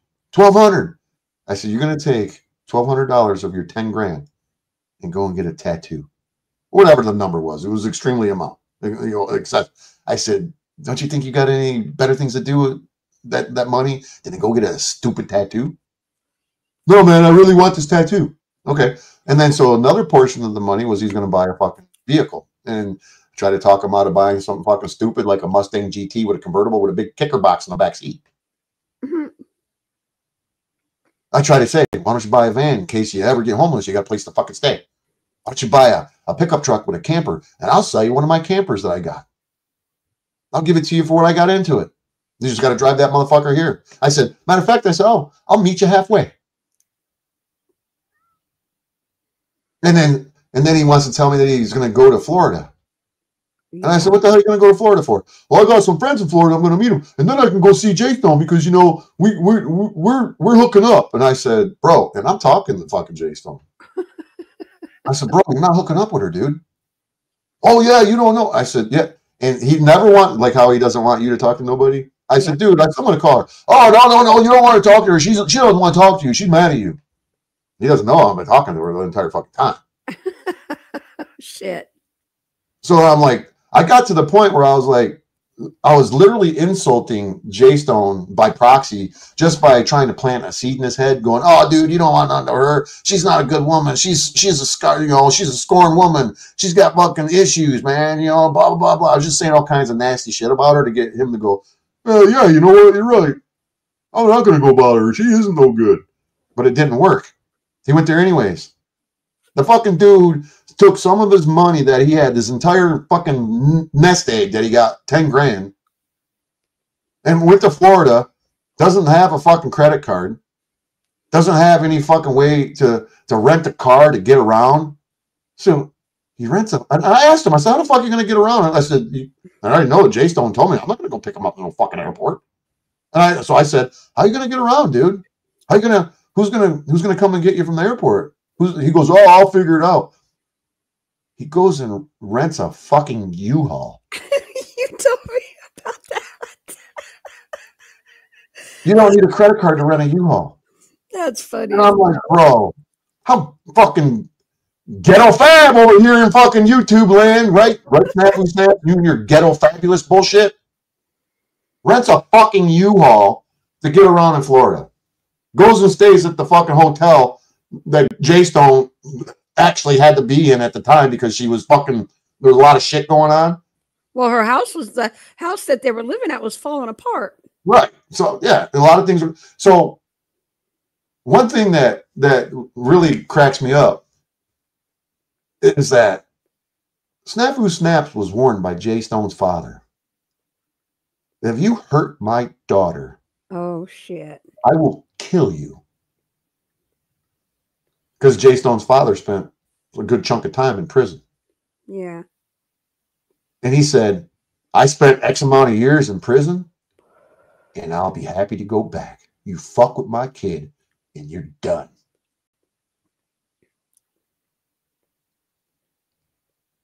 And I guarantee you, Snafu Snap's little fucking vagina dried up real quick.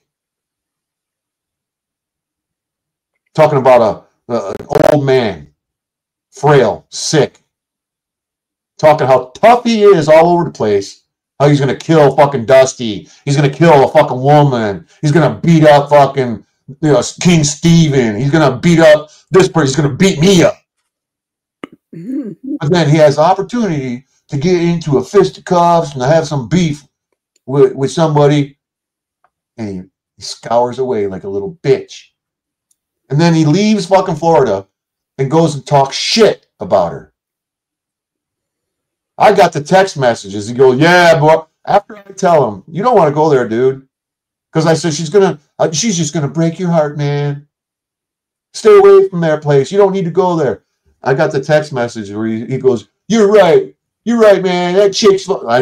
I didn't say she was batshit crazy. He goes, "That chick's batshit crazy, man." No, she's not crazy. She's pretty fucking intelligent to stay away from you. Yep. So me doing this right now, Snafu Snaps, you want to come on panel? Tough guy? You want to come in and defend yourself? You bitch ass motherfucker? He's a coward. Nothing that I'm saying is a fucking lie. He's going to go on to panels tomorrow and he's going to start talking about, "Oh, that crybaby." He's going to start fucking with Jay Stone. You fuck with Jay Stone, you're going to find out. You ain't fucking man enough to leave somebody alone. That has not. Lou Bass says, "When's the last time you smelled pussy, bro?" I got women, I get fucked all the time.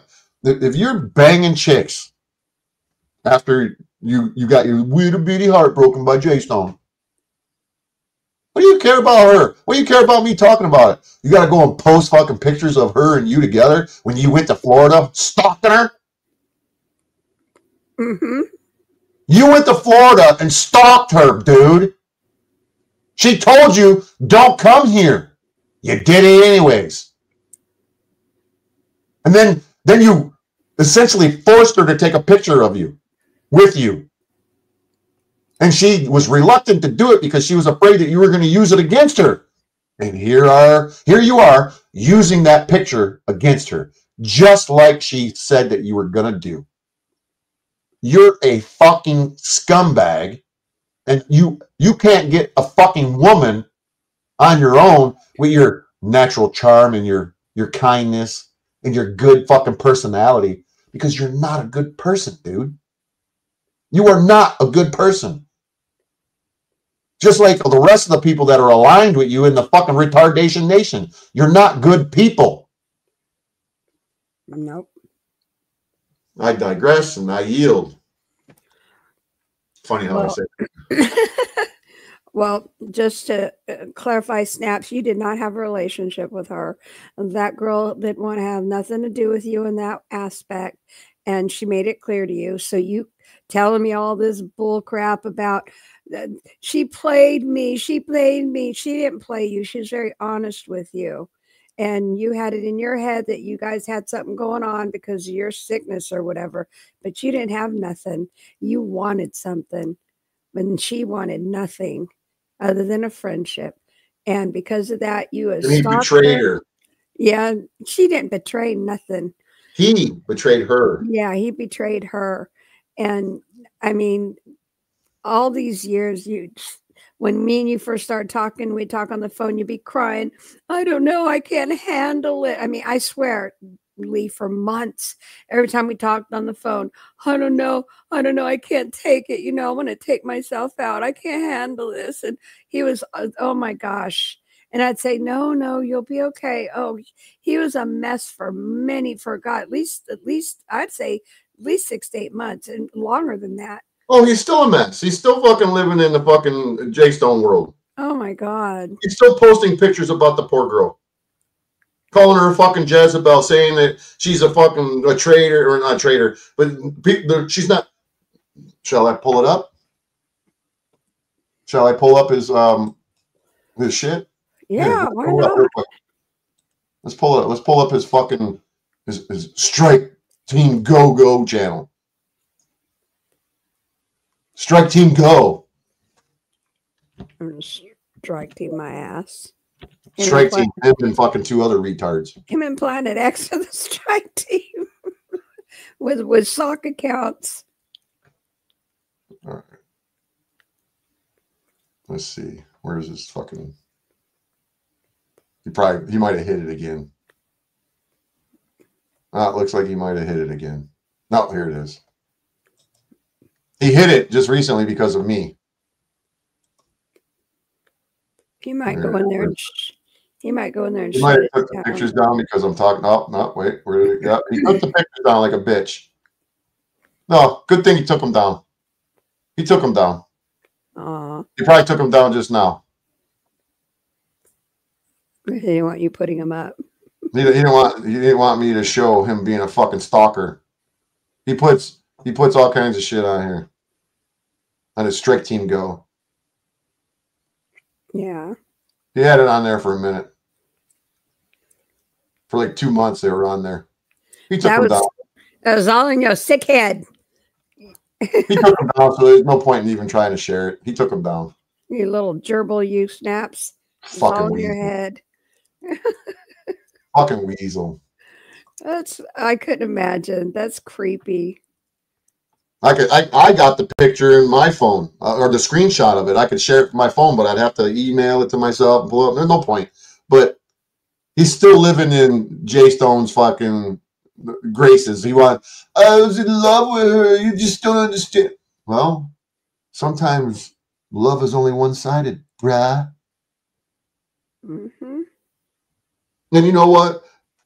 J Stone's probably going to be fucking pissed at me for doing this. But I told her. I got into an argument with her earlier today. And she's upset. I could share our fucking text messages. I could read them, but I'm not going to. I'm not going to fucking read our text messages. I could share our telephone conversations, but I'm not going to do that. I don't lie. I've never lied about anything ever. And everything that I just said was the fucking gospel. And if you got anything to say about it, Snafu Snaps, pop in. Go get you a sock account. Call me. You got my number, motherfucker.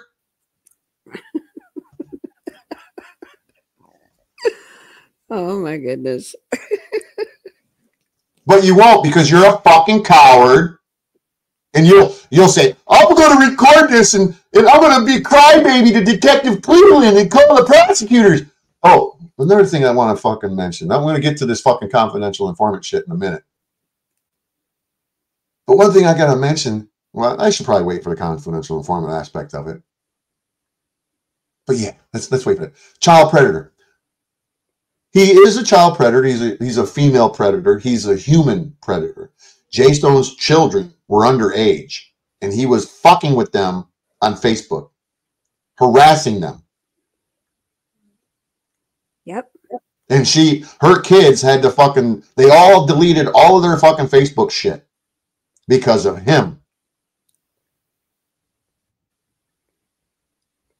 He is a stalker. He is the Facebook weirdo that he calls me. Anybody out there can ever fucking say, hey, Bad Apple Media, Leroy Stalin, you are a weirdo. You did this to me on Facebook. Bring it. And you better have evidence.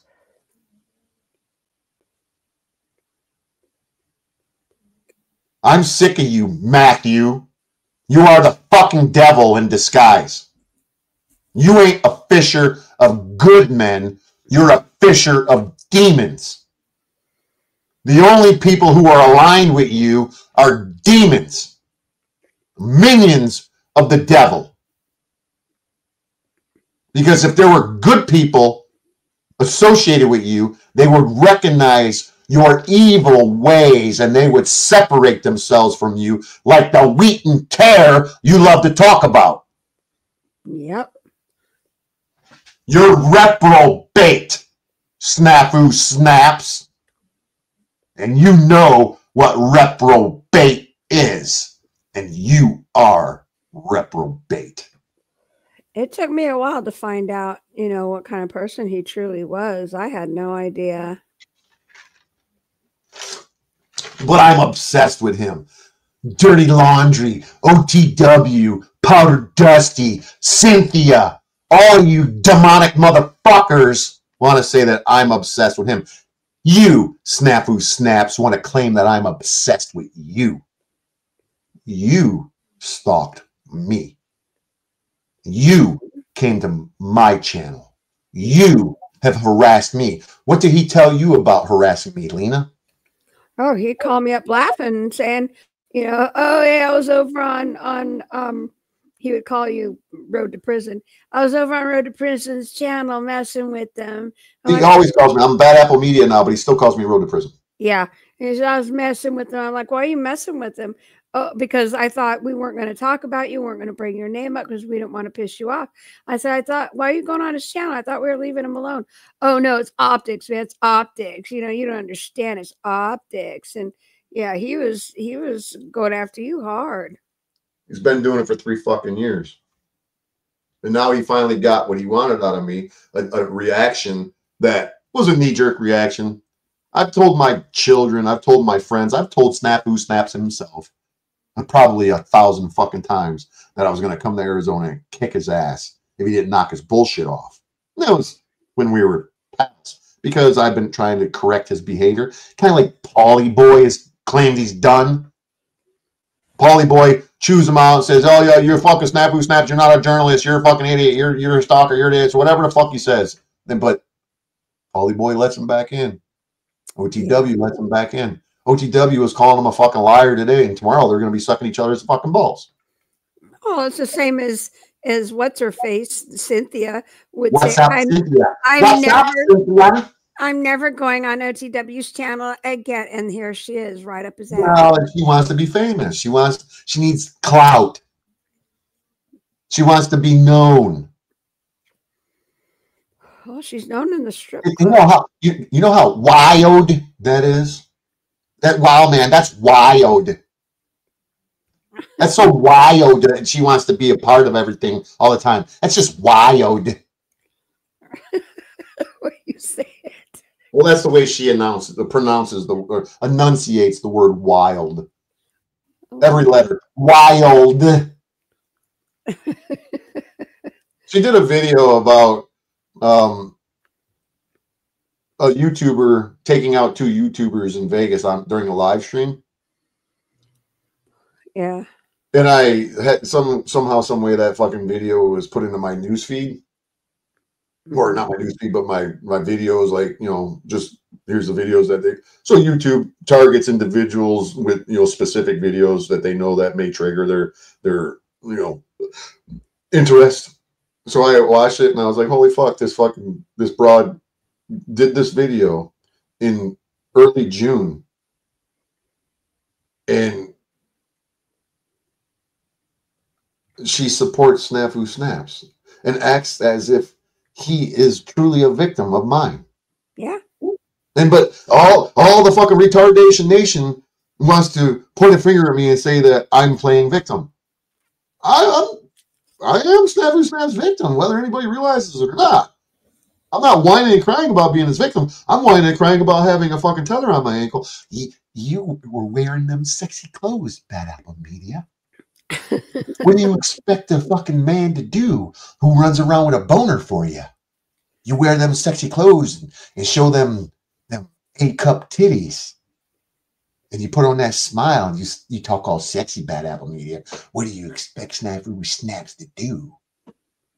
He's in love with you, bro. Aren't you, Snafu Snaps? You in love with me, man? Even Detective Cleveland said, I think you two have a secret love affair. And I said, motherfucker, I said, you better fucking, I said, he's got a love affair with me.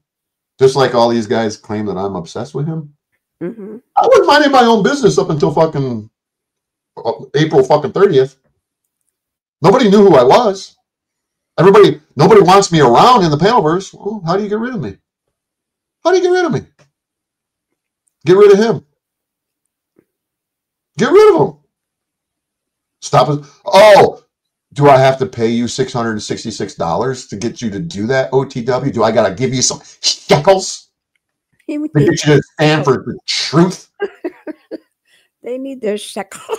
Shekel boy wants 666 shekels. Oh, that cracks me up. Fucking losers. So, shall we move on to the confidential informant aspect of this? Oh, sure. So, what did you, as far as your knowledge of Snafu Snaps, have you got any knowledge of any of the dirt that he's spewed on anybody? You know, like calling CPS on anyone, anywhere? And do you have? Oh, he's the one. He's the one that is called CPS on Marfoogle. He called CPS on Red Pill. He's threatened to call him on me. I double dog dare him to do that one because false reports will end you up in jail. Well, you know what he says about you and CPS, and that you're a terrible mom, and they're in your life. Why CPS? If they are, you explain it. This is him accusing you of having CPS in your life because you're a terrible mom and you deserve it, and the paperwork is coming for you. But is it? Tell us why CPS is in part of your world, if it is. Well, they're not in my life now, but when I got really sick, it's been almost 2 years now, but I gotten really sick, and the cable company came to put my cable in, and they did a welfare check on us, and because Jeremy was in the home, they were able to come in the home. Thank God, having him here. Well, back up. Well, the cable company did a welfare check on you? Yeah, because they came to put conduit in, and there was 4 of them, and so they did a welfare check on us because of the condition of the outside of our house, right? And so the cable people told the CPS that you needed a welfare check. Well, they called the police. The police came out, and I talked to the guy and the officer, and I guess just talking to me, he could tell something was wrong. So because I had my little boy in the home, they were able to call CPS. So CPS comes out, and they come in the home, and they see me laying there with the knock. My neighbor, his wife had passed away, and he knew I was having trouble breathing, so he loaned me his wife's oxygen machine. So they were like, "What's wrong with you?" And I said, "I don't know." And I said, "My husband died. I don't have medical anymore." And so they took me to the hospital, and they had to put 6 bags of blood in me. My body stopped making its own blood. So I love those ladies. I love CPS. You know, if you're not... Well, so what did CPS do to help you, or did they try to screw you? Or? No, they got me to the hospital, and once I came home, they had to put 6 bags of blood in me. I was in the hospital for like 4 days, and then when I get home, they come to visit me, and they're like, "How else can we help you?" And I said, "Well," I said, my husband passed away. I'd like to, maybe get my little guy into some therapy because he misses his dad a lot. And so they helped me with that. They helped me they drove me everywhere because I couldn't even drive. They took me down, and that's when I got on my. You live in a small town, so it's a little more personalized service. Yeah, I live in a small town, and the people out here, they're just amazing. And so, and I just turned the right age to get on my husband's Social Security. So they drove me everywhere. I mean, they took me shopping. Oh my God, they assigned. So CPS was out of the picture now. Now they let me hold up there. You can say you're not going to answer it, but when you went to the hospital, who took care of your little guy and your older little guy? They assigned a gal to come over and help me, and she helped me do everything. She's the one that drove me everywhere. And then CPS closed the case on me, and they assigned a different agency that help families. It has nothing to do with CPS. They just referred them. Don't even mention the name. I won't. But I mean, they'd take me everywhere. They take me to my doctor appointments. They'd take me just anything I needed. They were just so helpful and just so wonderful. And then so then I get better, and then I start having trouble with my little guy, right?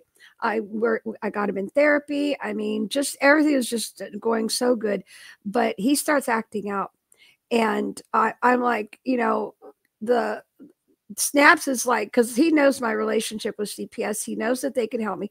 He goes, "Well, you tell me you have such a good relationship with them. Why don't you ask them to help you, with your son?" And I'm like, "No, I don't really want to do that. I can deal with him." Well, his behavior was getting worse and worse. And if you know anything about autism and spectrum children, they can get violent. They get moody. Hold on there. I don't know. Hold that thought. I don't know much about kids on the spectrum, but there was an unfortunate situation that happened with Dirty Laundry's father, where a 6-year-old girl who was on the spectrum, autistic girl, got out of the house. Yeah. And was wandering down the street and walked in traffic, and Landry's father hit her, and she passed away. And that's not murder. That's not killed. That was an unfortunate accident. So I don't know much, but I know some things about autistic children that they could be problematic. Yes. Some more and some less than others. Yeah. And so, a lot of things like that were happening. And so, Snaps was like, I mean, he could have played this out and been a good guy, but he wants to be an asshole. But, he kept saying, you need to call him, you need to call him. So finally I bit the bullet, and I called my CPS worker, and I said, "Hey, I'm having trouble with my little guy." And she's like, "Okay, we'll open a case. And if we open a case, we can get him over here into this hospital." I'm like, "Really?" She goes, "Oh yeah, it's the best hospital." So they open a case. I get him over there into the hospital. They diagnose him. They get him on the right meds. I mean, life was great. He comes home. Everything's going fantastic. And then Snaps pulls the bullshit, and he calls my son and does what he did. Sends him the video. Yeah, sends him the video. That your mommy's not your mommy. Remember me and you having this conversation when you first told me this, and I told you, do you know why Snafu Snaps did that? Because I walked away from him. Oh, you told me because... Well, that part of it. You told me that he sees the relationship that I have with my boys. And because when he would call, I'd be making him dinner, lunch, breakfast, whatever time we were talking. I mean, he saw how attentive I was to my children. And you loved him. That you do love him. That I do love my Jeremy. I mean, I adore that little boy. It doesn't matter that he didn't come from my body. I adore him. And what else? And what else did I relate it to? And you said that he probably attacked him because he hates that he was not loved in the same way. That his real mother abandoned him, and that's what I was being a mocker. And I feel real bad for Snafu Snaps. Well, I used to, not no more. But then that's when I said, yeah, his mommy and daddy didn't love him none, and they threw him in a trash can in fucking Arizona, and that's where he's been ever since. And and I was mocking it, but I was essentially, literally pointing out the fact that he has deep psychological fucking issues from his abandonment that his biological mother, I'm not even going to talk about the father, but his biological mother did by kicking him to the fucking curb, throwing him in the trash. Yeah, and I would never. So he is lashing out at anybody that he sees. It doesn't matter whether you and your son, he'd have done it if it wasn't, you know, the situation that it was. He lashes out at anybody and everybody who gives him any hint of abandonment. Well, it's like he did to Jay Stone. It's like he did to me. It's like he did to you. Anybody that stops associating with him, you become an instant enemy for life. And he will do whatever it is that he can do to destroy you, your character, your reputation, you just hurt your heart, you know, all that shit. So that's why, in my dime store psychological opinion, that he attacked you and your son, specifically him, because he wants your son to feel the pain that he's felt his entire life. He's so shallow, so narcissistic, so evil that he would try to push his feelings, his broken feelers onto an innocent little boy who was lucky enough to have you in his life to take care of him and to show him the love that everybody deserves. And unfortunately, Snafu didn't get it from his biological mommy, but he's gotten it from Cherry, his or his adopted mother. But Snafu Snaps treats that woman like shit, calls her a bitch, calls her a cunt, calls her a whore, says he can't stand her, fucking hates her guts. And I'm like, that woman, really? I said, wow, I can't believe that you do that. As she loans him her vehicle when he had none. He'd call me. I'm like, how are you driving? He pays his phone bill and buys him groceries. Oh, yes. Gives him money so he can buy fucking dope. Yeah. Probably pays portion of his fucking rent. His adopted mother and her husband couldn't get him out of their house. They had to sell it, didn't they? They moved out of it and went and got an apartment and let him stay in that house and told him, you need to fucking find somewhere to go. You need to take care of something. And he stayed in it for at least 4 years, 3 or 4 years. And then he was telling me, oh, they're about to lose it. They can't. And I said, what? And so he told me, and I'm like, wow, you're pretty fucked up, bro. And they ended up selling it to get him out of it. Yeah, I remember he called me once. He's like, my effing bitch mom, that effing cunt, she's kicking me out of the house. And I'm like, why? I don't know. She's a fucking cunt. I mean, he told me. Maybe because you're a grown-ass fucking man. Oh, my gosh. I've been out of the house since I was 18. I've been on my own since I was 17. I mean, I did when I left my first husband. I mean, I did move back in with my parents for a few months, but then I moved out my own apartment soon after that. Once I got stable and I started working in corrections and stuff, I went and got my own apartment again and stuff. So I did need a little bit of help for a few months, but well, that's all right. I know in my heart of hearts that if Snafu Snaps would have decided to step up and raise his daughter as a single father, and whether he could or couldn't work, whatever, his family would have supported him in any way, shape, or form that they could to assist him in raising her and giving her the proper life. But clearly they don't want that little girl in his life. That could be more of the reason, because he is a child molester. I'm saying that you're a child molester, Snafu Snaps. And that's why that little girl is kept away from you. Yeah, you child predator, you. And you don't have a relationship with Sherry, your adopted mother. She doesn't even speak of you. Yeah. She's embarrassed of you. Yep. He's got another adopted fucking family member. A younger brother. Oh, I didn't know that. And he is the apple of her eye. Oh, he's probably a good boy though, too. Oh, he's an amazing kid. Yeah. And so is his sister. She's an amazing woman. Snafu Snaps is a failure and a disgrace. He should have been left in the desert. Should have been left in the trash can at the Grand Canyon. With this little dot. with his Joe Dirt hairdo. Well, so anyways, to get onto the confidential informant aspect of it, Mm-hmm. you know what he's capable of doing and contacting CPS on you or threatening you with it, contacting CPS on Red Pill News Dispensary. Him and Shauna were probably doing it together, contacting the CPS on Marfoogle, contacting the animal control on Alan and Krista, contacting constantly. He probably called the fucking police on Glenn fucking Monday. Yes. When Glenn got the bomb fucking he probably called the fucking, he's done it on everybody. When Gigi had a job, I don't know if she's working now because she had gotten sick, but when she was working, he called her work and they laid her off. Well, they figured it out because he said that she was supporting pedophilia and stuff like that. So they put her on leave while they investigated. Yeah, he did that to Gigi, called her work.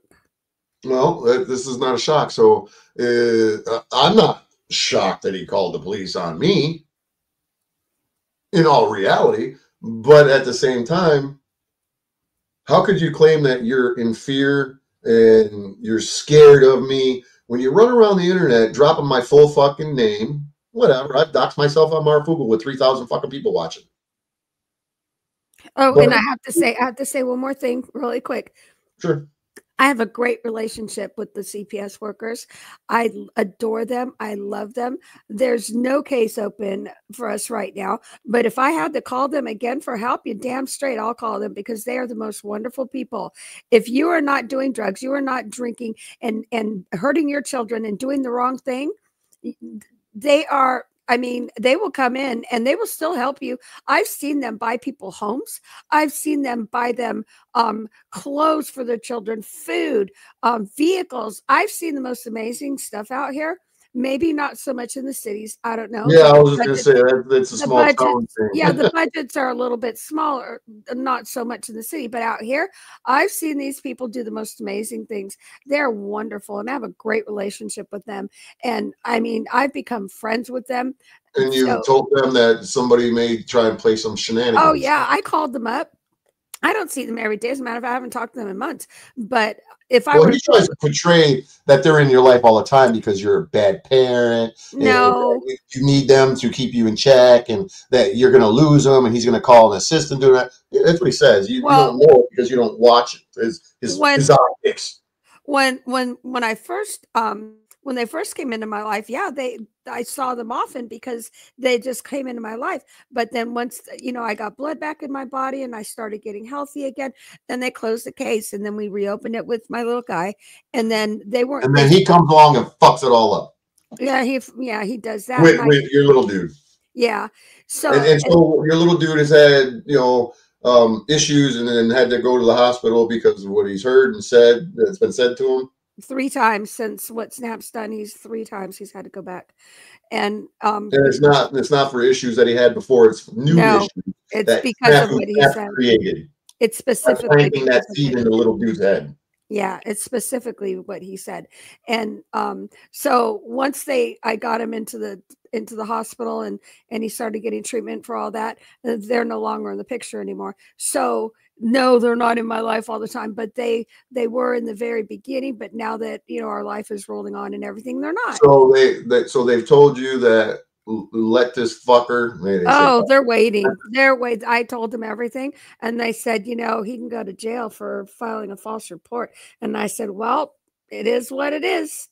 And they said, well, let him call us, let him do it, because they know me. The chat's open, Joe Moore. They know me. They know what my life is like. They know what kind of a mother I am. My son's in therapy. I mean, I take him, he goes every week. I take him to the doctors every week. He's on the wrestling team at school. I'm in contact with his principal, his counselor, school nurse. I mean, I'm on it with this little boy. So go ahead, call him. They'll laugh their asses off. Well, they won't laugh their asses off, but they'll take care of it for sure.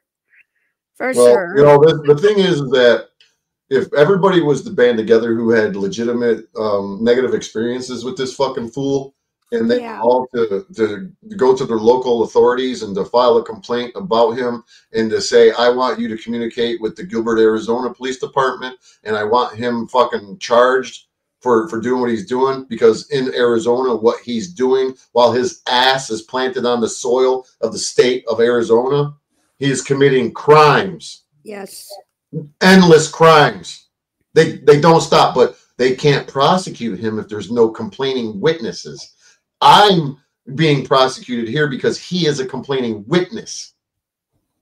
Even though his claims are bullshit. No, they're not bullshit. I said what I said, but it doesn't matter because what I said was free speech. There was no intent. There was no furtherance of my threat, if you want to label it a threat. I have free speech and said, I'm going to kick your ass if you don't leave me the fuck alone.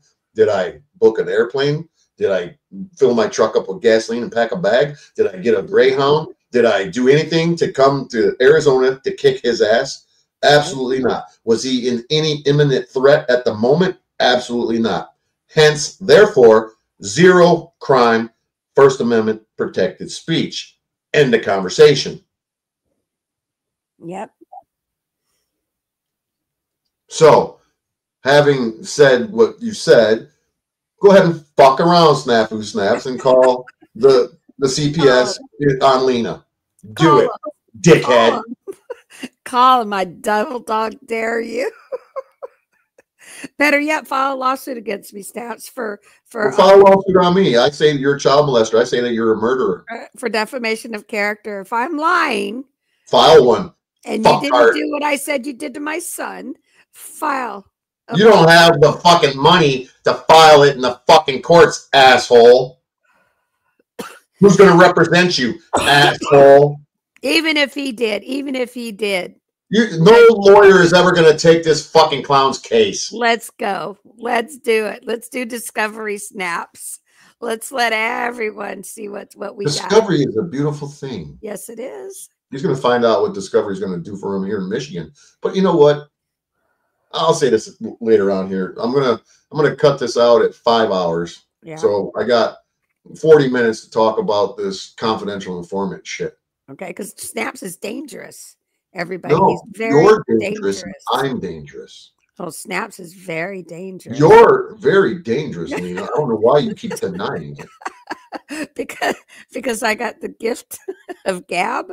You got the gift of knowledge. I got the gift of knowledge. You know who he is. You know what he's about. Oh, yeah. I'm a dangerous man. Not because he's physically afraid of me.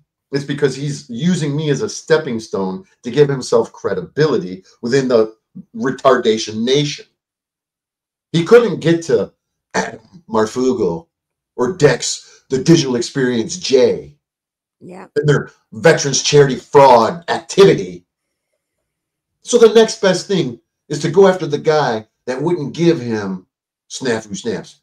Me. I wouldn't give him my audio recordings of Marfoogle TV and me having conversations. Then I said, no. Just like I haven't shared our telephone calls between you and me. I haven't shared our text messages between you and me. I haven't shared them with anybody. The only time I've ever shared them is when somebody lies upon me and I needed to prove that they're a liar. I haven't shared anything with Venus. I haven't shared anything with Snow. I haven't shared anything with any of you fucking people out here. And that's not who I am. So when it gets down to the nitty gritty, I got integrity. Yes. I got fucking couth. I got respect for others, even though some people don't respect me. But that's whatever. That's on them. Like my boy Kid Rock says, you got a problem with me? That's not my problem. That's your fucking problem. You defended me and my son when all of them were complacent and listening to his rhetoric and allowing him to talk trash about us. Exactly. You know, I don't need any recognition or props for it or nothing. It's just doing the right thing. Well, I appreciate it very much. I didn't think it out and go, I think I'm going to go live. It just come out because that's the right thing to say and to do and acknowledge it. And so for him to tell everybody that I'm obsessed with him and nobody questions him. Nobody says, hey, why is Lena a dangerous woman? Why is Bad Apple Media a dangerous? Nobody questions his labels and his claims. Mm-hmm. They just go, oh, it's one of two things. Oh, that's just Snafu Snaps. That's just what he does. Or they'll go, oh, really? Right. That's what I mean. It's one of the things that they do. Lena's dangerous. Really? Yeah. It's like, are you fucking kidding me? Yeah, I've been online and I've made a few waves, a couple of ripples in the bullshit fucking flowing in the river of garbage coming from the Panelverse. But hey, that's my Bad Apple Media character. You guys want to be entertained, don't you? So when I entertain you, you know my form of entertainment. But hey, when Snafu Snaps entertains you with something, all kinds of bullshit that's much worse than me, you love it. Give me shekels. I'll keep them around. Shekels, shekels, shekels. Well, you guys were okay with keeping me around if I was going to give you 666 shekels. Right? Oh, wait, Landry, you was okay with me flipping the bill for you to come to fucking Michigan and hooking you up so you come here and record it for the upcoming trial. You're okay with that. But no, when I say things that's the truth and it strikes the fucking nerve and your body goes zing. Mm-hmm. Was it the dopamine hit? Is it the truth factor that's fucking twisting your fucking brain in the mush? Oh, danger, Will Robinson. Danger, Will Robinson. Does not compute. Does not compute. Whatever it is with you fucking clowns. So nobody wants to know the truth about what he did to me. All they care about is what clothing I wore so he could rape me. And so where I'm at now is fuck these Retardation Nation members of the panel curse. They can all go fuck themselves. I don't give two shits about any of them. They're not worthy of my time. And frankly, as narcissistic as it sounds, they're not worthy to walk in my fucking shadow. I'm nobody special, but I'm better than they are. That I can take to the fucking bank. Yep. But at the same time, they need Snafu Snaps for content. They need me for content. They need you. They need Tariq for content. They need their shekels. They got to get them shekels. They need each other for content. The best content that they can come up with, other than the drama amongst themselves in the little fucking circle jerk soap opera that they have every fucking day for how many years, is for dirty laundry. And by the way, dirty laundry, I'm the one that pointed out the Snafu Snaps that your old lady and your kid are out of your life. He jumps on my fucking tail, just like he jumped on my tails about the things that I said about Tariq. So you want to blame somebody for getting Snafu on your balls about your old lady leaving you? You can thank me. Not that he didn't have an inclination or notion, but once I pointed it out, he was like, yeah, well, the president, he's absolutely right. I'm going to start fucking with Landry. Yeah, whatever. You want to come on YouTube and you want to play games? Play stupid games, win stupid prizes. You want to come on the internet and tell people that your daddy fucking was involved in a fucking hit and run and ask fucking Gabe to keep your secret? Win fucking stupid prizes when you play stupid fucking games. I know better, and I separated myself from this motherfucker and didn't want nothing to do with him because I know what kind of piece of shit he is. So, me having audio tapes of Marfoogle has been his fucking kryptonite. Yep. He can't see straight. He stays up late at night. Maybe not right now because he knows it'll never fucking happen, but in the beginning, he spent countless fucking ways trying to fucking come up with, oh, I'll do this and we'll do this together and we'll deal. He had every fucking avenue, every aspect, every fucking wheel and deal opportunity he could come up with, fucking trying to present it to me. And I said, take it and shove it up your ass. Pretty much. Not interested. My audio tapes are my audio tapes, and they will never leave my possession until I'm damn good and fucking ready to do it. And it will be on my motherfucking channel if I ever decide to do it. It sure as fuck ain't going to be my fucking content on your fucking channel. What is his content? What is OTW's content? What is Landry's content? Everybody else's content. But when I pointed out that they're all a bunch of fucking circle jerk motherfuckers, what does Landry do? He takes a camera out into the streets and starts recording stupid ass shit like it's fucking content. Oh my. Well, good for him. At least he got outside and got some fresh air and put some sunshine on that fucking pale ass skin that he's got. And then he, you know, sucks it up and has a fucking an argument or makeup. They hate, love, hate with each other. Him and OTW and Snafu Snaps. And now Snafu Snaps wants to cupcake with Landry and make a fucking permanent deal. You know, when that first information come out that Snow was sharing backstage and everybody's fucking live streams, now he's all mad at Snow and Snow's a target. And she was sharing his vehicular manslaughter charges from 2000 when he was 17 years old, claiming, that ain't me. That's you. You're a fucking murderer, bro. That's you, bro. You're a fucking murderer.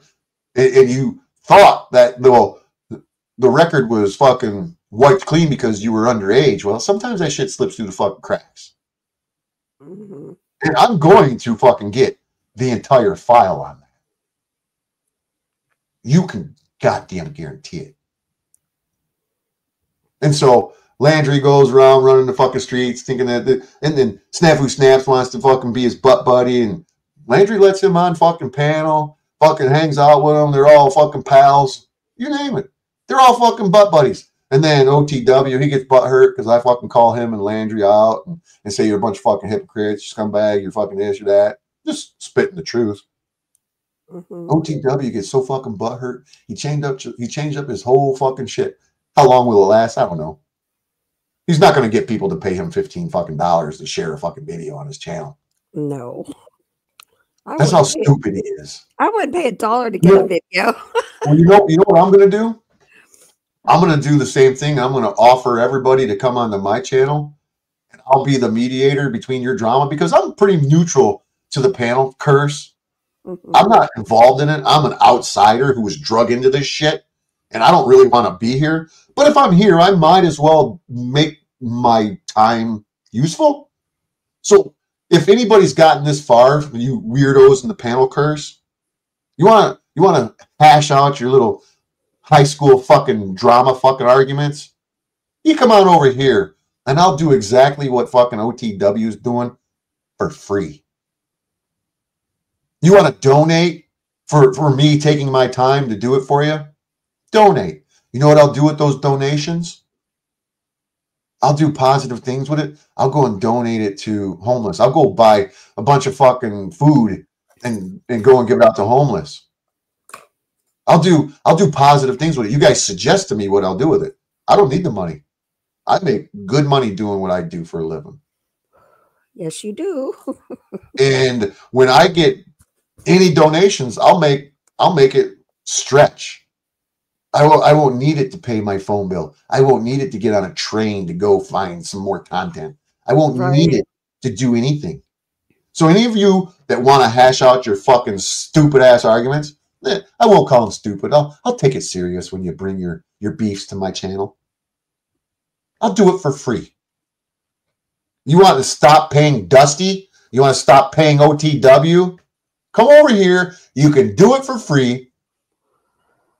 And if you want to fucking donate to a good cause, not to my bill paying, I don't need milk or bread, Patrick, OTW. I don't need to pay my fucking rent. I don't need to pay child support, Landry. Yeah. I'll take any of your donations and I'll make it fucking a positive thing. So how's that, y'all? Anybody? Clip this. Free debate Moderation over here. I'm neutral. I don't have any fucking, I don't like any of you. So I'm completely fucking neutral. So is OTW charging to do it?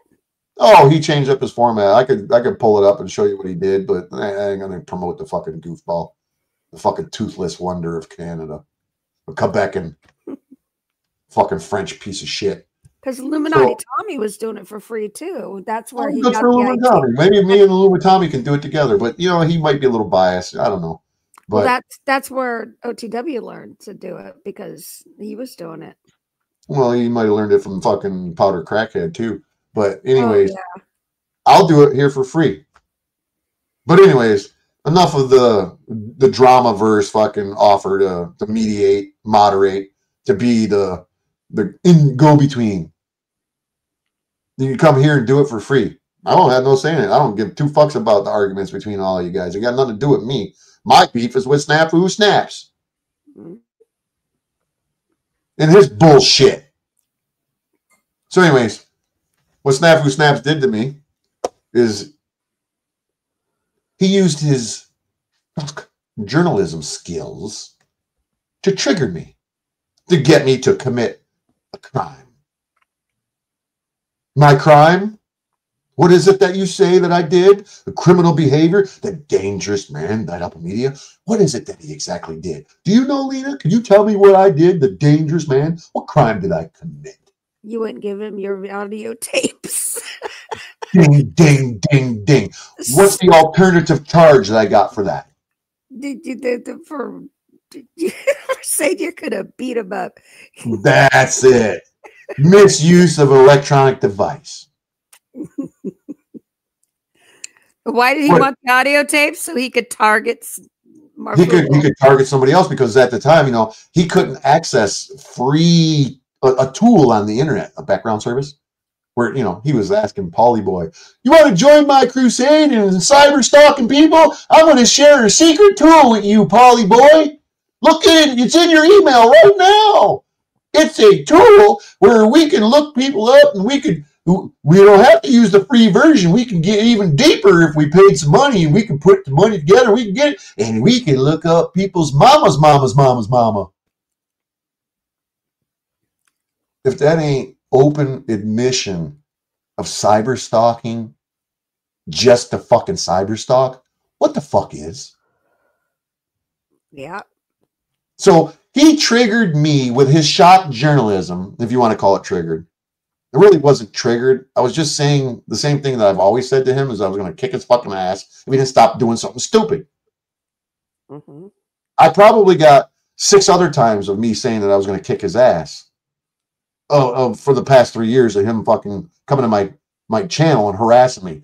You got Lynette and Rip Curl and Tony in here and confirm that, can co-sign my fucking claims. I don't need him to, because I don't lie. But I've told him multiple times after I cut ways with him that if you don't fucking stop it, I'm going to fucking kick your ass. I swear I'm going to punch you in your mouth. I've said all kinds of things. And when we were pals, when I was communicating with him on a regular basis, I probably told him that I was going to come to Arizona and kick his ass. Well, if I was a guy, I probably would have gone there and kicked his ass. Well, I got better things to do with my time and my money. I know. Why would I beat him up? What good would it do? He's still going to be the asshole. Once an asshole, always an asshole. And you look at life he's leading, what's going on with his brain and everything. I mean, the guy, he's suffering on his own. Sorry for him, and I would never go and beat him up, really. It was just a figure of speech. I know. But hey, you want to play victim, you play that fucking role, bro. Make sure you do it right and make sure that you made the right decision. And when you bring your little bitch ass here to fucking Michigan on November 20th, be prepared.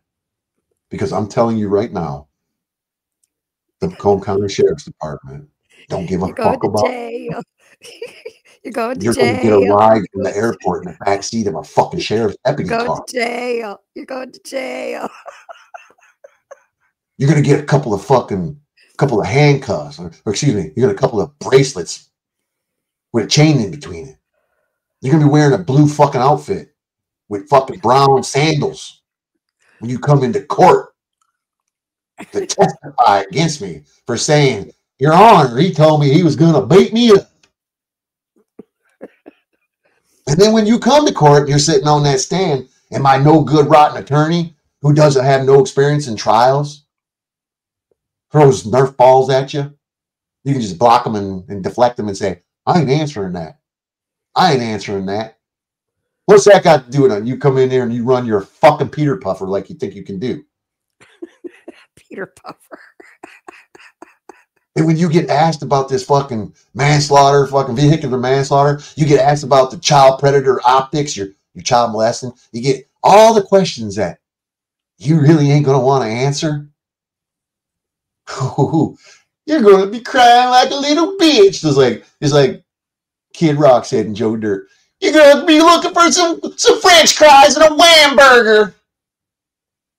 Hopefully that didn't break up because I noticed my microphone breaks up if I say things too loud. You're going to be looking for some French fries and a wham burger. A wham burger. You're gonna ask the deputy, when I go back to jail, is it going to be lunchtime? We're going to get French fries and wham burgers?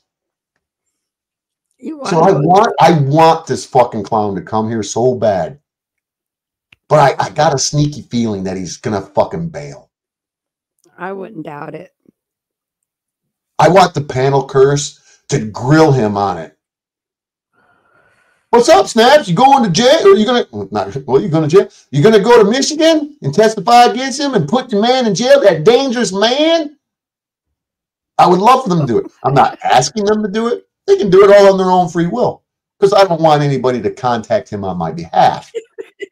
And showers. Because then he'll call he'll say, and he had people ask me if I was coming to Michigan. He's contacting me through third parties.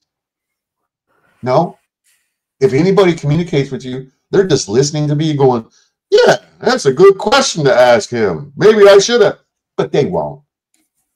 Because they're all aligned with you. Because you're all part of that CSIS club that the email says. You know, the agency where you all got handlers. When Snafu Snaps talks about my team of researchers, maybe he does have some FBI fucking, connections through InfraGard or through some NGOs that are working with InfraGard. If nobody knows what InfraGard is, look it up on Google Meister. InfraGard. INFRAGARD. It's Intel CoPro 2.0. Intel CoPro was the FBI's program to infiltrate groups or programs or people or networks to expose them for their anti-government rhetoric. Yeah. Their propensity to violence. Well, they had to shut that down. Wink, wink. And they would never have started another program called InfoGuard. Now, would they? And Snafu Snaps would never be a part of that. Oh, no. He would maybe never would be a part of it in 2000 when the internet just started taking off and they already had this plan and they said, well, Matthew Todd Sims, you could go to prison for 15 years for killing that fucking innocent person when you're pulling out of that private driveway high on marijuana. You killed somebody, you murderer. How about if we give you a deal and you sign over your life to keep your ass out of jail? And you work for us when the internet gets really fired up. You're on call. You're going to be part of our InfraGuard program. Snappity snaps. And you ain't going to get paid any money to fix that clutch or to buy you a computer. You're going to struggle and you're going to make it all on your own. And ain't nobody going to pay you any shekels other than some stupid sucker simps who feel bad for you and send you a little bit of PayPal or Cash App money. And you're going to suck the government's dick. And you could even call yourself Snafu. Situation normal? Oh, fuck them. Because you played stupid games while you was smoking dope. and got yourself all hemmed up. And now your soul and your existence belongs to Big Dada. Oh, I wouldn't be anywhere near the mark now, would I, Snafu Snaps? Huh? I wouldn't be nowhere near the truth now, would I? Isn't that some crazy psychological conspiracy mumbo jumbo? It's not a theory. There's no way. That's not true. It's not him. That person that they're talking about that murdered somebody in that accident, where a guy with the same name as me with 2 T's in Matthew and 2 M's in Sims. How rare is that? Oh, there's only one person in the entire state of Colorado with that name and that birthday. It just happens to not be you that was charged. Was it, Snappity Snaps? Well, guess what, Snaps? Come to Michigan. Sit your little syphilis fucking ass in your graft. You had a skin graft and peeled some ass off of your fucking body and put it on your head. Bring your little butt head, literally, and sit on that witness stand. Raise your right hand and be that fisher of men. Separate yourself from the wheat and tare. You tell the prosecutor that you tell the judge that you swear to tell the whole truth, nothing but the truth, so help you God. And then you answer the questions that my shitty ass attorney, who can't defend me from your little attacks, asks you while your little butt's on that stand, boy. While I'm recording it all, to share on my YouTube, to share on Twitter, that's what I want to see. On Instagram. I will buy a motherfucking billboard for $3,000 a month and say, want to watch a retarded motherfucker stick a fucking foot in his own mouth while he's sitting on the witness stand trying to make me look like I'm a criminal? Watch Snafu Snaps here on this channel. You don't know the fucking shame that I'm going to bring upon you. Bring your bitch ass to Michigan. You might have a pass. You might get away with your stupid bullshit in the panel curse, in that little echo chamber that you're all sucking each other off in. You might have a green pass, a green light, and get away with it in there. But there's a whole lot of internet. There's a whole lot of internet. And I'm going to travel around and I'm going to find the biggest groups of people. And I'm going to let them all know where they can find a video of Snafu Snaps. And go watch one of the dumbest motherfuckers that they could ever fucking see on the internet get exposed by Bad Apple Media. You want to expose people? You want to call people out for their bullshit? You want to be a shock journalist? Well, guess what I'm going to be?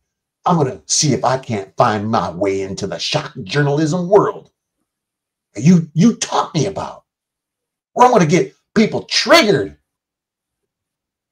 so they commit some silly ass fucking accusations on you and say, hey, you're going to be the talk of town. You're going to be the talk of every small town I go to. I'm going to go to churches and say, you want to see what a hypocrite, backslider, fucking reprobate motherfucker looks like?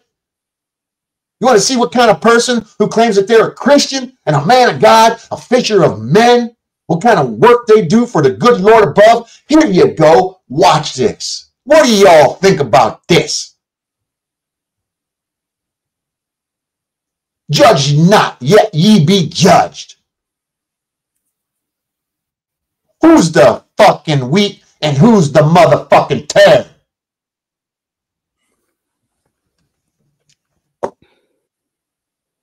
I think we all know who the wheat and tare is. No, yeah. Some people are just afraid to admit it.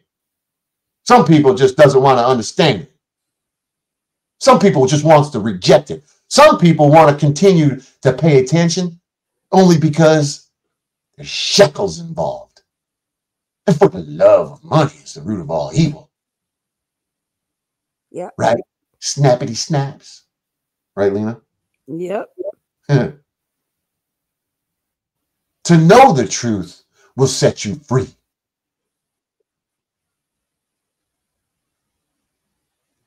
You ain't a fucking fisher of men. Not godly men. You're a fisher of demon.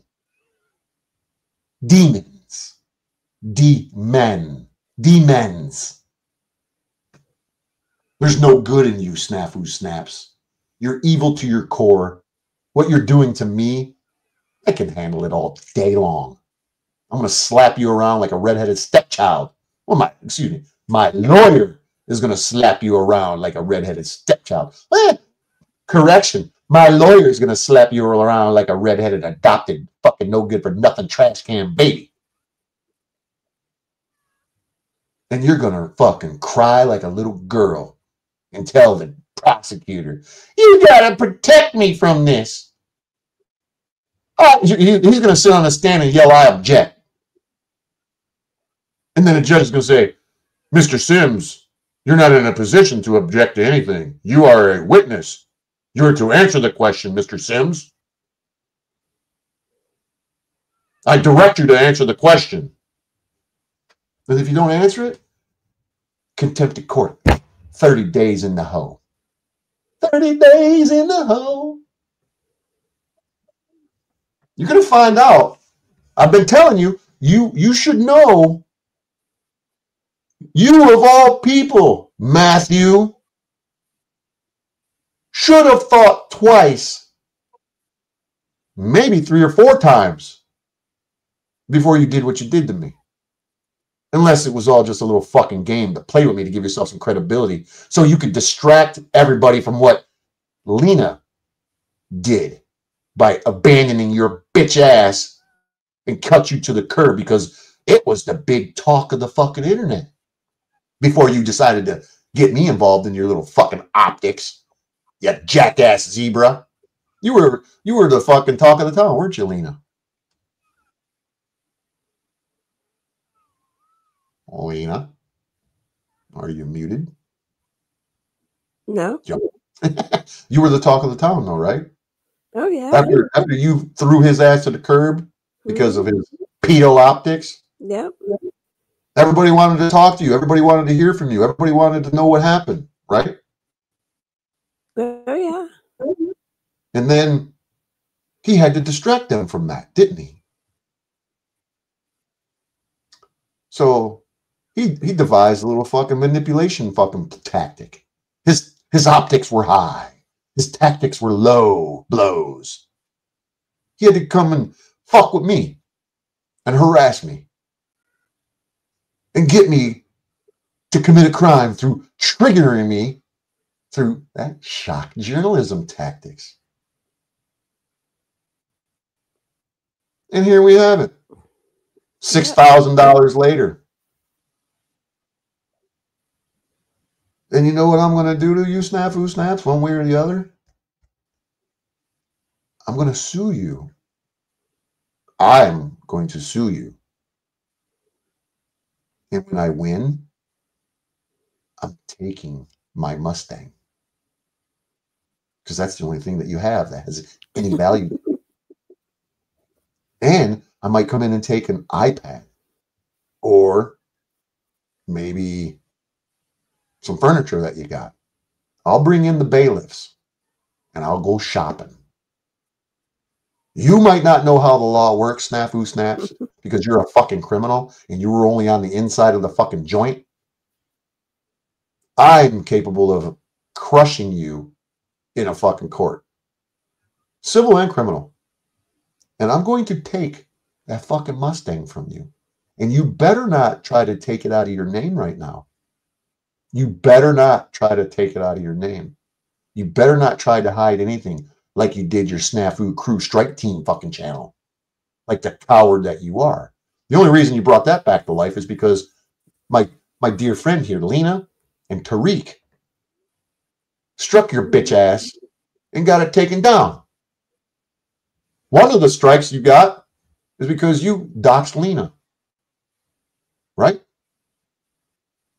Lena? What? He got one of the strikes. You broke up. What? He doxed you. He put your personal information on his channel, and you reported it, and he got a strike for that. So he's had 2 strikes on Crew 101, the channel he started the day that I was interviewed by the Detective Cleveland over this bullshit of him saying, I'm scared of him. He said he was going to come beat me up because I'm harassing him.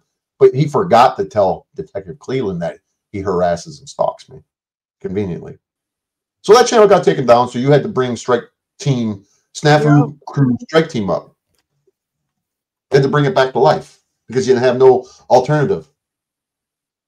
You didn't have a channel to spew your bullshit. So, are you falling asleep, Melina? No, I'm listening to you. I know. I'm on a fucking roll. Call me butter. I'm on a roll. I know you are. I'm just letting you. There's just a few more minutes left here, and I've made my point that I want you, Snafu Snaps, to come to Michigan. I beg of you. Come here. I dare you. I don't double dog dare you. I triple dog dare you. I want you to. I seriously, like I told you before, before I realized that the fucking victims advocacy fucking act of Michigan would pay for your little punk ass to come here. I would have paid for it. That's how much I want you to come here. I want this all captured on video. I want the transcripts. I want all of it. Yep. I'm going to make an example out of you, motherfucker. My lawyer make an example out of you. It's gonna be nice to watch. I just all I gotta do is put a fucking clutch in that Mustang. I can do it in the fucking parking lot of the fucking O'Reilly's. I have the ability to fucking work on a car like that. I used to tear engines apart and put them back together in my cars. And that car is simple. And he can't do it. He probably doesn't even own a fucking crescent wrench. No, he's called his dad, and his dad would come help him. No. His dad was going to help him. It had already been done. Well, no, his dad would help him with small things. This is something his dad can't help him with. I got air compressors. I got air tools. I got jacks. I got engine pullers, cherry pickers. I got all kinds of tools. They were Charlie's. I don't know how to use them. I got all the tools I need. I can tear a car down to fucking nothing and put it back together with the tools that I own. I got sanders. I can do body work. I got everything I need. Chicken Little says, take him to church. He needs to take his own ass to church is what he needs to do. But he can't walk in the door because he'll fucking burst into flames.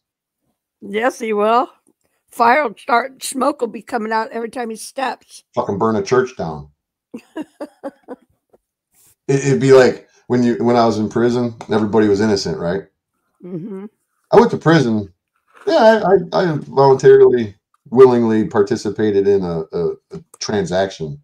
That's the extent of my crime. Mm-hmm. Snafu Snaps went to prison for burning exploding a hotel. He claims that he tells all of you guys that he went to prison for medical marijuana. No. Maybe that's the lie that he wants to tell. Yeah. But I could contact Colorado Department of Corrections and get his fucking file through a FOIA request. I want to know if he was a snitch in jail. Oh, I guarantee he was. I bet he was. He told me he was in a special unit. Yeah. He said he was in a program. He told me all about it. He told me he was in a program where he ended up doing a lot less time than he was supposed to. And to me, if that's not part of the entire program through the state of Colorado and everybody gets the time off for good fucking behavior or whatever it was, he's a rat bastard. So anybody wants to believe this guy's bullshit, you keep believing it. Anybody wants to fucking know the truth, pay attention. You've been in prison. I worked in a jail. I didn't work in a prison. I worked in a jail. Big difference. But even in the jail, you have your section where the regulars were, and then you had a section that was very secure, very put aside, and that's where your snitches were. It's called PC. Your snitches, your baby rapers, they were all in there, okay? And if Snap says he was in a special section, they had sections of people that were there for special programs, but you were still PC'd down. You weren't with the regulars because you had to be in a different area. So if he was in a special area, he wasn't in GP, general population. He was outside of that. Yes, exactly. General population, that's different. It's completely different. So I'm pretty sure he was with the protective custody inmates. He was in some type of program for sure. Yeah. So, well, snitch. He's definitely a confidential informant when it comes to some pogo optics. That's why he runs around and calls everybody pogos. That's why he runs around and calls everybody pedos. That's why he runs around and says that a guy like me is a Facebook weirdo. That's why he runs around and accuses everybody of being exactly what he is. Yes, he says, what if your children know about everything that he accuses everybody else of is exactly what he is. Yeah. That's called confession through projection. Mm-hmm. I coined that term. And next time you go through projection. And next time you go live, you're going to have to prove how we know he is a pogo. Oh, well, yeah, that we'll have to do another time. And, you know, if you want to come up and do that another time later. Yeah. And maybe we'll get Hank Flamo up here to but to address, admit's not, but address why is his name in that email. Yeah. Margot Davy. Mm-hmm. Bex. Well, Bex is the originator. Yes. Margot Davy, Hank Flamo,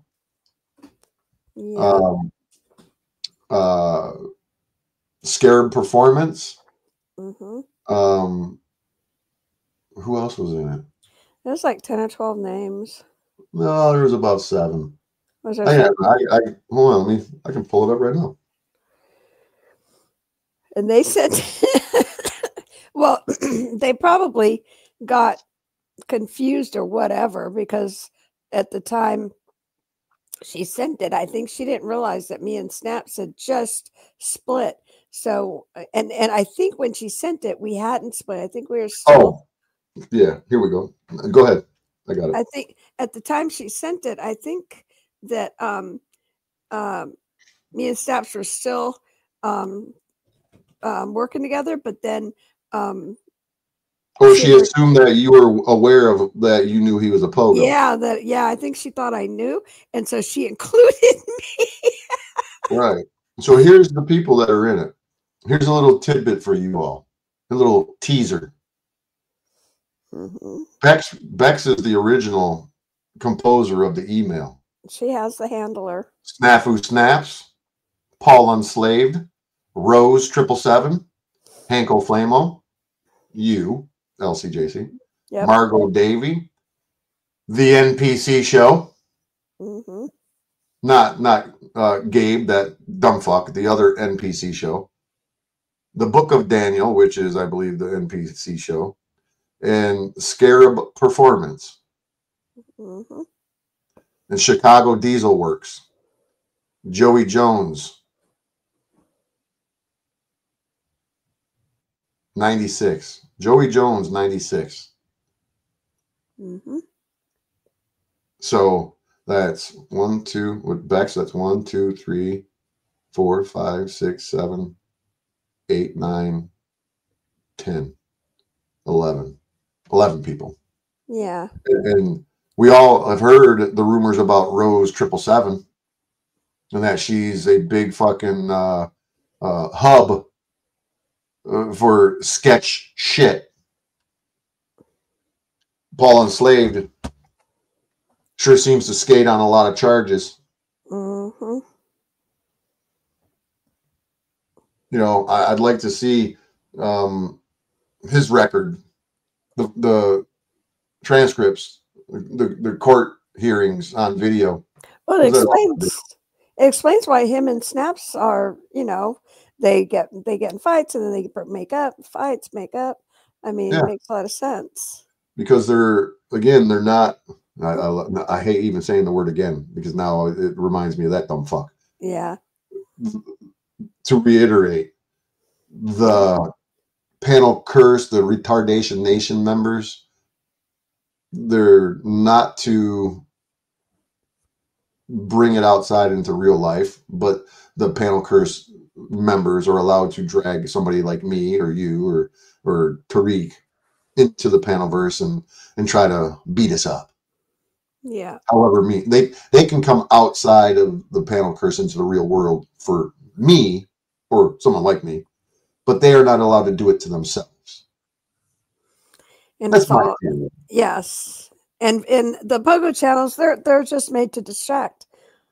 It's just a distraction from what's happening in the world, distraction from looking up things about God. I mean, it's just a distraction to keep you focused in the panelverse bullshit. Absolutely. Mm-hmm. Absolutely. So we've made the 5-hour mark, and that's a long time. Longer than I expected. I know. I thought it was going to be like an hour or two. It's like 5 hours. But there's too much to unpack to do it like, a couple hours. I know. We might as well do as the Romans do, right? Yep. Do as the panel retardation nation does. Yeah. Kind of like the new Romans. Yeah. I mostly wanted to get out the whole Marfoogle thing and just exonerate him completely because it's time. It was time. Just let the kid go. Let him do his thing now. Well, you succeeded in that, and yeah.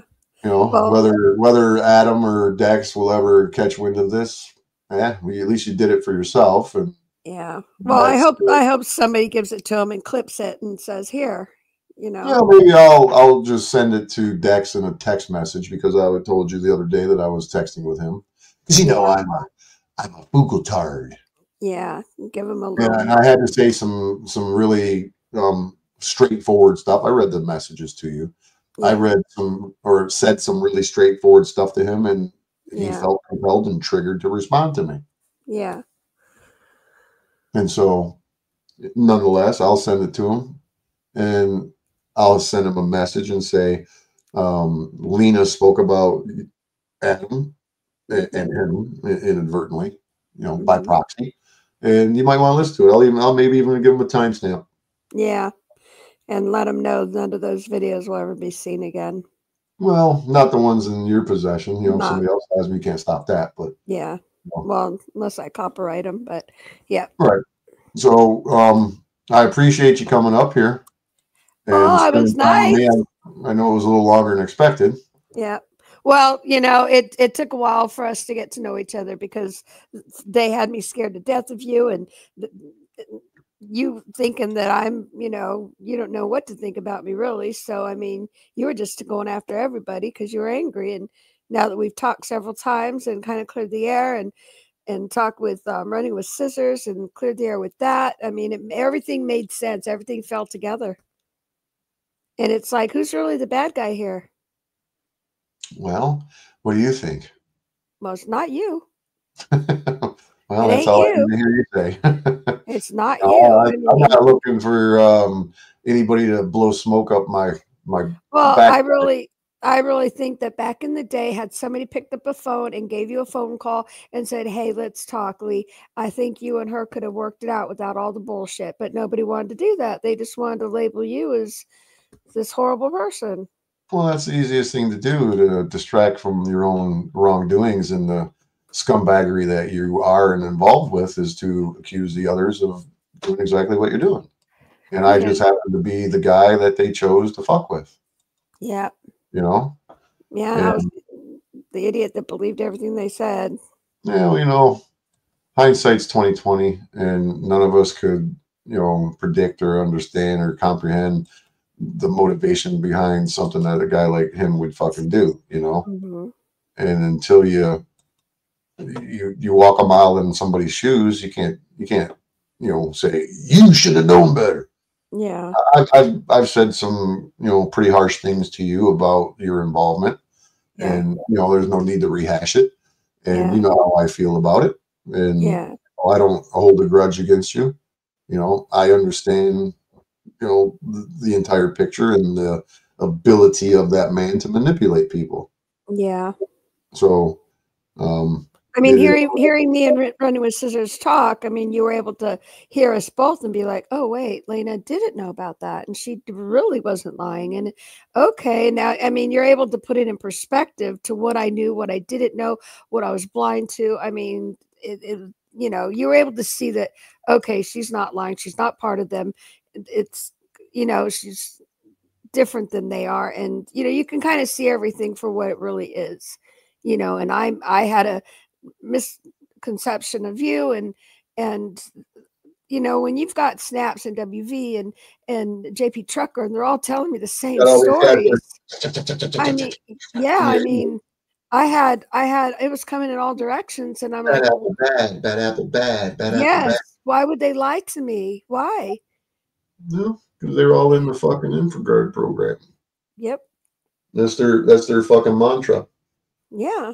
So, but anyways, it was a good stream, I think. And if anybody wants to share this, they're more than welcome to. But you better give me fucking credit for it. Yes. Or else I'll strike your bitch ass. I was about that. Yeah. And like I was telling you earlier, I'll give another tidbit out there. OTW, you're gonna fuck around and run your mouth about me. I'm gonna strike your ass and take your fucking channel down. You think that you can skate on a copyright fucking? He was talking shit one day about copyright strike me and I'll beat that shit. Oh really? Oh. I got a copyright lawyer in my fucking on my phone. I can call him right now. He wants me to give him a case that will crush you motherfuckers. A YouTube case. Oh, I can give him a case. The fact that OTW shared that video of me, my videos that I did, it doesn't matter if I was sharing their videos.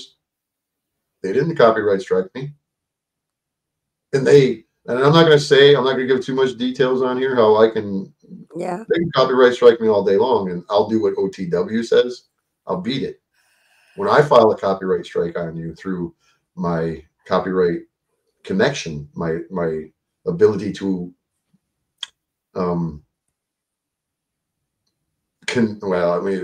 work with a copyright lawyer, all your PayPal fucking donations, all your $15 video fucking earnings, all your shekels will be my shekels. Oh, I don't know why that your channel will no longer exist. OTW. And then Snaps won't have nowhere to go. He won't have a home. I'll come to Canada and I'll take that fucking guitar that you so fucking love. You think I'm playing with you, bro. I'm telling you right now, I'm not playing with you. You might hear the angry motherfucker. Actually, it's passion. But you might hear the passionately angry motherfucker saying the shit that I say, sounding like an unhinged lunatic. Trust me, I'm the furthest from fucking unhinged you'll ever find. I might act like an asshole to entertain you fucking clowns. But when I have the ability to sit here and have a normal conversation with people that are willing to converse with me, it's a different story. When I'm on my own, I don't give a fuck. And I'll say and do and piss you off and trigger y'all and make nasty comments and have you kick me off your fucking panels all day long. I don't give a fuck about your panel. So OTW, play with me and see what I do to you. If you don't believe me, I don't care. I know a particular YouTuber from one video. He shut down a fucking Canadian's channel And the dude took down 1,200 fucking videos. He filed a bogus copy fucking right claim response. They're in federal fucking court. And he's going to owe this other YouTuber whatever the fuck a jury fucking awards. Or whatever he... And do you have money to pay for an attorney to defend you? OTW? Mm-mm. You barely got enough fucking shekels coming in to get you a gallon of milk and a loaf of fucking bread. You get a couple $100 a fucking day. Hey, I could use a couple $100 fucking dollars a day out of your pocket into mine. Shekels. I want your shekels. I don't know why that word makes me laugh. Because it's a funny word. It really is. It is, isn't it? I've literally had my copyright attorney, not my attorney, I haven't retained him, but the one that I could get very easily. Uh-huh. I got his fucking telephone number. I've talked to him countless times. He comes into my chat. Fucking might even be in here watching right now. He just lays low. Mm-hmm. All I gotta do is say, bro, I'll pay you to fucking, to do what you got to do. We'll get you rolling here. He'll take the case on contingency. AOTW, you think you're going to find a copyright attorney to defend you on contingency? It doesn't work that way. A defense attorney doesn't use contingency fucking fee structures. Do you have $5-10 grand to pay for a barrister or an esquire over there in Canuckville? No. You best fucking keep my name out your mouth in a negative manner, punk. This is your only fucking warning. You can take this as some joke and run your mouth. You do it. I double dog, triple dog dare you. And any of you other motherfuckers that want to share my content without giving me props, go ahead. Share it all you want. Make sure you give me fucking props. Or you're going to piss me off. I digress.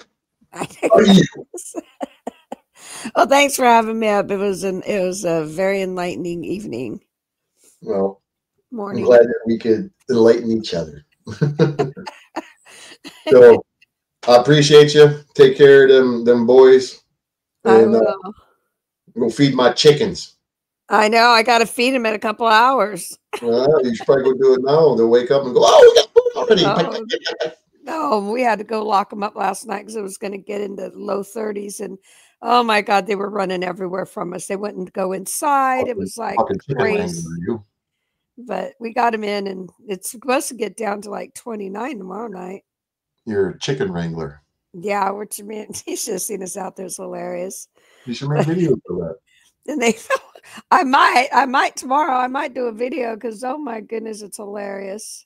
All right, kid. I'm gonna bust out of here. I'm gonna give my girl Lynette her favorite song. Okay. Good night, everyone. While I'm sending a message to these clowns. Bye, Lynette. Bye, Running with Scissors. Bye, Chicken Little. Bye, Lindsay. Everyone that's watching. Thanks for listening. And don't forget to greet the lurkers. Oh yeah, bye, lurkers. Bye, snaps. Exactly. Bye, you little child predator, you. You murderer. You murderer. Okay. Bye. All right. See ya. I'll talk to you later. All right. Bye. Later.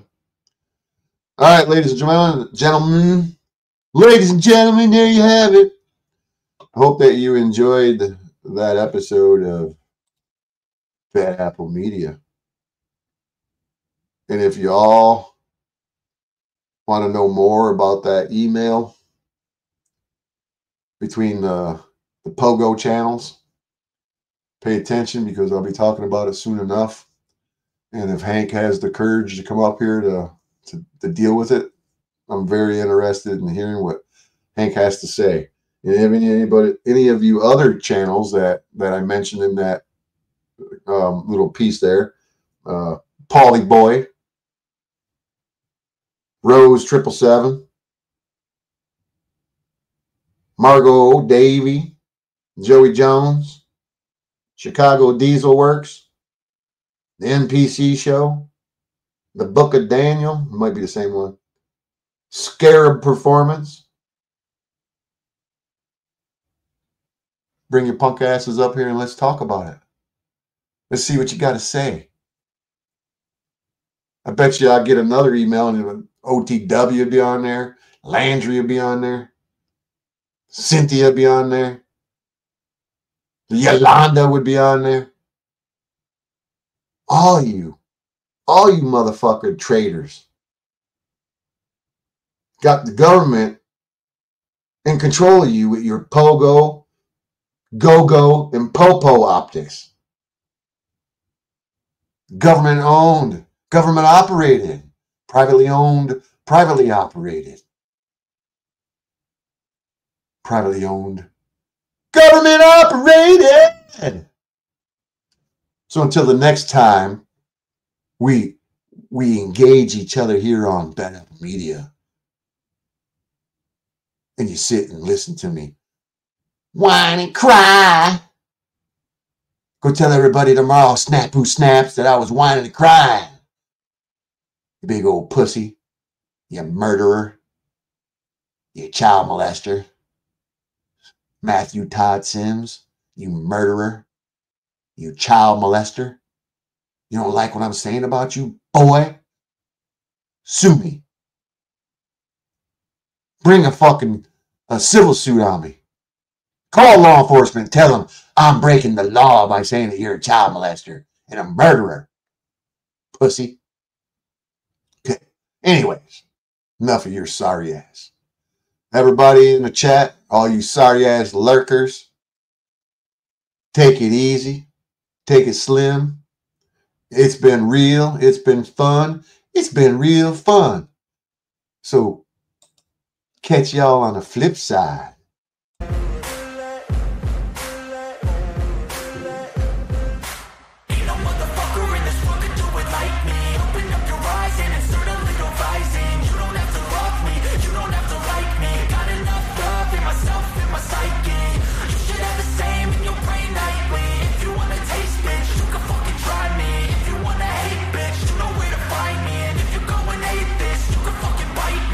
Cruising in my lane fast, call it high speed. I've been working hard, yeah, I've been working nightly. If you think you'll win, ha, not fucking likely. I be taking shots, yeah, cold-blooded, icy. Watching numbers grow is what I call sightseeing. In the front row, run it up when they hype me. The following grows, they know how to ignite me. Call me CEO, I've been running shit right, see.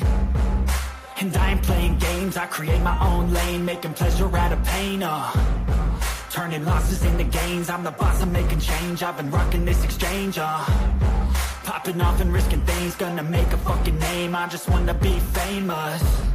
But I don't want that cheap fame, no, I'm not that vain. I just wanna be greatness. I just wanna be greatness. I just wanna be greatness. I just wanna be greatness. Ain't no motherfucker in this world can do it like me. Open up your eyes and insert a little rising. You don't have to love me, you don't have to like me. Got enough love in myself, in my psyche. You should have the same in your brain nightly. If you wanna taste, bitch, you can fucking try me. If you wanna hate, bitch, you know where to find me. And if you go and hate this, you can fucking bite me. Okay, I'm going off every chance I get.